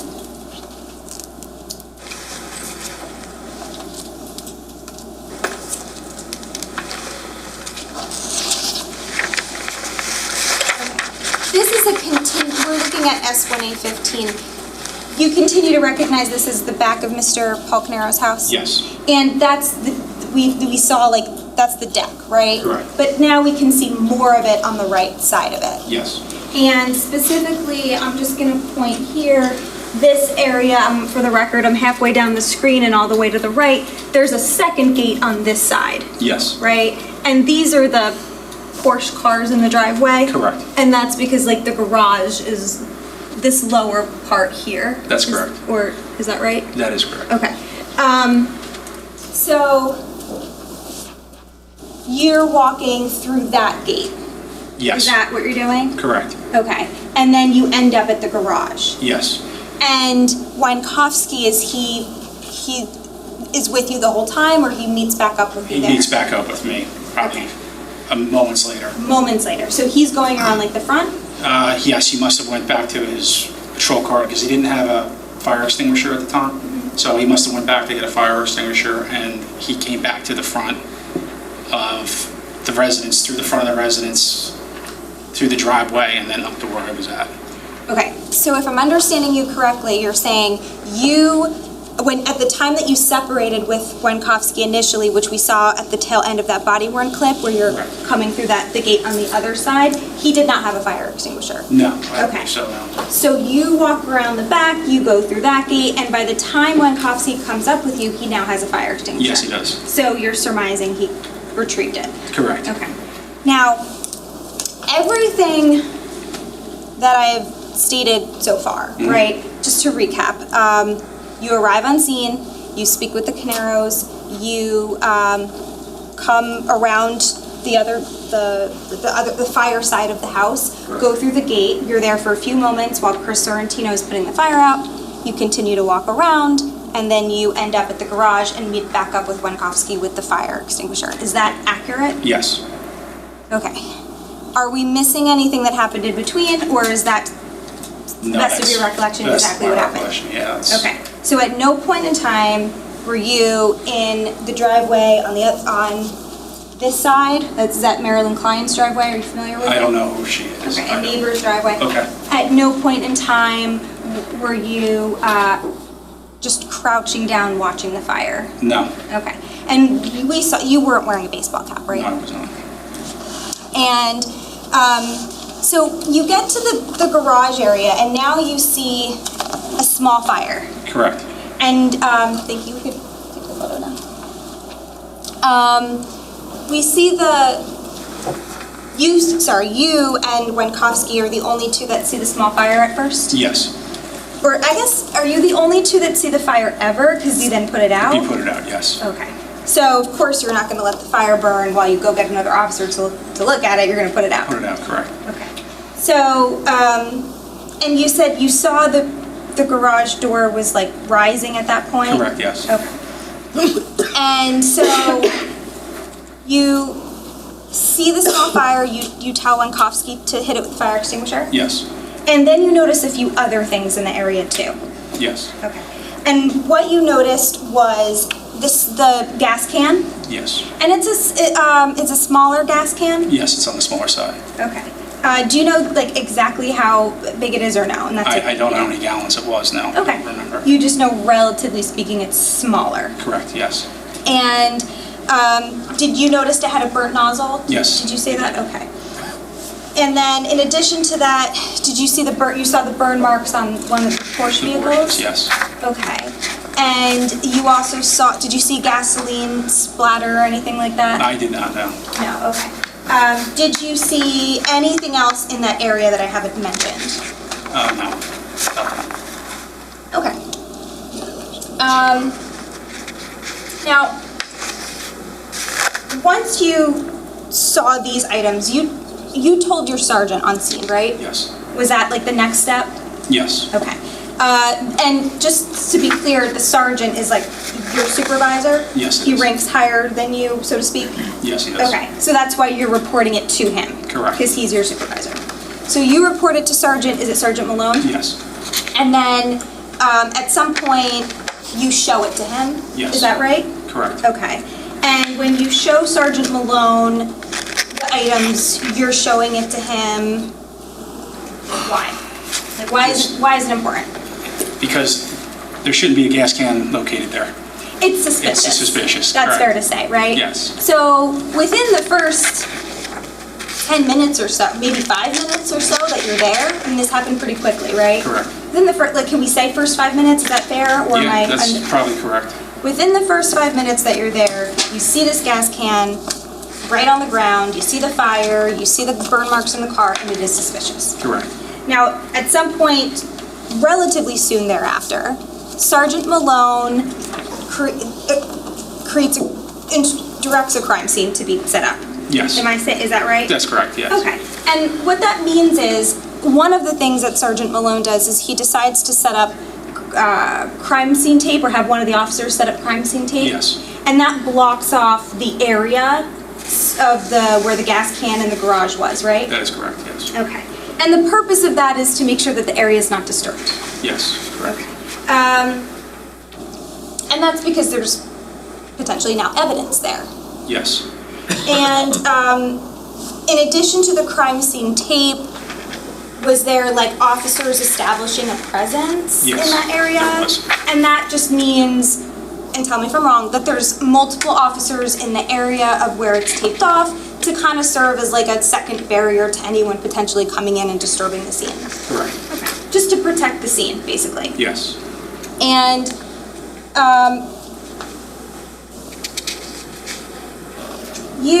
okay, so would you agree with me, or tell me if it's different, that the crime scene tape that started to happen at approximately 5:30 in the morning? I would say yes, so it's probably around that time. Around that time. And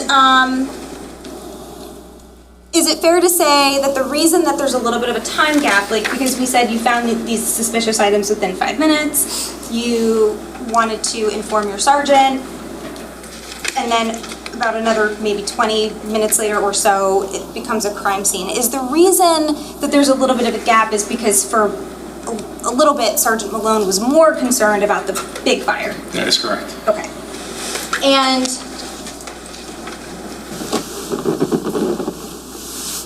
in addition to, you testified about this on direct, in addition to the suspicious items that you found right in front of the garage area, you also found wet boot prints in the back shed area. Correct.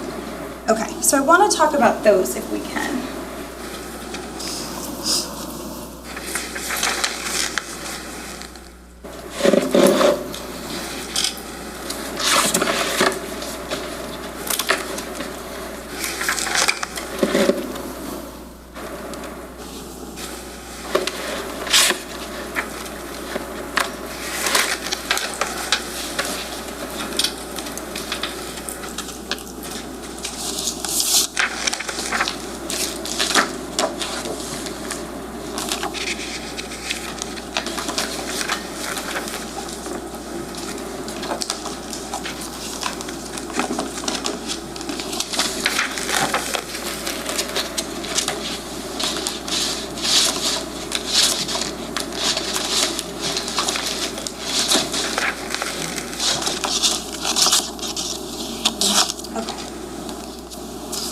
I'm going to show the state some photos.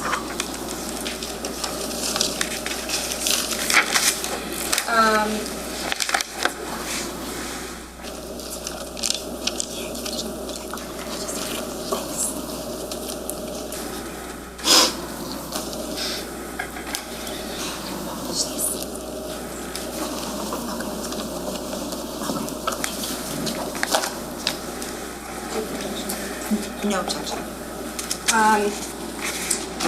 Judge, may I approach with, I have some photographs that have been marked as, and I apologize, the numbers are not all consecutive. It's D1-40, D1-41, D1-80, D1-79, D1-20, D1-19,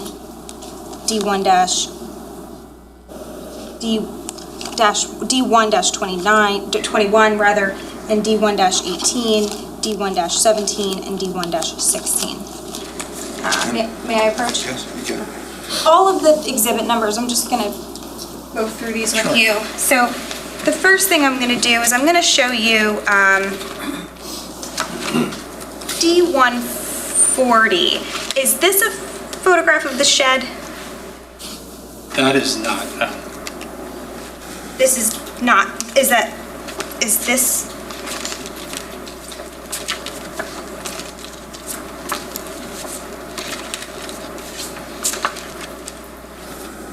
This is not the back of the shed? That Yes, the I'm sorry, gate. this is the back of the shed, I'm sorry. I thought this was showing me the front. No, this is the back. Okay, this is the, so- Because there's a window in the front. right. Right, that's why, yes. That's okay. That's the Because rear. this is Mr. Caneiro's house here, right? Correct, yes. And this is the gate, and then this is the shed? Yes. Okay, so I'm just gonna orient you. So we agree this is the back of the shed? Yes, it is. And we can see the back of the shed has stones? Yes.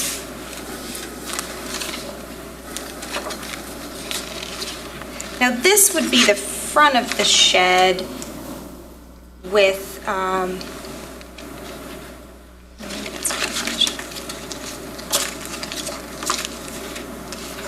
this is another photograph of the back of the shed, right? Yes. Can you tell us what you're looking at, sir? Sorry, this is D141, and then D116 is kind of just a closer, it's a more zoomed in version of that, Yes. of the shed, of the Yes, back it of the is. shed? Okay, now, the there's two boot prints that you saw. Correct. Right, and one was on one of these pavers? Yes, the one has the white bucket on it. That most was likely put on where- top. Correct, try to preserve it. And before it was put on top, What slide was that you're looking at, sir? The one that you're talking about, the pavers? this is D1-16. I'm going to publish them momentarily. I just wanted to make sure we're on the same page. And then D121, is this a photograph of that stone before the bucket was placed on it, like someone, Yes. or after, It was rather, after? when it was removed, yes. And the reason I'm correcting myself and saying after is because this is daylight. Correct. And at the time that you found the boot print, it was dark was out. dark, It was correct. very early. There was a second boot print, and it was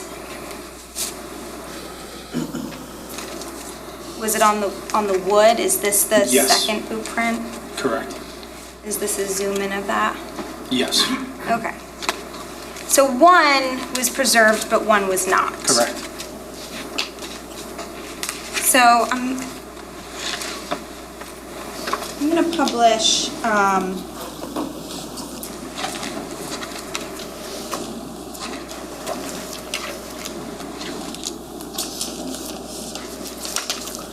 just gonna publish D116.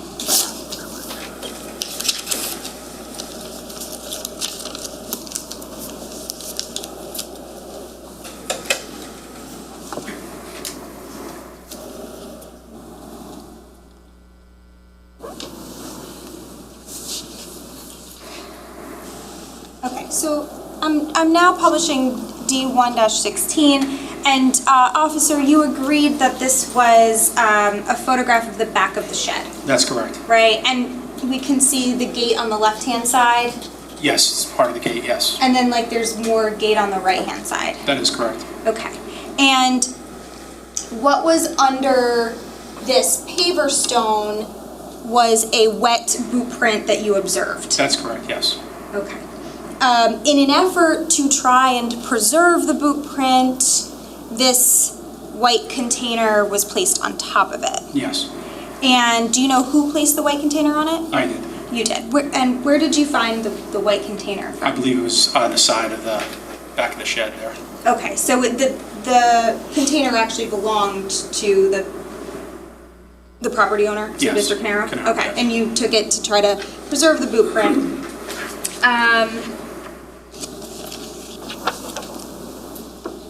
And then I'm gonna publish D121, which this is the daytime photograph of, once the bucket was lifted, this is what was left of there's no boot print left on the stone. Correct. Right? And we can kind of tell that, like, the other ones are a little bit wet, this one's dry because it had the bucket on it, but the boot print's gone. Yes. And the other boot print was this one on the, in front of the shed somewhere. Yes, it is, yeah, it's On on like the wood. wooden ramp.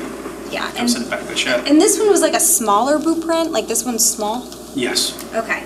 Because this one was measured, right? I'm assuming so. Well, only if you know. No, I don't know. I didn't process it, Okay. so I don't know. So you're not sure? I'm not Okay, sure. that's fine.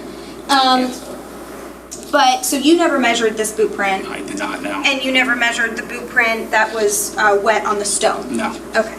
Ms. Malone, can you just tell us what that last picture was, I'm please? sorry, this last one was D1-79.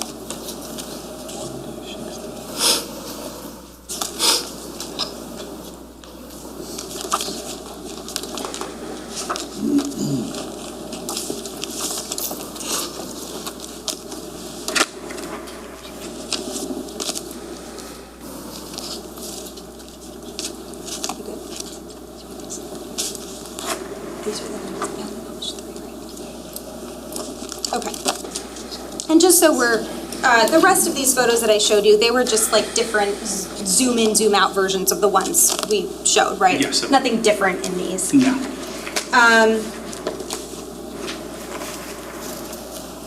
Okay. So is it fair to say, so the combination of like what you saw by the garage and the boot prints, these are things that are suspicious. Correct, yes.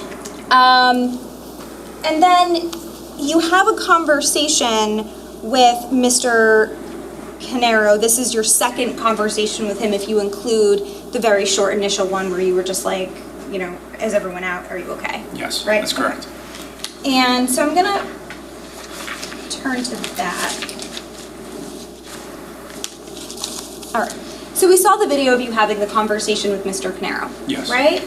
And the way the conversation starts is you ask them how they're doing, right? Correct. You ask them who lives in the residence.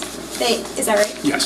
They indicate to you it's the four of them, Yes, plus their two dogs. yes, And those are the only people who were in the house, is what they indicate to you, that is correct. right? There's no other people that were in the house at the time. No, And you informed them that there was a fire over by the garage door. correct. And you explain it's like a tiny fire by the garage door. Very, yes, And you also say it's like the opposite side of where I was at when I got here. I was the first one around back. Do you remember saying that? I must have said it. If it's in there, yeah. Do you want to see a copy of the transcript of the video we saw? Or I can play the video, it's up to you. Yeah, I would have to look at it again.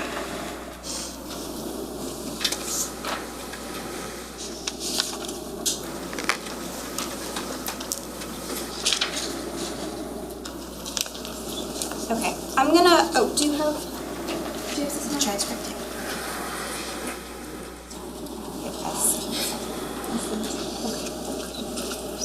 Officer, I'm just gonna approach you. It's been marked as S77. This is a transcript of the short, body worn camera clip we saw from Officer Wenkowski.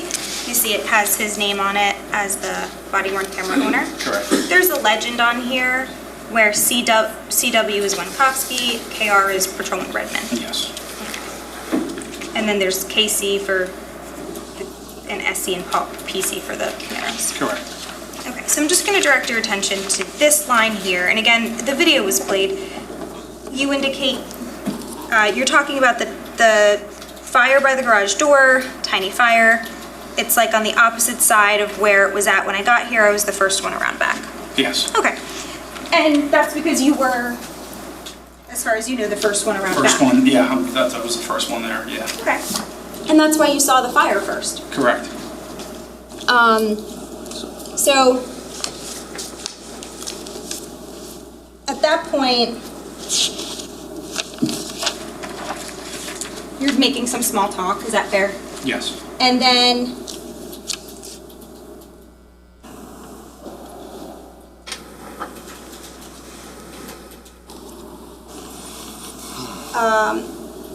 Mr. Paul Caneiro explains to you that he pulled the car out, Yes. right? And Susan, his wife, says the same thing. He pulled the car out. I think. Wait, Yes, she says the same thing. He pulled the car out, Correct. right? Yes. So both Paul and Susan say they pulled the car out. Did you understand that to mean the garage or something else? Either, I honestly, I don't know. I don't know if it meant that he pulled it out of the driveway or the garage. I'm not sure. Okay. Can we just put up S?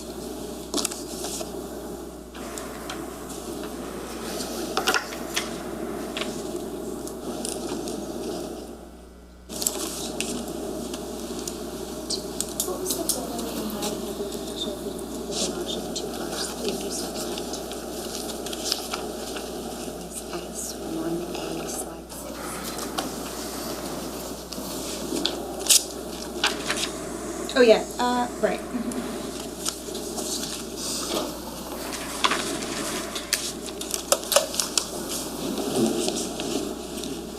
Okay.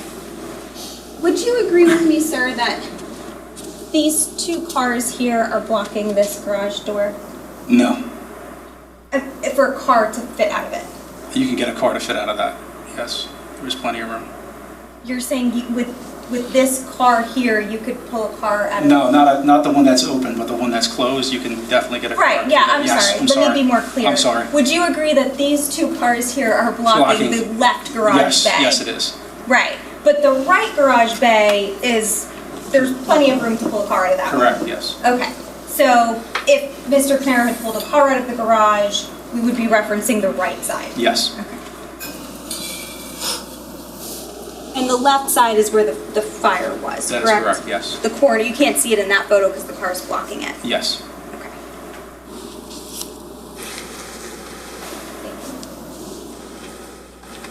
Now, the next thing is you ask, where was the gas can? Yes. Okay. And when you say the gas can, you don't explain which gas can you're talking about, right? No, I did not. You're just saying the gas can? Correct. Okay. But in your mind, were you referencing the one you found? Yes. Okay. And so Mr. Caneiro's response is the gas can in my shed, right? Correct. And you say in your shed it is? And he says, yeah, I keep my gas cans in my shed. Okay? Yes. Is that right? Correct. So you never say to Mr. Caneiro, hey, we found a gas can right in front of your home. Do you have any idea why that's there? No. Okay.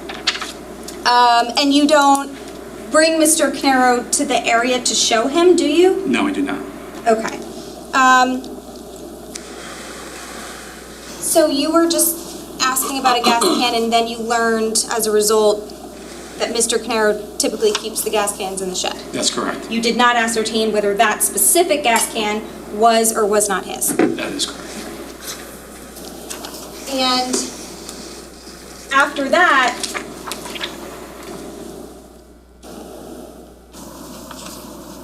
you go to the shed. Yes. Is that right? Correct. And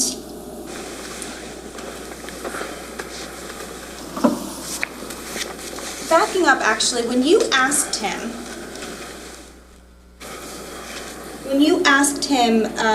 about the gas can, the purpose of asking him that was to see if the gas can was his or someone else had planted it there. It was to find out if it was his or someone else planted it. Yeah, that's pretty much what it was. Okay, so you were wondering if he had left the gas can there or if someone else had planted it there. Planted it, correct. And, but he wouldn't, Mr. Caneiro, do you agree with me that Mr. Caneiro wouldn't be able to assist you with informing you whether it's his gas can or not if you never asked him, is this your gas can? That's correct. Okay. But when you did ask him, he had no idea what you were talking about, and he said, my gas cans are in the shed. That is correct, yes. Objection. What's the objection now? It's a little late. I can rephrase it, Judge. No, you don't have to rephrase it. If they're late and he answers it, so be it. That's the answer. Clearly, from the conversation, he didn't know which gas can you were referencing. No. It's not identified. No. So You then go to the shed.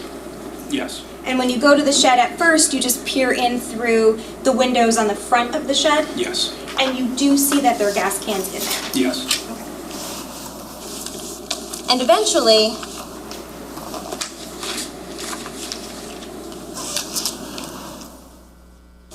you go back to the shed a second time, right? That is correct. And this time you're with Detective Brady? Yes. So Detective Brady had arrived on scene. Yes, he did. And just to orient ourselves timeline-wise, you were on scene from approximately 5 a.m. to approximately 7 a.m.? Yes. So 2 hours Yes. total. And that's because your shift ended at 7? Yes. And so this would mean then that Detective Brady had gotten there before 7 a.m. Yes. Now, Detective Brady is obviously a detective with your police department, Yes. and you're a patrol officer. Correct. So detectives are called out to the scene when there's, let's just say, more investigation. Is that fair to say? Yes. Okay. So Detective Brady responds within a 2-hour time period, and the two of you go to the shed, correct? Yes. At this point in time, the two of you check to see if the shed is locked or not, and it's unlocked. Yes, the rear door is unlocked. So you go back around. So did you check the front door I believe first? we checked the front and it was locked. And then you went around to the back. Yes. Also, again, just to orient ourselves, we now know that there's a door in the front of the shed and a door in the back of the shed. Yes. And on one side, and if you need a photo to refresh your recollection, just let me know. But on the front side of the shed, right, it's facing into the backyard. Yes. And the back side of the shed is like on the other side of the gate. Correct. So in other words, if you wanted to get, because the gate goes all around the yard. Yes. And if you wanted to get from inside of the gate to outside of the gate, one option is to walk through the gate, right? Yes. And we saw in that photo earlier that there's on both sides of the house, one being where the fire is and the other being closer to the garage, there's like a gate door. Correct. So you could use that gate door to go in and out. Yes. But also, because the shed has 2 doors, potentially you could go in through one door and out the other and vice versa. Yes. Okay. Now, the back door was unlocked. Correct. Okay. So then you and Detective Brady go into Mr. Caneiro's shed. Yes. And you start looking to see if there's gas cans in there. Yes. And do you recall that there were sort of 2 sets of gas cans? Yes. Like there were 2, tell me if I'm wrong, 2 by the back door? There should have been, they were pretty much lined up. There were Gas 3 cans. lined up. Correct. Let me see if I can get it. I don't know if you have a picture. I think I do, if I just have a moment.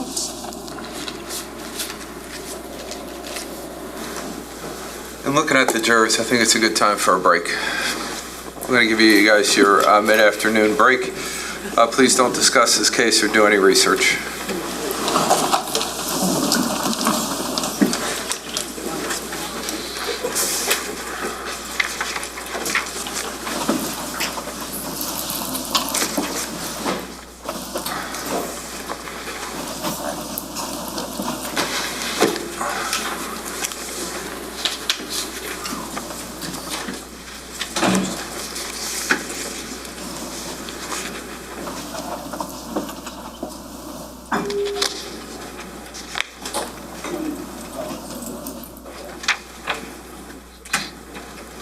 Are we done with the transcripts?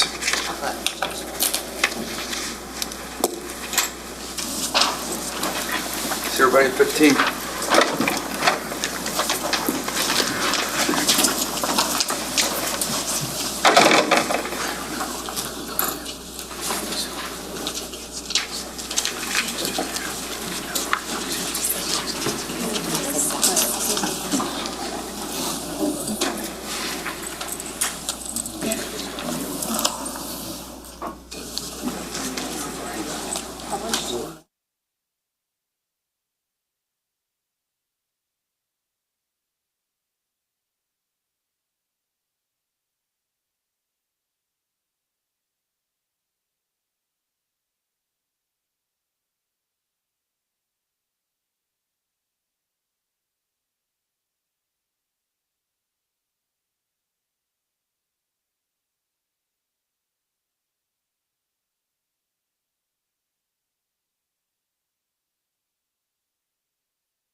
Everybody can be seated, thank you.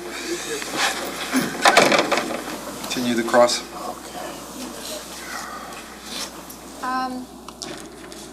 Officer, I'm going to first approach you with, I've shown these photographs to the state. I'm going to first approach with D1-30. Now, do we recognize this photo to be the front of the shed? Yes. Okay. And there's no wood in front of the shed, right? No, there's not. So both boot prints were in the back? Correct. Okay. And we can see in this photograph the gate on both sides, right? Yes. Okay, so I'm gonna publish this one so Jerry can see.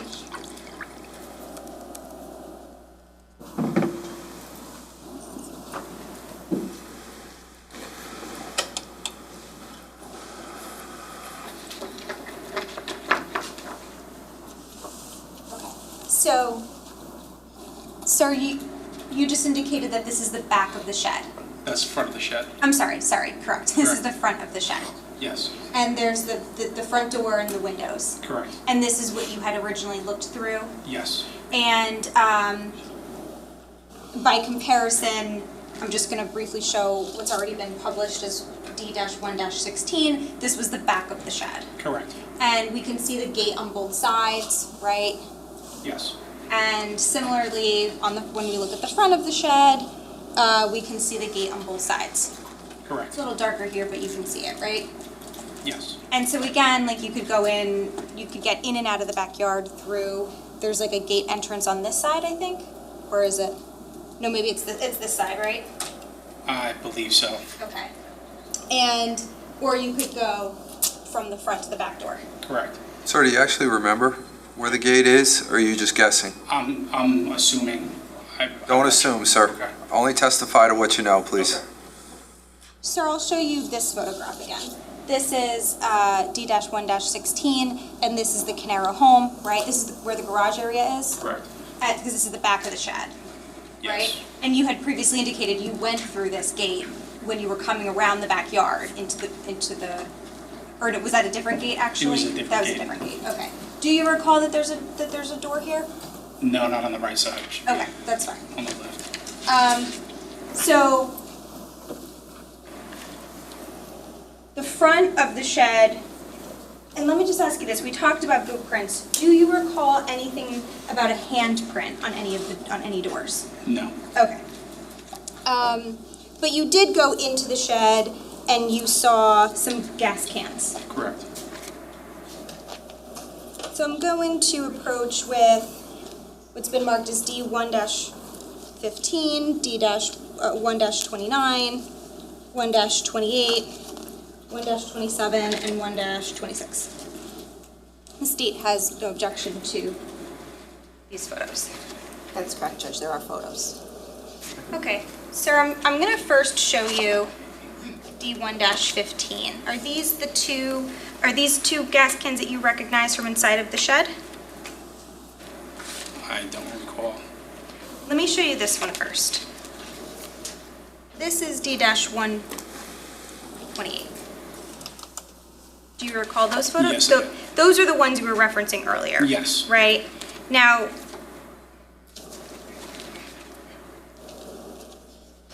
do you see like here these are like stacked chairs? Correct. Here's a better photo. Yes. You agree? And that's D-120, that's D-1-27. Here's another photo where you can see it even better, D-1-26, right? Correct. Now, here in this photo, this is 1-15. You can see the other side of those chairs? Yes. And there's two more gas cans. Correct. Okay, so in total, did you observe these 5 gas cans at the time? Yes. Because you were inside of the shed, right? Yes, Do you yes. think you would have missed these? Or you think you would have saw them at the time? I don't recall. You don't know? No. Okay. But you definitely saw these 3. Correct, yes. Okay, let's start with these 3. So I will publish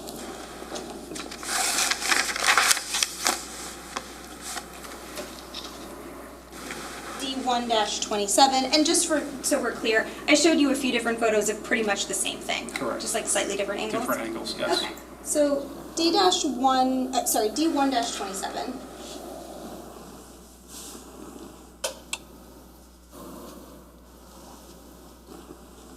is, these are the 3 gas cans that you today recall seeing in the shed at the time. Correct. Right? And these are the ones that you had, you testified about these earlier, right? Yes. That you noticed there's like these 3 gas cans, and then it looks like there's a space here, Correct. right? Okay. And did you ever measure this space? No, I did not. I'm just going to show D1-28, which is just a more zoomed in photo. You can see the gas cans, right? Correct. Okay. Now these are larger gas cans. Yes, they are. Fair to say? When I say larger, I mean relative to the smaller gas can that you saw on the front lawn. Correct. Or I should say by the garage area. Yeah, right. Okay. These two. These are in.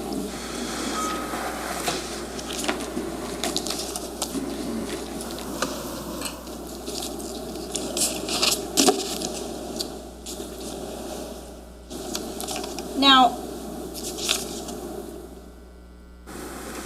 because the size difference of the gas cans at the time was something, and when I say size difference, I mean the 3 larger gas cans compared to the 1 smaller one. That's something that you noticed at the time, right? Yes, their sizes, yes. And you even said, I don't know if that's even his. You said that to another officer when you were discussing these gas cans. Correct. And you were referencing the size difference. Correct. Like one did not look like the others type Yes. thing. Okay. And again, there's really no question at this point, right? Like by the time you leave, let's say at 7 a.m., there's no question that this is suspicious, right? Correct. That this could be an intentional fire. Yes. This could be arson. Yes. And this is something that officers, including yourself, this was a topic of discussion. Yes, it was. While everyone was on the scene trying to investigate and deal with the fire and figure out what was happening. Yes, it was. Okay. And there's some comments that you made that are indicative of how this is suspicious. One of those comments was, someone doused the area purposely. That's a comment you made to Officer Wenkowski, correct? Correct. Another comment was said to Officer Bones and Fire Marshal Flanagan. You said they doused the car with it, meaning gas. Gasoline. Correct. Another comment is, someone tried to douse the car, and that was made to Officer Marino. Yes, probably. Okay. Another comment was, they put gasoline all over the car, and that was said to Officer Bones and Officer Malone, correct? Correct. You said to a firefighter, it's possibly arson. Do you recall that? Okay. And when you were speaking to another officer, specifically Wenkowski, about the second fire, because it was suspicious that there was 2 different fires in 2 totally different areas, you said that right there shows that it looks like someone started it, right? Correct. Okay.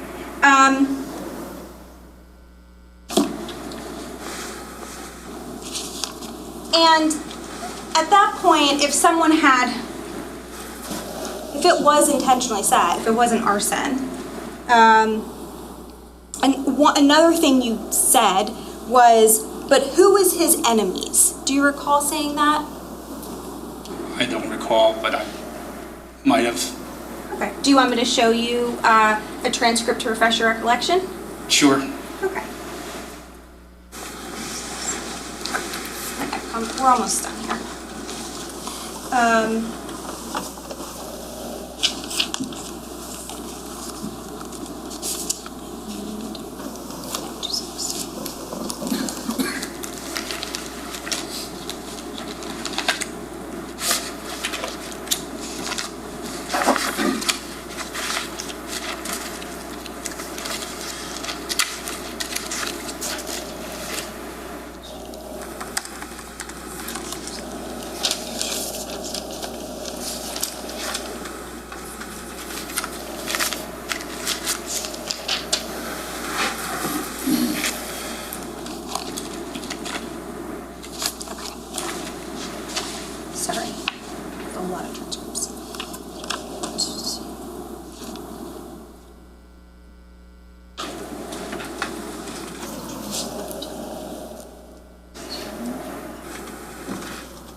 I'm going to approach what's been marked with D105 just to refresh your recollection.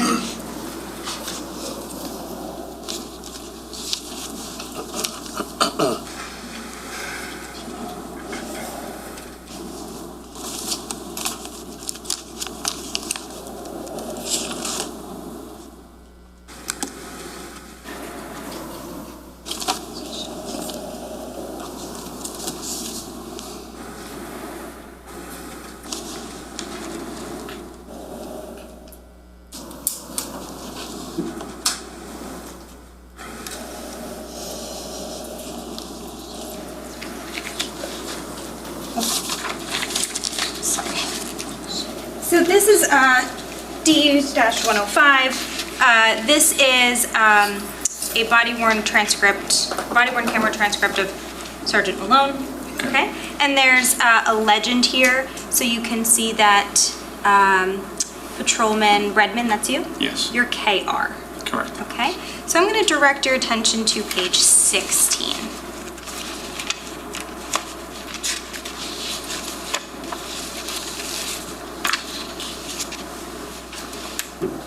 And then you can you maybe read that page. You could go a little bit before, a little bit after for context if you need it. And at the bottom of the page is the part I'm referencing.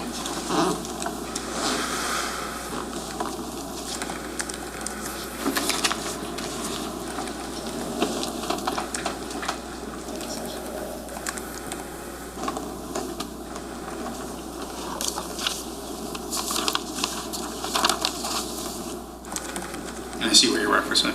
Okay, so in the context of this might be an arson, someone might have lit Mr. Caneiro's house on fire, you pose the question, but who is his enemies, right? Meaning, is there anyone who'd want to cause harm to Mr. Answered. I'm sorry. If she talks, I have to respond if you don't mind. It was asked and answered, but I'll allow him to answer it again. Go ahead, just to be clear. Do you remember the question? No, I don't. In the context of discussing arson, you posed the question. In the context of discussing potential arson against Mr. Caneiro at his home, you posed the question, but who was his enemies? Meaning, like, who would want to cause harm to Mr. Caneiro? It's just an open-ended question. Correct. That you asked, right? Yes. Okay. And you were talking to some other officers at the time? Yeah, I was, yes. Including Officer Bones. That's the JB. Yes. And it looks like a firefighter. Yes. Okay, we don't know who that is. I don't know who that is, Right. no. Okay.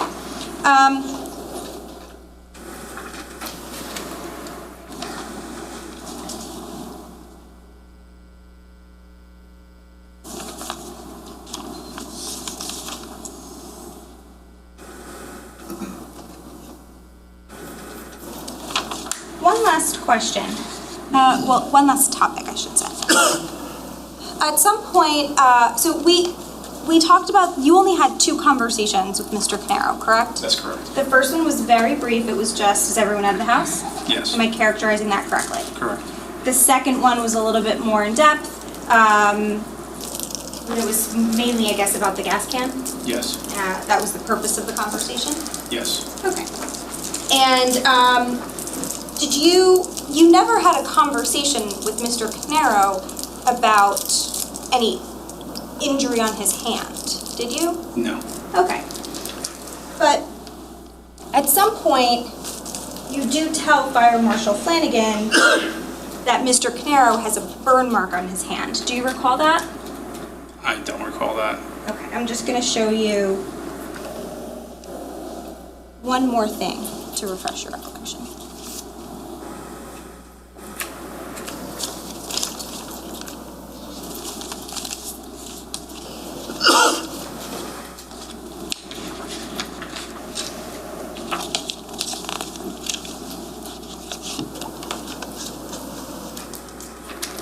And I apologize, I just need one moment.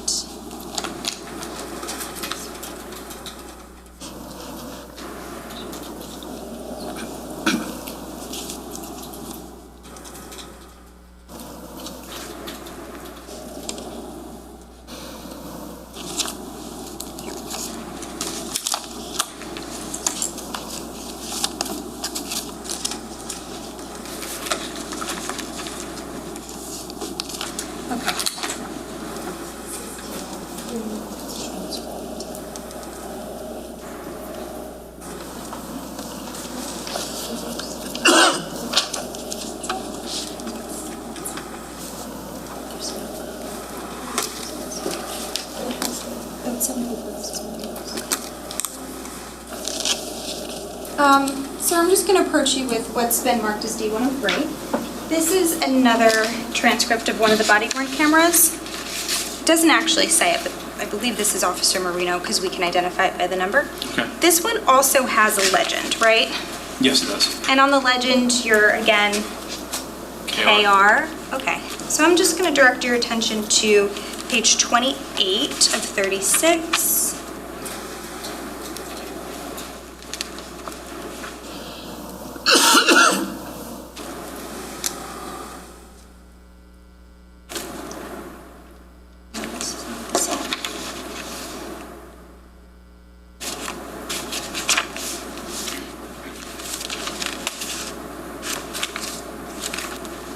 One second, this is not the same.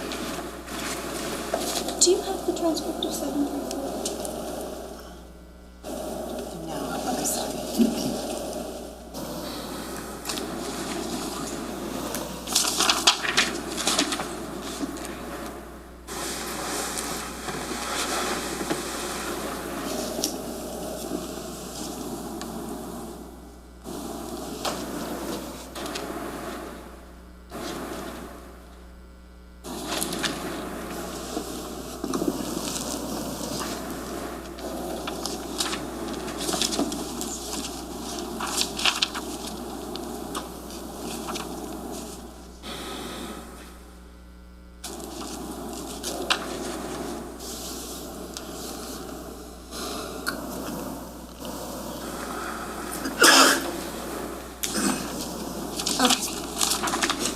So, I got it. I'm going to direct your, this is the same exhibit. I'm going to direct your attention to page 28. And if you want to look at the legend again, FMF is Fire Marshal Flanagan. Okay. And so this is a conversation. If you want to read it to yourself, I'm going to direct your attention to like this area here and specifically this line.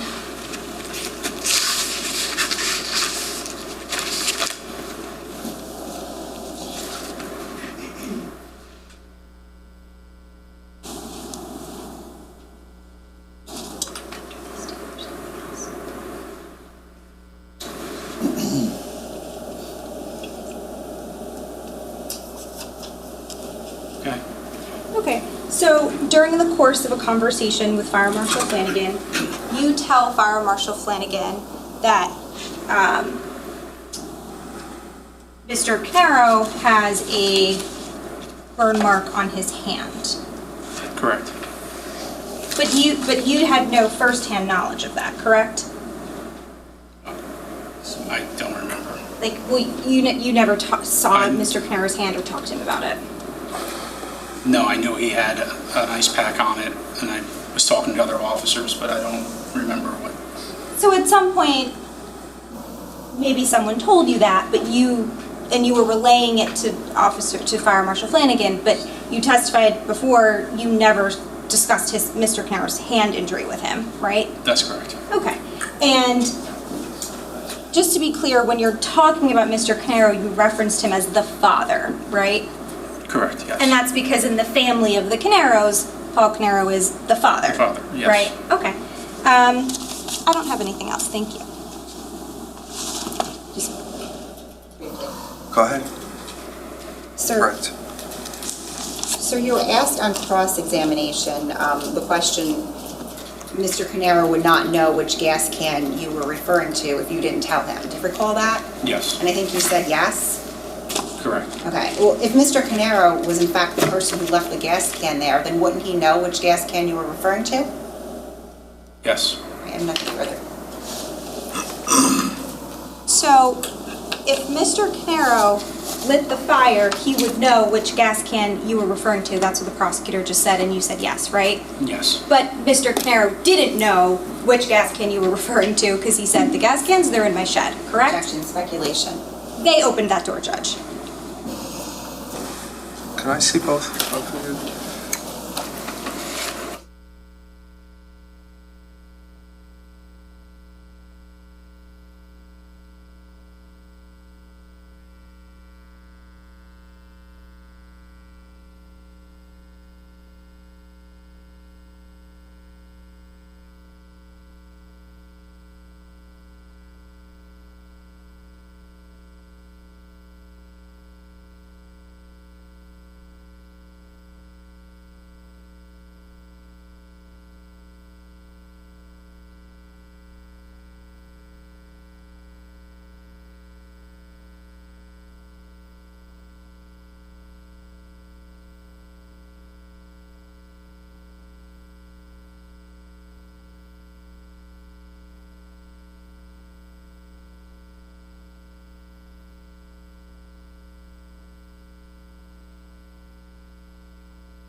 During your discussion with him, we already know, because we talked about it, Mr. Caneiro did not know which gas can you were referencing.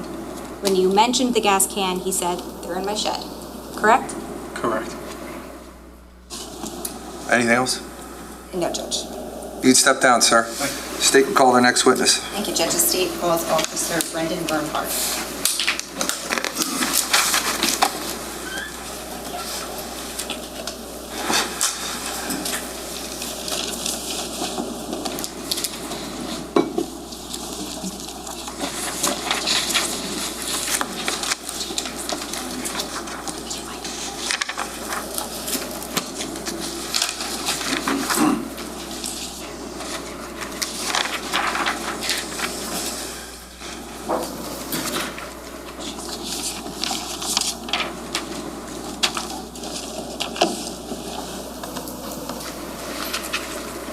Sir, just watch your step for me.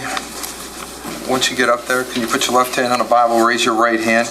You solemnly swear or affirm to tell the truth, the whole truth, and nothing but the truth, so help you God? I do. All right, once you get comfortable, can you state your full name for the record and spell your last name, please? Officer Brendan Bernhardt, B-E-R-N-H-A-R-D. Okay. Prosecutor? Thank you, Judge. Good afternoon, Officer. Where are you employed?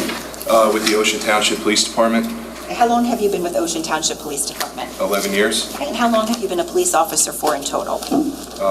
since 2012. Were you with Ocean the whole time? I was not. I previously worked for, as a special officer with the Long Branch Police Department, and then with the Monmouth University Police Department. And prior to that, did you have to go to the police academy? I did. And how long was that for? 4.5 months, Which one did you go to? the Monmouth County Police Academy. I want to draw your attention back to November 20th of 2018. Do you recall that date? I do. Were you working? I was. What shift were you working? Working the midnight shift, 7 p.m. to 7 a.m. Okay. And at approximately 5:02 a.m., what, if anything, happened? I was dispatched to 27 Tilton Drive for a possible structure fire. Do you recall what time you arrived? Just a few minutes later. When you arrived, who else was already on scene? Other patrol officers, Patrolman Redmond was there, Patrolman Marino, Patrolman Bones, Sergeant Malone. There were also firefighters and fire personnel arriving. Now, when you arrived on scene, what was your primary role? I was assigned to just make sure that neighbors and onlookers stayed a safe distance away from the fire and just stay out of the way of firefighters that were doing their job. So when you get there, can you describe what the scene looked like? Firefighters were starting to arrive. I parked a little bit away from the house, I believe, and there was a lot of people standing outside, seeing, just curious about what was going on. Now, who was the individual that you indicated that your role was to make sure onlookers were at a safe distance? Sergeant Malone. He was the officer in command at the time. Okay, and did he assign that role to you? He did. Okay. Was there anything in particular that Sergeant Malone requested you to do while you were on scene? There was. What was that? There were several surveillance cameras that were mounted on the residence of 27 Tilton Drive. He asked that I asked the homeowner, Mr. Caneiro, where the DVR footage for the surveillance cameras were. Do you recall how he made that request to you? It was over our radio. Okay, and so once you received that request, what, if anything, did you do? I walked over to Mr. Caneiro and I asked him where the DVR for his surveillance footage was.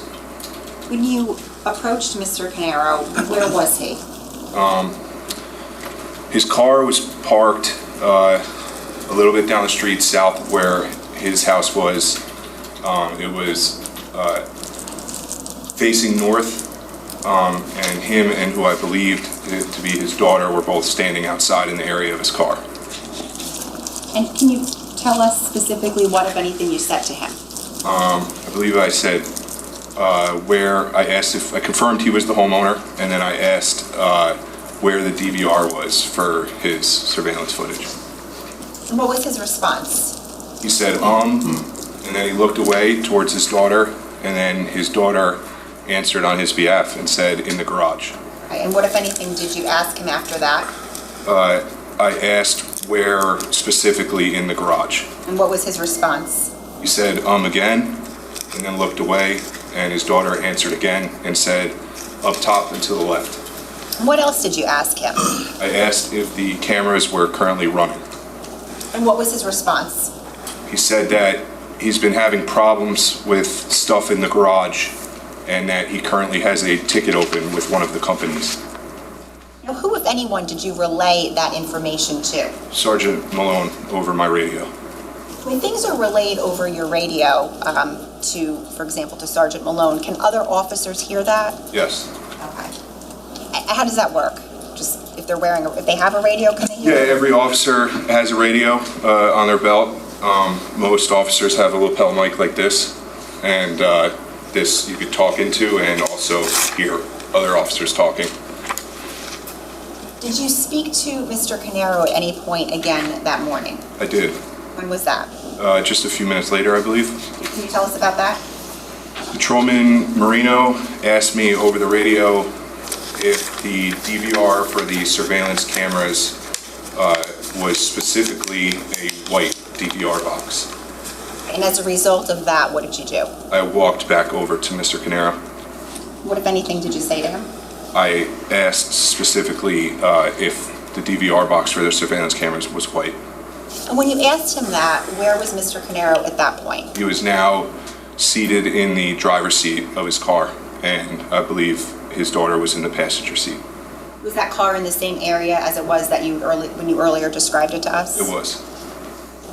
Do you remember whose car was behind his car?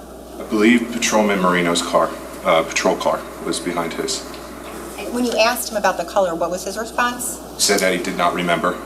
Were you wearing a body-worn camera that morning? I was. Was it activated? It was. Did you have a chance to watch that body-worn camera prior to today? I did. And did it capture your interactions with Mr. Caneiro that you just described? It did. Was it fair and accurate? Was it a fair and accurate portrayal of those interactions? Yes.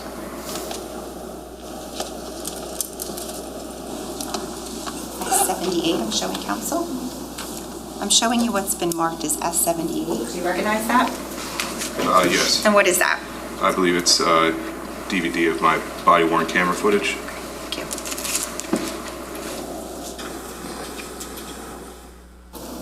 At this point, Judge, the state seeks permission to play S78 and pass out the transcript of that, which is S79. Okay, you can pass it up. I've given you this charge twice today. You remember? Yes. Yes. Yes, sir. Proud of you. But you guys didn't all say yes. Yes. Yes. Thank you. Yes, you can.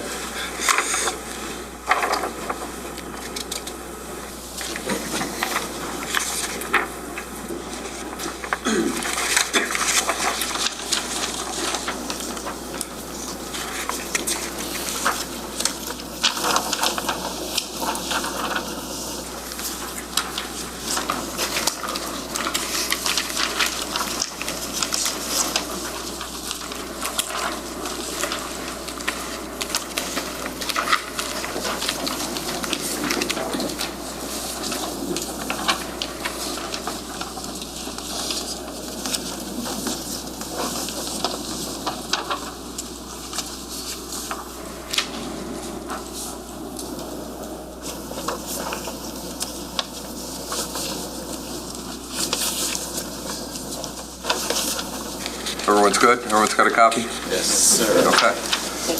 Prosecutor, go ahead. Okay, this is S78.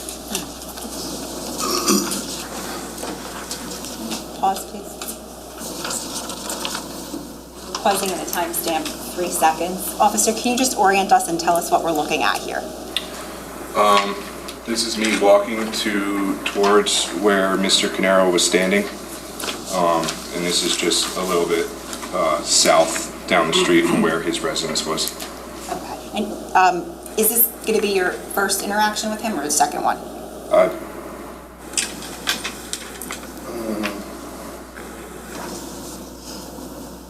If not, we'll play it and I can ask you. I'm not sure. It's all right. I'm not sure just by looking at this.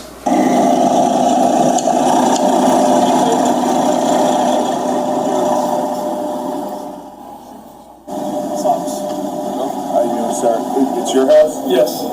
Where is all the DVD stuff for the cameras and everything in the house? It's in the garage. It's in the garage? Yeah. Where in the garage at? Walk in the garage and it's all the way up top to the left. On top to the left? Do you have them running right now? I've been having problems with stuff in the garage. You've been having problems with stuff in the garage? Yeah. Okay. I've taken over actually with one of the companies. Okay. All right.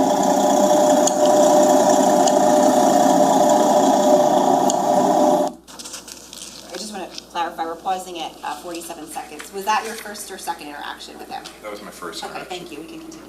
So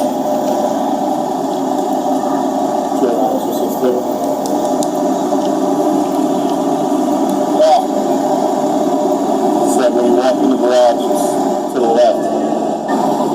The upper left corner. So he's been having problems with his cameras.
paused at 2 minutes, 22 seconds. Who was that asking you to ask if it's white? Patrolman Marino. Okay, thank you.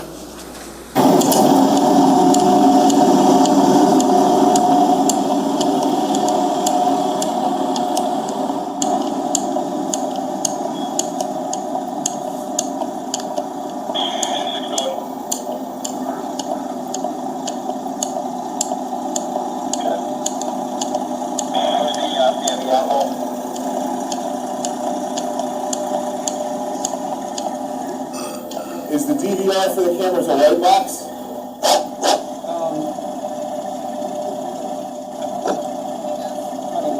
You don't know?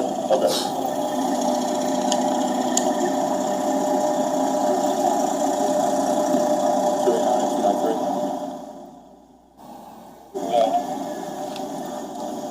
He's not sure. Say that.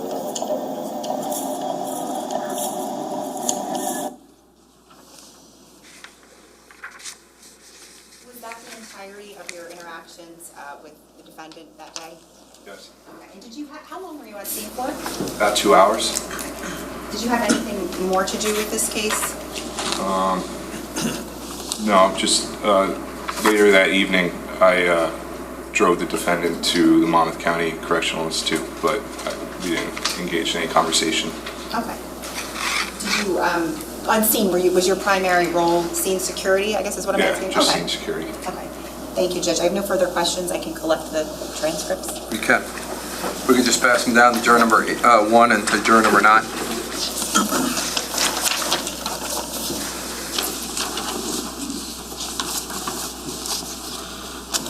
Thank you. There you go. Okay, Cross. Good afternoon, officer. So with respect to the first conversation that you had with Mr. Caneiro, I just want to walk through it a little bit. So you were told to ask Mr. Caneiro for this information, correct? Correct. And you asked Mr. Caneiro, where is all the DVD stuff for the cameras and everything in the house, correct? That was your question. Where the DVR for the camera footage was. What?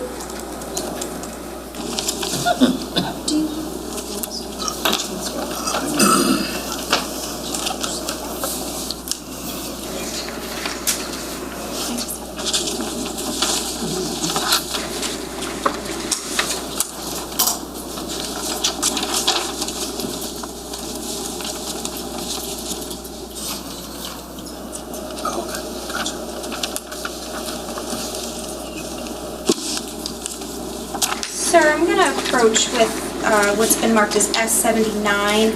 This is a transcript of what we just watched, okay?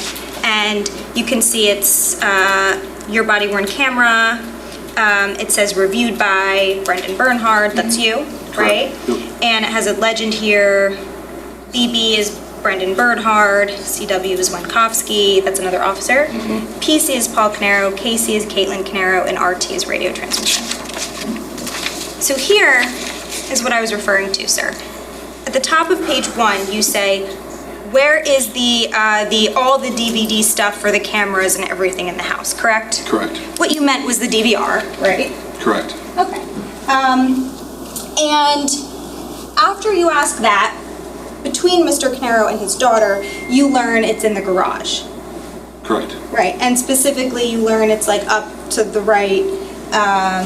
You walk into the garage and it's all the way up to the right, up top to the left, correct? Correct. Okay. And then you ask Mr. Caneiro, do you have them running right now? Right? Yes. Okay. And Mr. Caneiro's response is, I've been having problems with stuff in the garage. That's his response, correct? Correct. So he says stuff in the garage. Problems with stuff in the garage. Correct. And then you repeat it back to him and you say you've been having some problems with stuff in the garage, right? Yes.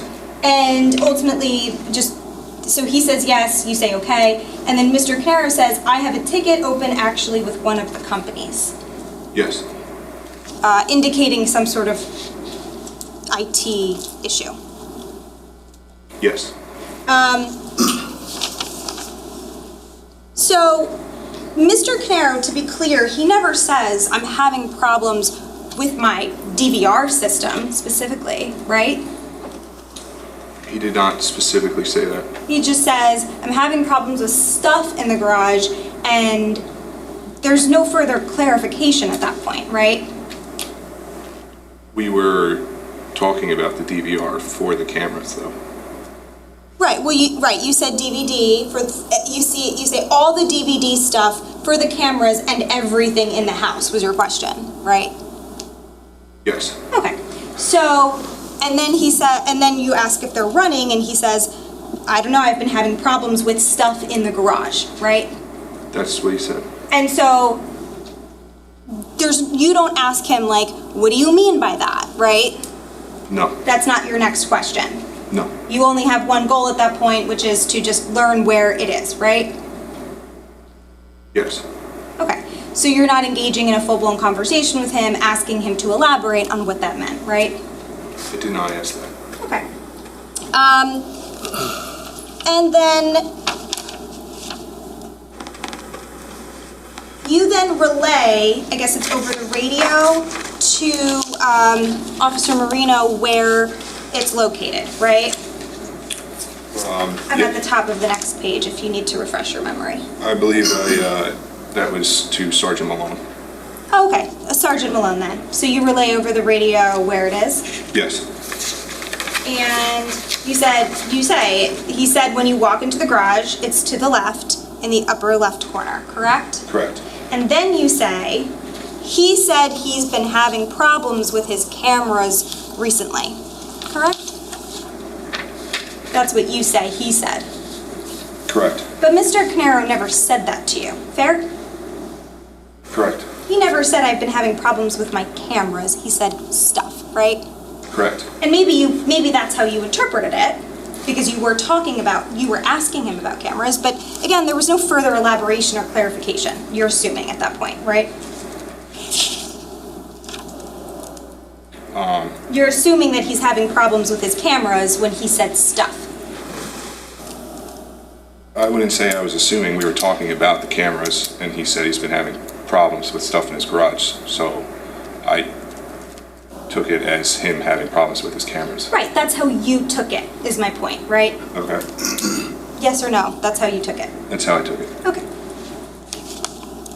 And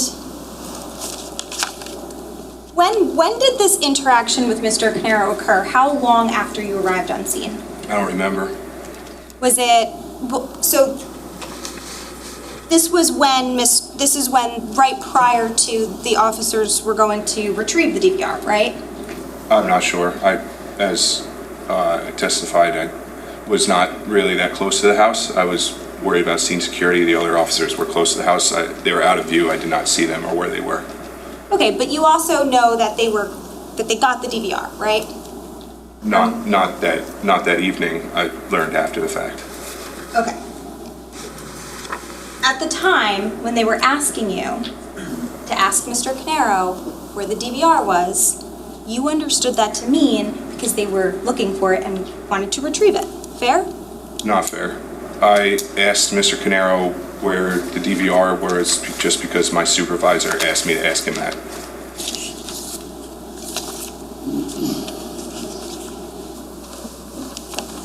Sir.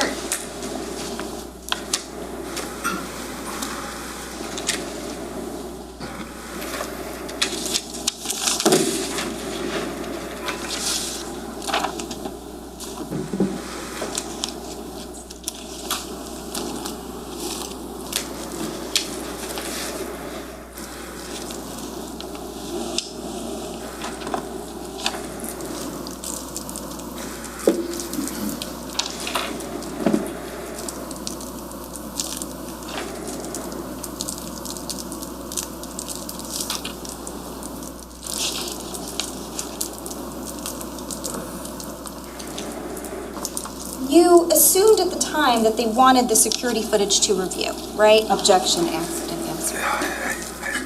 He gave you the answer that he knows. I'm going to ask you to move on from that question. Sir, you testified in a previous hearing, correct? Correct. A hearing in this case, Correct. right? So I'm going to...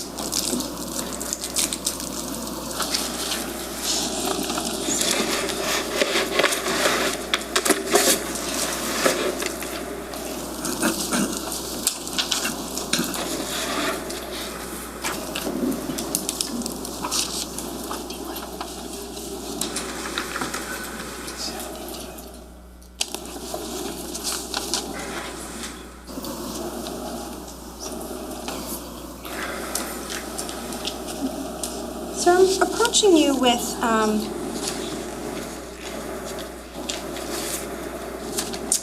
what's been marked as D72 for identification.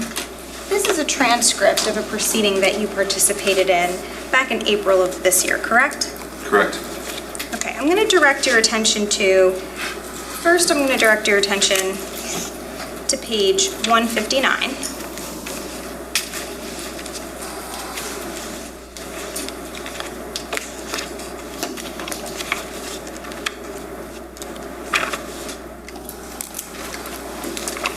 And this is labeled Bernhard Direct, right? Correct. And this is where you're sworn in. Officer Brendan Bernhard, sworn state's witness, correct? Correct. Okay, so this is your testimony moving forward, starting on page 159. Correct. Okay, now I'm going to direct your attention to page 186.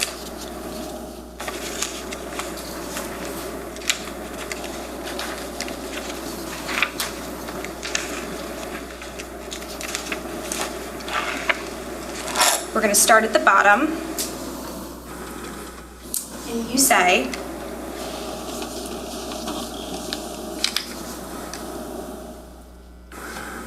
I'm asking you about the security footage, right? And I say, and you didn't explain, like you said, you didn't explain why you were asking him the questions about the security footage because you didn't even know why you were asking those questions, right?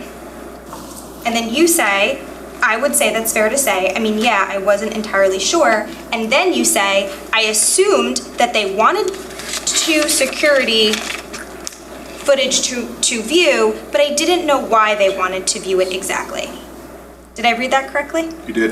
Okay, so in prior testimony, you indicated that you did assume that they wanted to look at it, right? I also testified that the reason I asked him is because my supervisor told me to ask him. That may be why.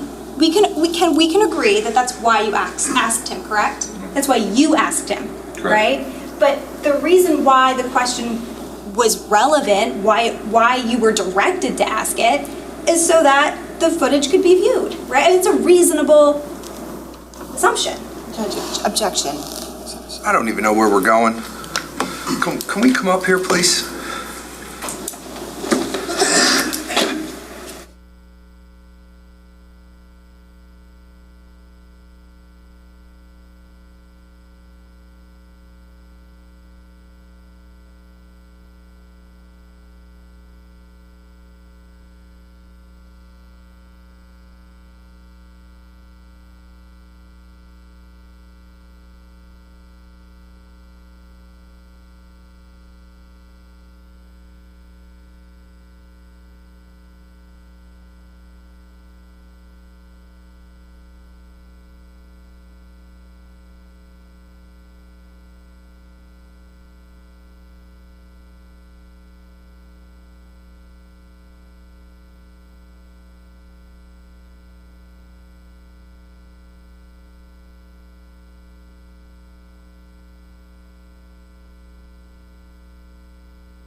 Objection sustained. Okay. Sir, you authored a report in this case, right? Correct. And you authored it, so you responded to the scene on November 20th of 2018, right? Correct.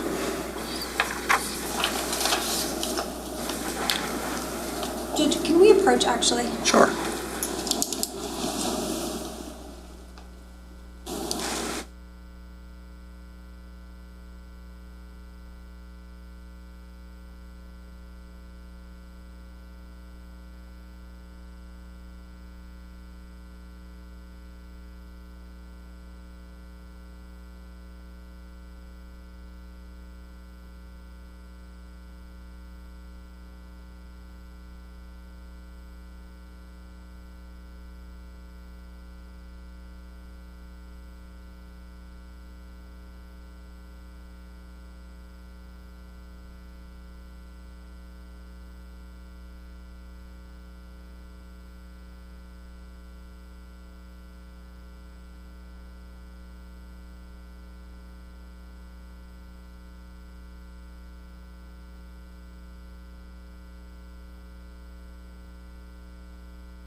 Officer, obviously,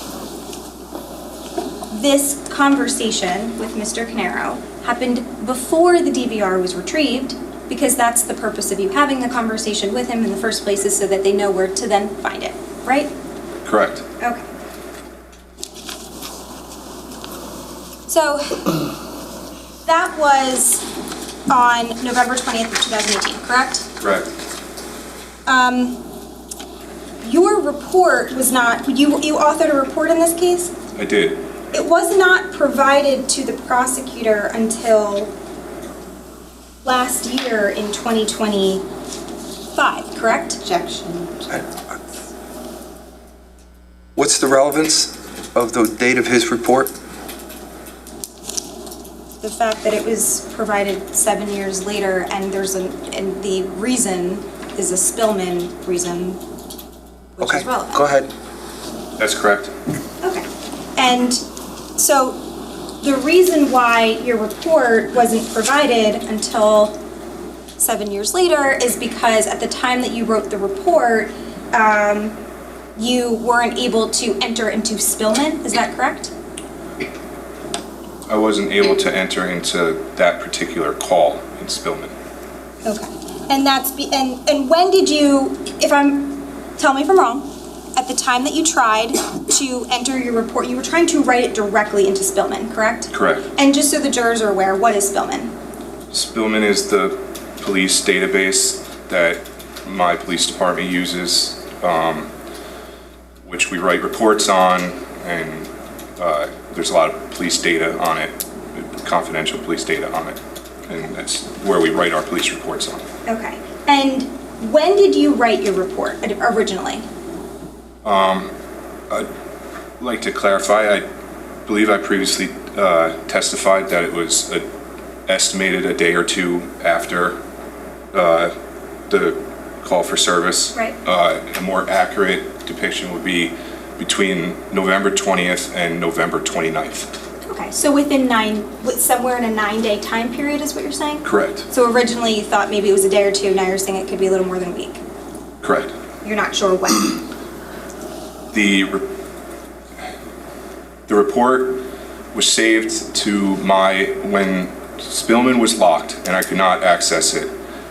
I wrote the report on a Word document and saved it to my police file on our police department computer. That file was last edited on November 29th Okay. of 2020. All right, so at that time when you attempted to put it into Spillman, Spillman was locked, meaning you could no longer enter your report into Spillman. Correct. And that's because the call or the case was closed at that point, is what you're saying? The Spillman case was locked, Okay, and well, why would it be locked?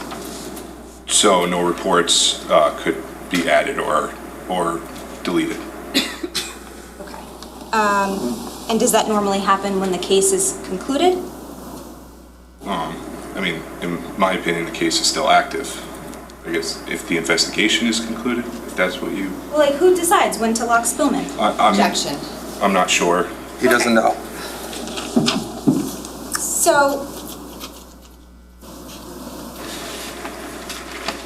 in your report, you discuss your role on the 20th, correct? Correct.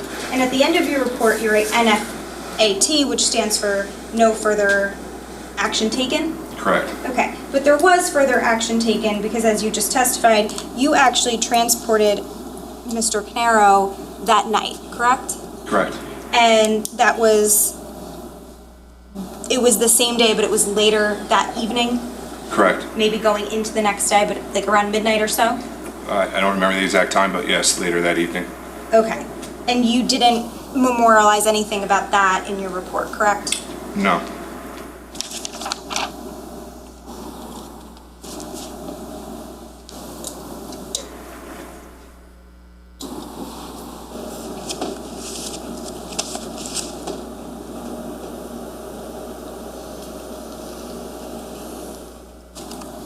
Nothing further, thank you. No, nothing, Judge. You can step down. Thank you, Your Honor.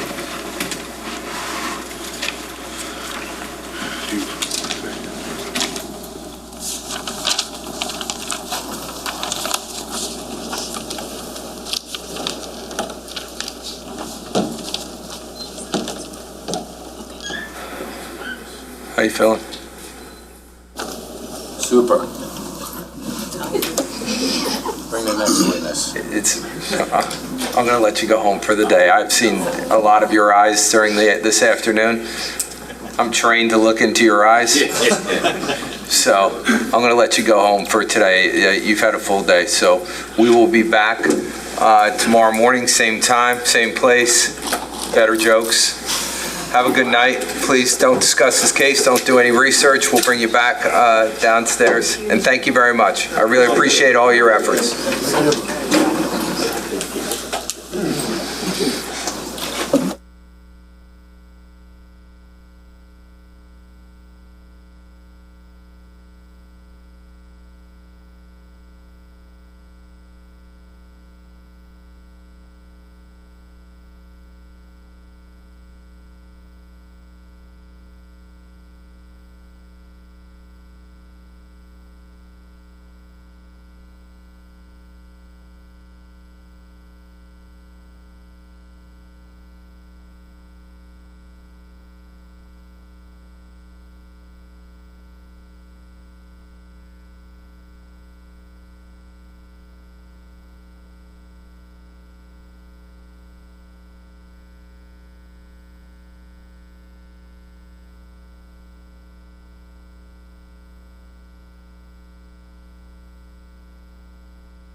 I don't know if it needs to be on the record, but I just thought, I wanted to bring up one topic.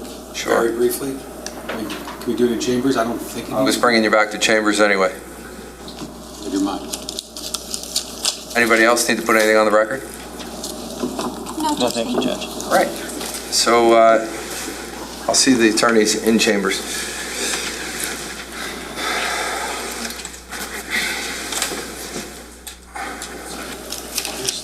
Can I see the sheriff's officers for a second, please?